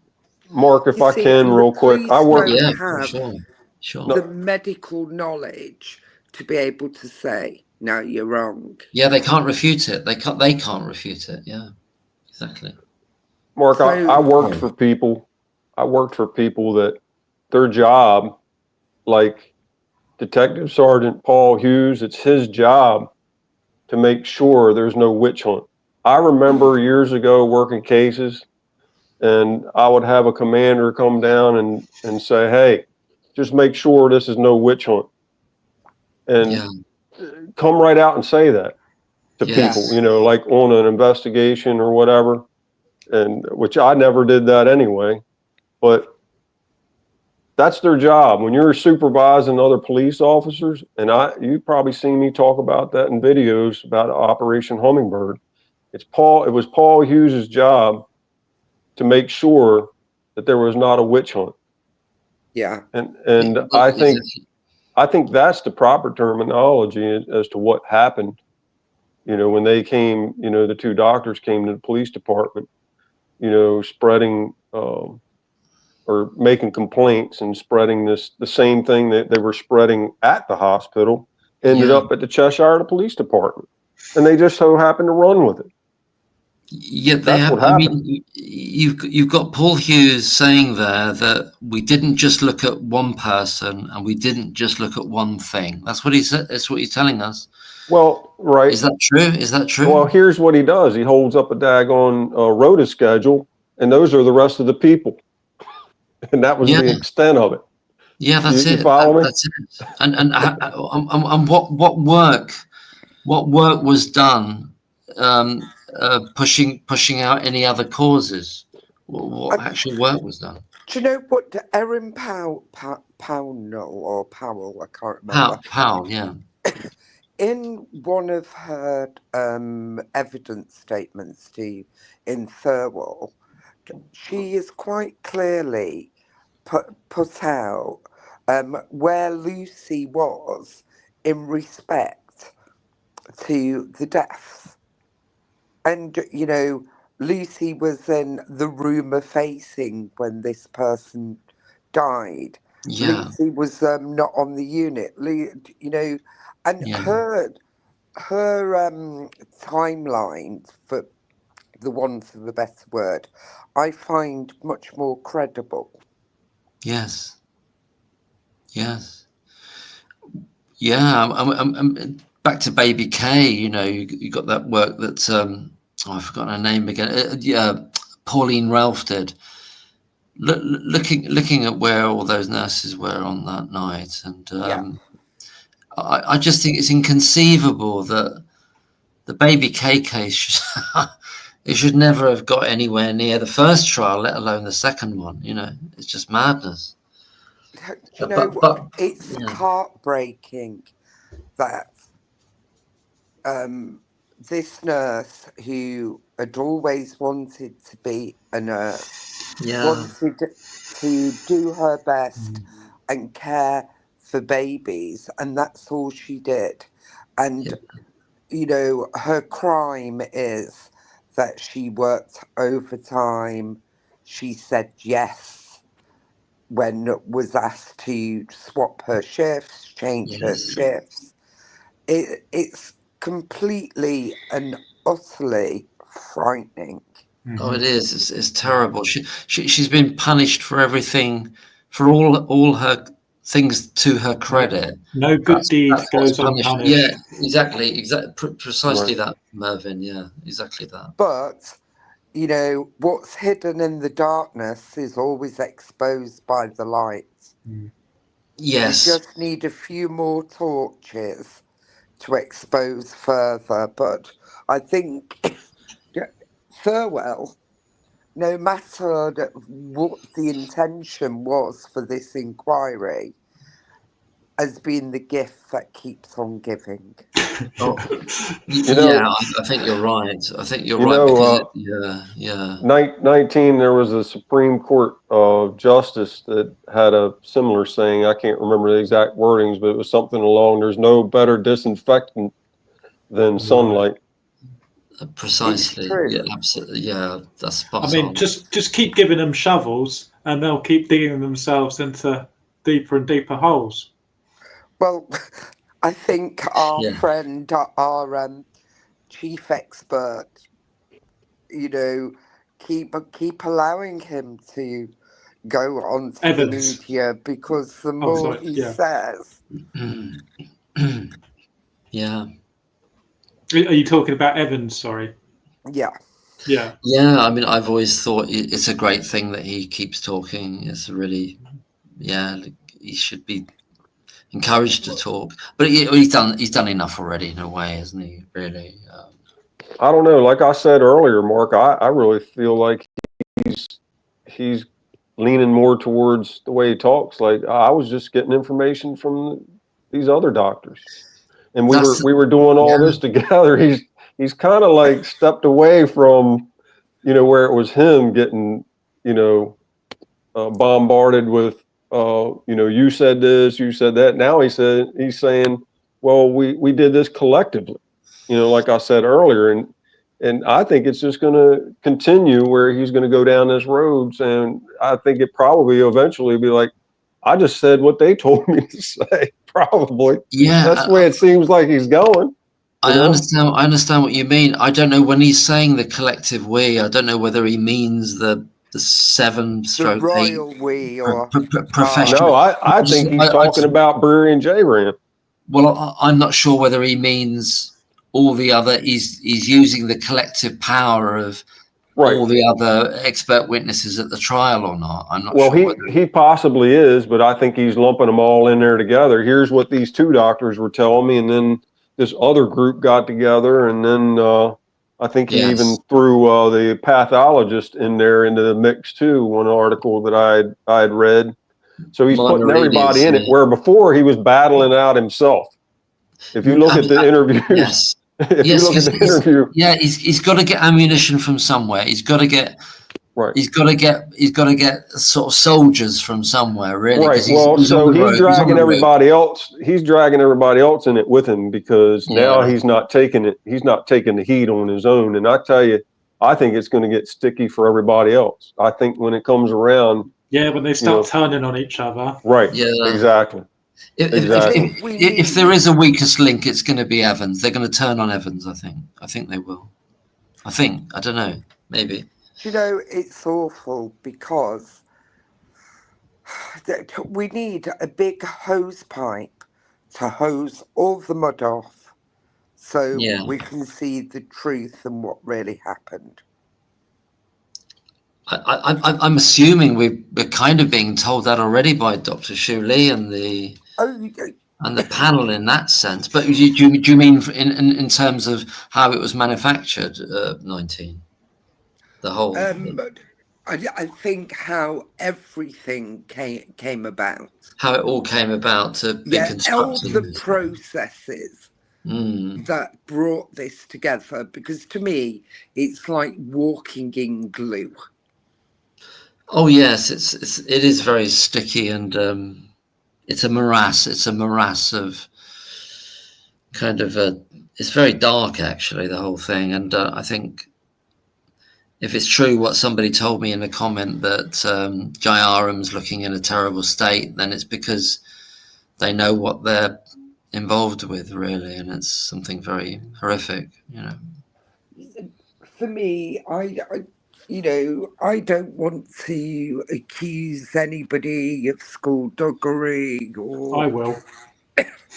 or anything like that. I believe this has been a runaway train that has taken a life of its own. But it has to involve a great deal of moral cowardice and deception and kind of self-protection in order to allow it to perpetuate in that way. There can't be. There's not an easy excuse to kind of slip out of this. Really, I don't believe. Most probably not, but I don't think it started with any skullduggery. Well, my feeling for a long time now has been they didn't expect or want it to go this far. They didn't even want it to go this far, let alone expect it to go this far. They wanted her off the unit. That's my view. They wanted her out of Dodge, and that was it. That would have been enough for them. What makes me question is if Lucy had accepted, because I think they were even offering her a job at Liverpool Women's and to pay for her masters. Yeah, they were as part of the. Makes me wonder if she'd accepted that and gone, if there would have been any court case. No, I don't think there would have been. I mean, she wanted to go back to Chester. I mean, the offer to her was to do a master's and to get this secondment, but it wasn't to take her away from the Countess, as far as I remember. It was, and that's the last thing that these other people wanted. They didn't want her back. Well, that's the whole point. They only went to the police when she insisted on coming back to the ward. I know. Yeah. I mean, that tells you everything, doesn't it? All I can say is she must have had the folly of youth, because how she could have believed it was tenable for her to go back. I'm not saying it's right. Well, all of her friends, she wanted to go back. She missed her friends, the nurses. It was a working family, wasn't it? Yeah, I get that. But you know, how can you work with 7 consultants who have accused you of such a heinous crime? I'd be frightened. Yeah, I'd be terrified Yeah. of going back. But she said, I think it was in some of the police interviews, I can't remember the source, but she was, they were asking about, you know, she didn't tell her parents that she wasn't working on the ward anymore because she was embarrassed. That. And, you know, she wanted just to for everything to go back to normal. And she's buying a house up there. I mean, where is she gonna? She's gonna have to completely change her life. She was within driving distance of Arrow Park, Liverpool Women's. I can understand. Don't get me wrong. I'm not trying to diss her in any way. No, I know you're not. I know you're seeing it from the point of view. She could have saved herself from this. And somehow she could have saved herself. But I'm not saying you know. it's right. No, I know you're not. I know you're not. You know, why should she have had to have left? But I think sometimes in life, and it comes more with age, you have to choose your battles. I suppose what she could never have foreseen is that she wins the grievance but ends up being a serial killer. She won that battle and then lost that war. But she lost the war because she never have imagined that was possible in this world. And that's what struck me to the heart, is the idea. When I first got gripped by this, is the horror of it, the horror of that happening. It shouldn't be possible what they've done. But they've made it happen. And I think, you know, she was a young girl with what should have been quite a happy life ahead of her. Yes. You know, and I don't know when she wrote the Post-it notes because they never. I think it was after she was arrested, they said. Was it afterwards? And she was self-prophesizing. So by that time, she could see the road it was going down after the arrest. I'm never going to marry, I'm never going to have children. You know, you could see she knew the police were either getting involved or were involved at that time. And she could, you know, in some way imagine the road she was trotting down, but I doubt she truly believed that was going to happen at that time. And it was too late for her to turn back then, because that train we're talking about, that runaway train, has left the station and it's moving and it's building up speed at that point. Well, you know, Mark, I've said this before. I think that she just thought they were going after her about her practice. I don't think she knew at that time that. Yeah, she said, didn't she? She was. She thought it was because of her. Yes. She was worried that it was she was doing something wrong in her practice, and you know, she wasn't doing it right. So she was worried about that. Absolutely. Sorry, go ahead. Sorry, beg your pardon. Not only that, when I think this was brewing for quite some time, and it probably all started with baby Noah Robinson. I think it all started back then, and they were running around there a little squeamish, because remember when she was talking to Dr. A about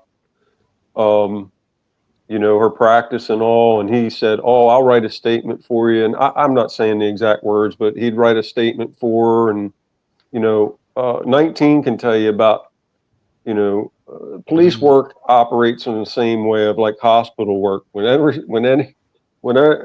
there's something that goes wrong, they're going to want statements. And that told me, when she said that with Dr. A about, you know, "Oh, I got your back, I'll write a statement for you." And you know, not to get too sidetracked off of what we're originally talking about, but you know, she was crushed when Dr. A came in there. You know, people, the guilters, wanted to say, "Oh, it's because they had a relationship." and this, that, and the other. But really, in reality, he told her that he had her back, and he'd write a statement for her saying that her practice was, spot on pretty much, and that didn't happen. I wonder when he turned on her, because post the grievance, she had been agreed that she could go to Liverpool Women's for observation, wouldn't have hands-on contact with patients, and he organised that for her.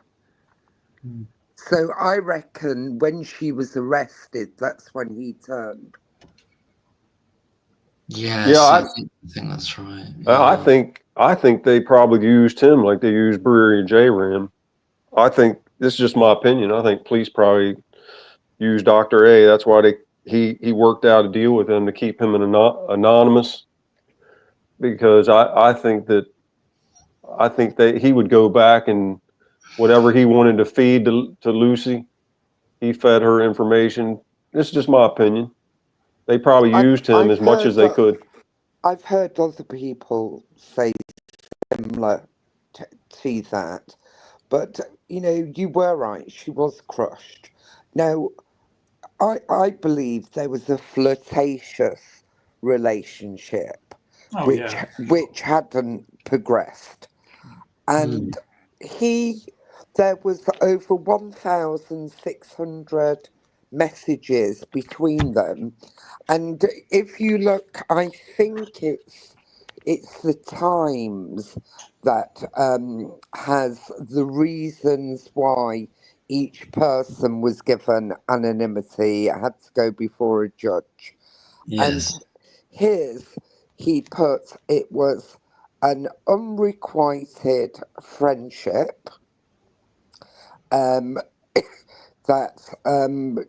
she was obsessed with him, and had even looked his wife up on Facebook. Takes two to tango, my friend. Well, 1,600 messages. I've had relationships where I don't think I've had that many text messages between the two. But you know what would be nice, 19, is if the public could see all of them, and let's see who had the most messages. Oh, I think it's him. I think it's him trying to effectively court and seduce. For sure, yeah. I believe. But they tried to paint her like she was some kind of floozy, and it didn't even rise to that level, and it was ridiculous. No, and the indictment started before he even started at the trust. So the assumption that she was trying to get his attention by harming people can't be right. Right, but for sure, 19... he was definitely flirting with her. It was not he was definitely pursuing her from an outsider reading it. The ridiculous part and all that, 19, is that you're right. He didn't come on scene till about baby L time frame, and yet people that don't know the case and they haven't filed it, they'll try to make you believe he's been there the whole damn time from A to Q. No, and I think the changeover of doctors is normally the 1st of August. Yep. So I think he would have arrived on scene in August 2015. Right. August 2015. I mean, the point of Dr. A, the utility of him for the prosecution was to make up this vague Munchausen by proxy idea. Right. That would have put him somewhere around baby F, baby E, baby F. That, you see, some people come out of sync, so it may not have been the 1st of August, but that is the doctor changeover date. Mm-hmm. Yeah, I just think he was just used. He was used by the prosecution, and I think he was happy to be used because he wasn't going to he wasn't going to side with her any anymore family life. because he's married and he's got children and it's become an open thing now, and he's going to have to switch the roles, and he's going to have to reframe it as her chasing him now, and that's the betrayal. That's his betrayal, I think.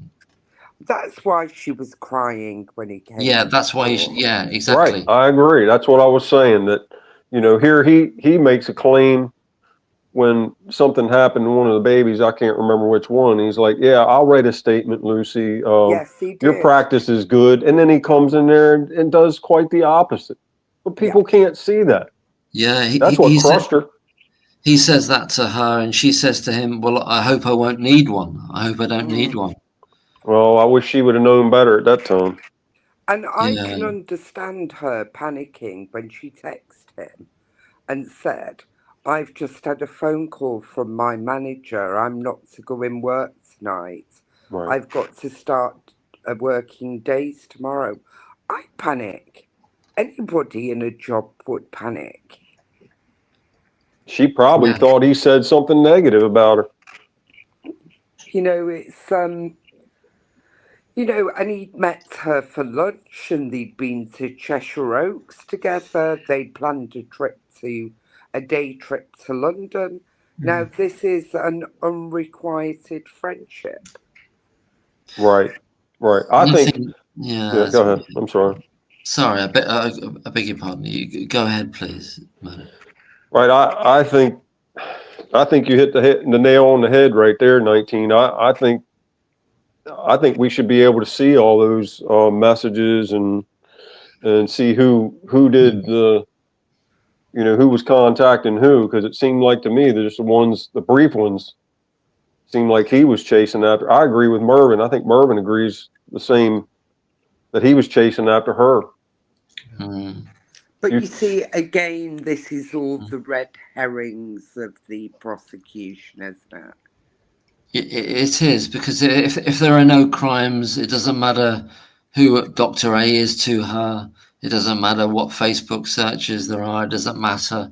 This is all the flim flam around it, isn't it? This is all the tawdry. I'm just gonna. Sorry. Yeah, was just about to say, go on, you go ahead, Marvin. Very sorry. I was just going to say, what wife would let if there's any women listening now, what wife would be comfortable with their husband having 1,600 text messages with another woman? Yeah, a younger single woman. Most probably didn't know. Exactly. That's what I mean. It was definitely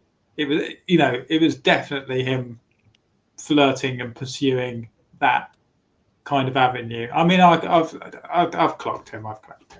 Yeah, I agree, and he's about 14 years older, 12, 14 years older, something like that at the time. He's in his late 30s, isn't he? Nearly 40. I think that 25. The sad thing is that, he obviously supported her even after the grievance, because the place, of observation at Liverpool Women's for his own covering his own back, for the want of a better word, abandoned her. Yeah. Right. And he may to this day still feel she's innocent, but because of fear of reprisals from, God knows how many aspects, from family life to career-wise to police-wise, he just felt he had to double down and walk away. And for me, I was always brought up with, you tell the truth. My dad used to say, you can lock up from a thief, but you can't from a liar. My dad hated liars. Yeah, I can And, understand. you know, it's sad that this case has exposed to me the fear that people must have within them, professionals, to backtrack and to cover their own backs, because it has Yeah. been obvious some of that has been done within the case.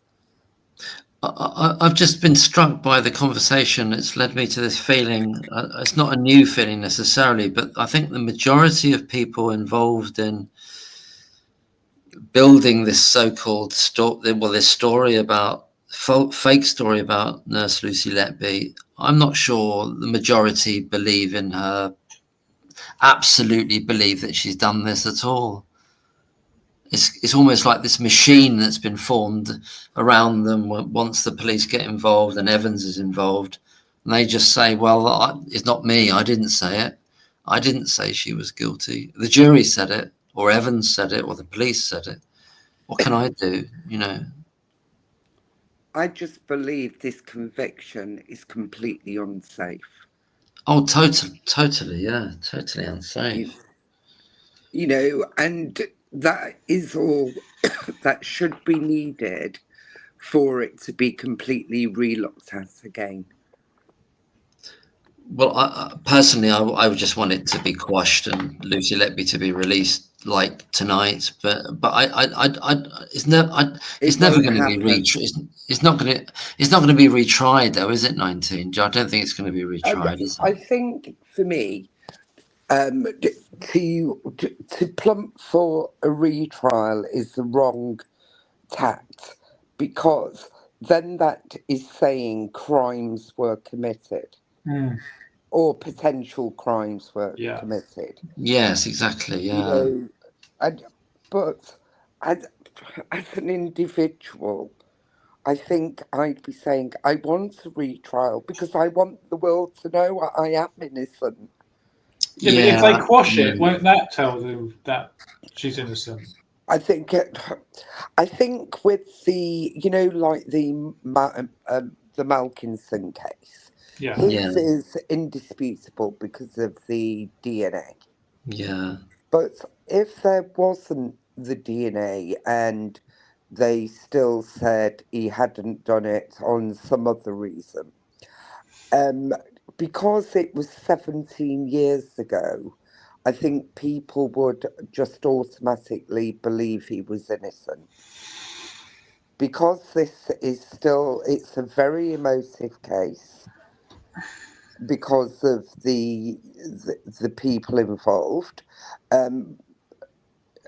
I don't know if people will just automatically say, yes, she's innocent, because it was only 2 years. There almost has to be a kind of, like the court is a kind of theatre. There has to be another show put on in a way to actually display it, doesn't there? So you think having a retrial and the jury saying not guilty on all the counts is going to be better for the public than for a judge to quash it and throw it out? I think that what happens is the judges do quash it, and then a discussion happens with the Crown Prosecution Service if they want a retrial. I don't know, to be honest.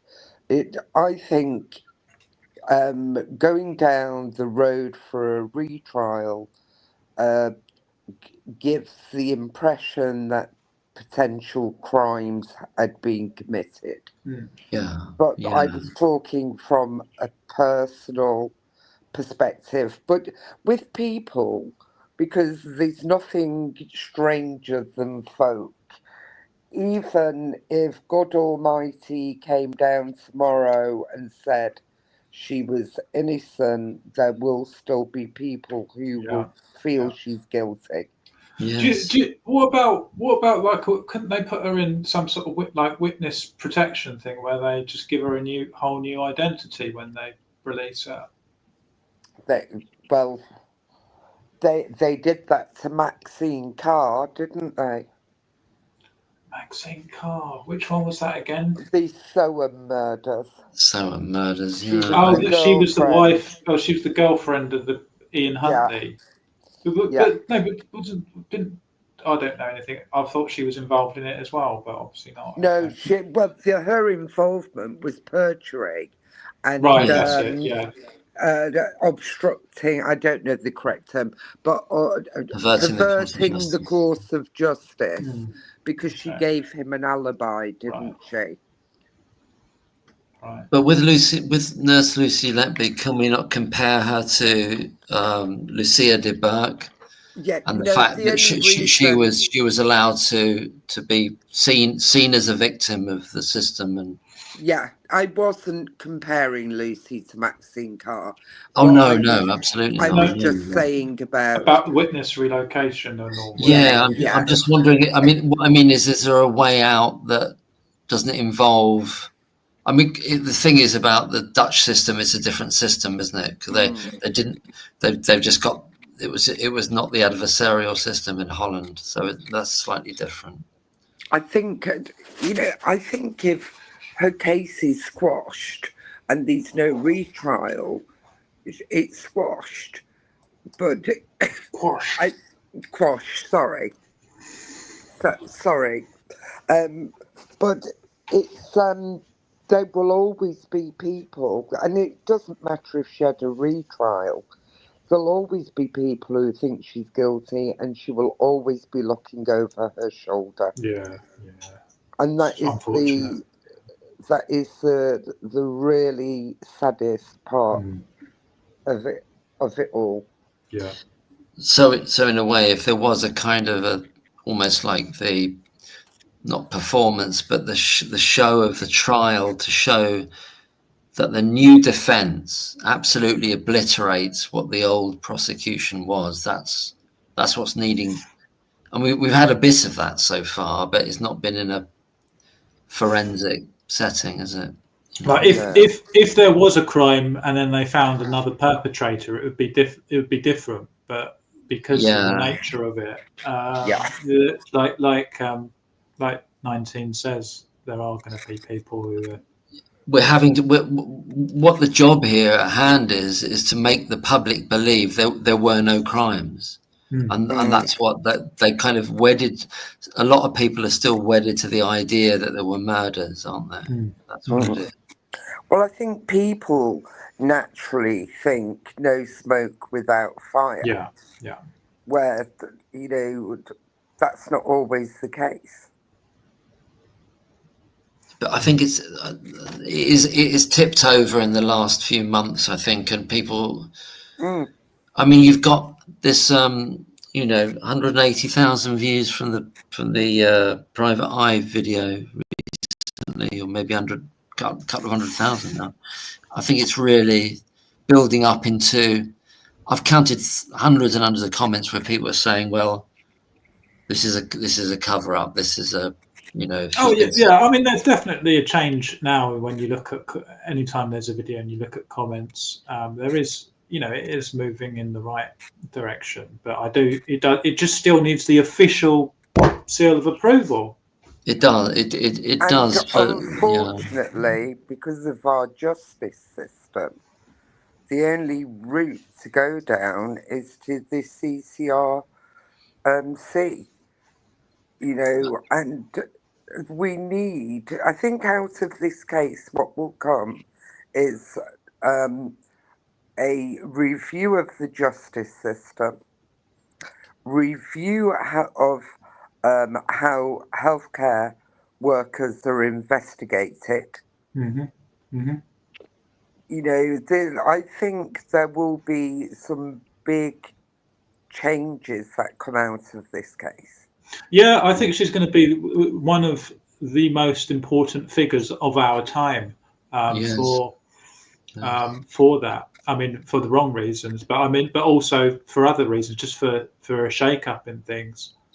Just going back to the Royal Society of Statisticians, in their reports of healthcare workers that are accused of a criminal act, it quite clearly states in there that the accusers of a crime should not be the investigators of it. Yeah, absolutely. Yeah. Oh, And that came out prior to the court case. Yeah. And it's still being ignored because not that Liverpool Women's is accused her of the crime, but they have involvement within the case. Well, also, who was it in the public inquiry who pointed out that there's no point in doing these public inquiries when at the end you come up with these recommendations, they make these recommendations, and nothing happens with them. Yep. Yeah. Yep. Yeah. Thirlwall has pointed that out themselves. Yeah. They did a review of all the public inquiries. About the blood. Do you remember about the blood issue? Mm. The tainted blood or something, and nothing happened with that. Oh, yes. Yes. You know, Gosh. The lessons should be learned and measures should be put into place after these public inquiries, and it should be mandatory that they're adopted. Well, I'm just wondering whether the one of the potential biggest outcomes of this is whether the whole of the neonatal services throughout the whole UK are essentially investigated or retrospectively investigated for deaths that have been happening over a long period of time. Well, look, you know, one thing that I'm quite surprised of, and they did post in Thirlwall recently, is I'm sure it said 18, but I'm sure I seen on a graph that it was 21 neonatal deaths. And they pointed that in Thirlwall put in evidence that they'd investigated these deaths, but it was only the front page. There was no the attachments you could see were 2 Word documents. Yeah, but they weren't published. I can't. Yeah, that's really annoying on the Thirlwall documents. So often on the emails, there's like 4 or 5 attachments, and you're like, where are these? I want to see them. Yeah. So really, we don't know what the outcome of that was, or their methodology, or and the high stillbirths, coincides with the high neonatal deaths, and I think I think in the Kent inquiry of the maternity scandal, babies who had actually breathed were being registered as stillbirth. A coroner does not need to be involved with the stillbirth. Yeah, that's been a big issue, the miscoding of early neonatal deaths and stillbirths. Yeah. Were any of these babies that had been coded as stillbirths not stillbirths? Well, exactly. Yeah, that's what with the original FOI data from 2018. That's what it was looking like, but they changed up all the data in 2023. They really rearranged a lot of it, and I don't know which lot to believe now, really. And now Thirlwall has put out this new lot of information, which includes deaths that happen at other hospitals. Yeah. So they've got this new figure of 18 for the full 2015, 2016 period. Mark, you and I had talked about the totals many times over the past several months, and we still can't keep them straight. We can't keep them straight because there's. I don't know whether you believe them now, whether you believe them the last time or the original time. I don't know. I don't even think they know. I don't believe they know either. I mean, I don't think they know. And I'm going to tell you why I think that is because, like we've talked about, and I hate bringing up the CQC all the time, but It states plainly in there in the 2016 report that there was 9 stillbirths reported between June and October. And this was around the time frame, I think there was reporting that the NHS had gotten caught. I think 19 was touching on that a little bit. They got caught putting neonates over into the stillbirth category. Yes. And their excuse has been that a neonate can go over into the stillbirth category if it's hours or a day old. And what I learned from that reporting was that it was based on if it was a stillbirth and the family got X amount of dollars. And if it was a neonate, they would get X amount of dollars. But it would be more, the amount would be more on a neonatal death than it would be on a stillbirth death. So it appeared that they were putting them over in the stillbirth category to save money. That's the appearance it gave. Yeah, and there's another thank you. And there's another factor of the idea of having post-mortems as well. I think that figures into this as well. Right. Well, it's not under the coroner's remit. Yeah, it's not under the coroner's remit for stillbirths, is it? No. Well, I don't know how they work over in the UK, but I know for us, like if I had a death investigation, I would call the medical examiner. There would be a field medical examiner that would come out to wherever that scene was, whether it was institution, hospital, or alongside the road or whatever. The medical examiner would come out and we would make a collective determination whether that person had to go downtown. And what you probably heard me say that before, going downtown for an autopsy the next day. And then I would go to that autopsy. And back in the day, we were right there on the floor next to the medical examiner or the doctor doing the autopsy, and you would take notes and you would discuss certain things, and at the end of it you would have a meeting in an office and you'd talk more about findings and conclusions about things. Sometimes they couldn't be settled in that day because of other tests that had to be conducted, but it seems like in this case none of that ever happened up front. This whole investigation was done, well, the investigation and the decision that there was a crime, there were more than one crime, a series of crimes, was all basically done on pieces of paper. It was all done on notes. That's what this thing is about. It's about pieces of paper, actually. Yeah, it's just the way it's set up is just confusing to me, Mark. I know how investigations are supposed to go, and that couldn't be, in my mind, I was like, it couldn't be that different in the UK than the way a case is supposed to work, especially in a case of what we call attended death.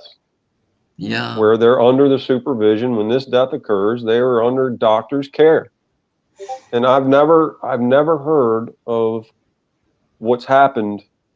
Like we've said many times, you take the Noah Robinson case, that's the way those were supposed to work.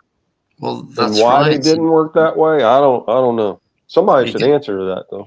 You get this guy ringing up, or allegedly ringing up the NCA. It's his kind of case, and he can overturn 6 post-mortems. Yeah, I mean, if you're saying whoever done the post-mortems got it wrong, why aren't you dragging him up in front of the court saying you're not doing your job right? Well, exactly, yeah. Right. Well, what's bizarre about that whole thing, and maybe 19 knows, is that why are they going to these other places for post-mortem? I think it was that was the other hospital. They went to the children's hospital. It was the place where the standard place where they usually did it, I think. I think it's because that's where the pathologist and the neonatal pathologists were based. George Kakai. See, what's confusing about that to me is if there's a concern, then, like I said, we would notify the medical examiner. The medical examiner, like I said, they would go downtown, which I would consider downtown would be the coroner's office in Cheshire, just like baby Noah. And the coroner said nobody raised any concerns with him, didn't they? But they didn't raise any concerns. No. So well, he even and Reinhardt even. I'm sorry. We would, if they'd raised concerns, they would have been a home office pathology. So a government pathologist would have been there. Right. Well, So it goes back to like what we were saying with Baby D's mom. She went to the coroner's office, talked to Reinhardt. And then not only that, in 2016, I think it was in October, there was a meeting with regard to one of the babies. I can't remember which one it was. And I think Dr. J had an opportunity at that meeting to talk to Dr. Reinhardt about that particular baby, and that didn't happen, according to Reinhardt. That was in October of 2016. Right. Wow. Which I find quite bizarre, actually. Well, I think it's been an amazing discussion. We're at like 5.5 hours now, coming up to, and we've covered a lot of ground. I think I'm going to perhaps bring it to a gentle close now. But I thank you all, and thank you so much, Merlin and Mervyn and 19 and everybody in the chats, and everybody's commented and everybody's listened. I think we've really covered a lot of ground there in discussion, and absolutely. And it's been very interesting, and I only see this going one way, and I see it with Nurse Lucy Letby being released, but it's just a matter of when. I don't know how everyone else feels about that. I agree. And thanks for having me on, Mark. I appreciate it. Oh, it's great. Fantastic to have you, all three of you on, and fantastic to have everybody here commenting, and also listeners as well, listeners stroke commenters, and Merlin, Mervyn, and 19 there. You've been fantastic. Thank you. It's been thank you, Mark. Cheers. All the best. Have a great day, night there. It's it's 4:30 in the morning here, so we've pulled an all-nighter nearly. So absolutely. All best to you. I'll say good night for now, and good night to everybody. Bye-bye. All right, thank you. Thanks for everything. Take care. Bye-bye. Bye-bye.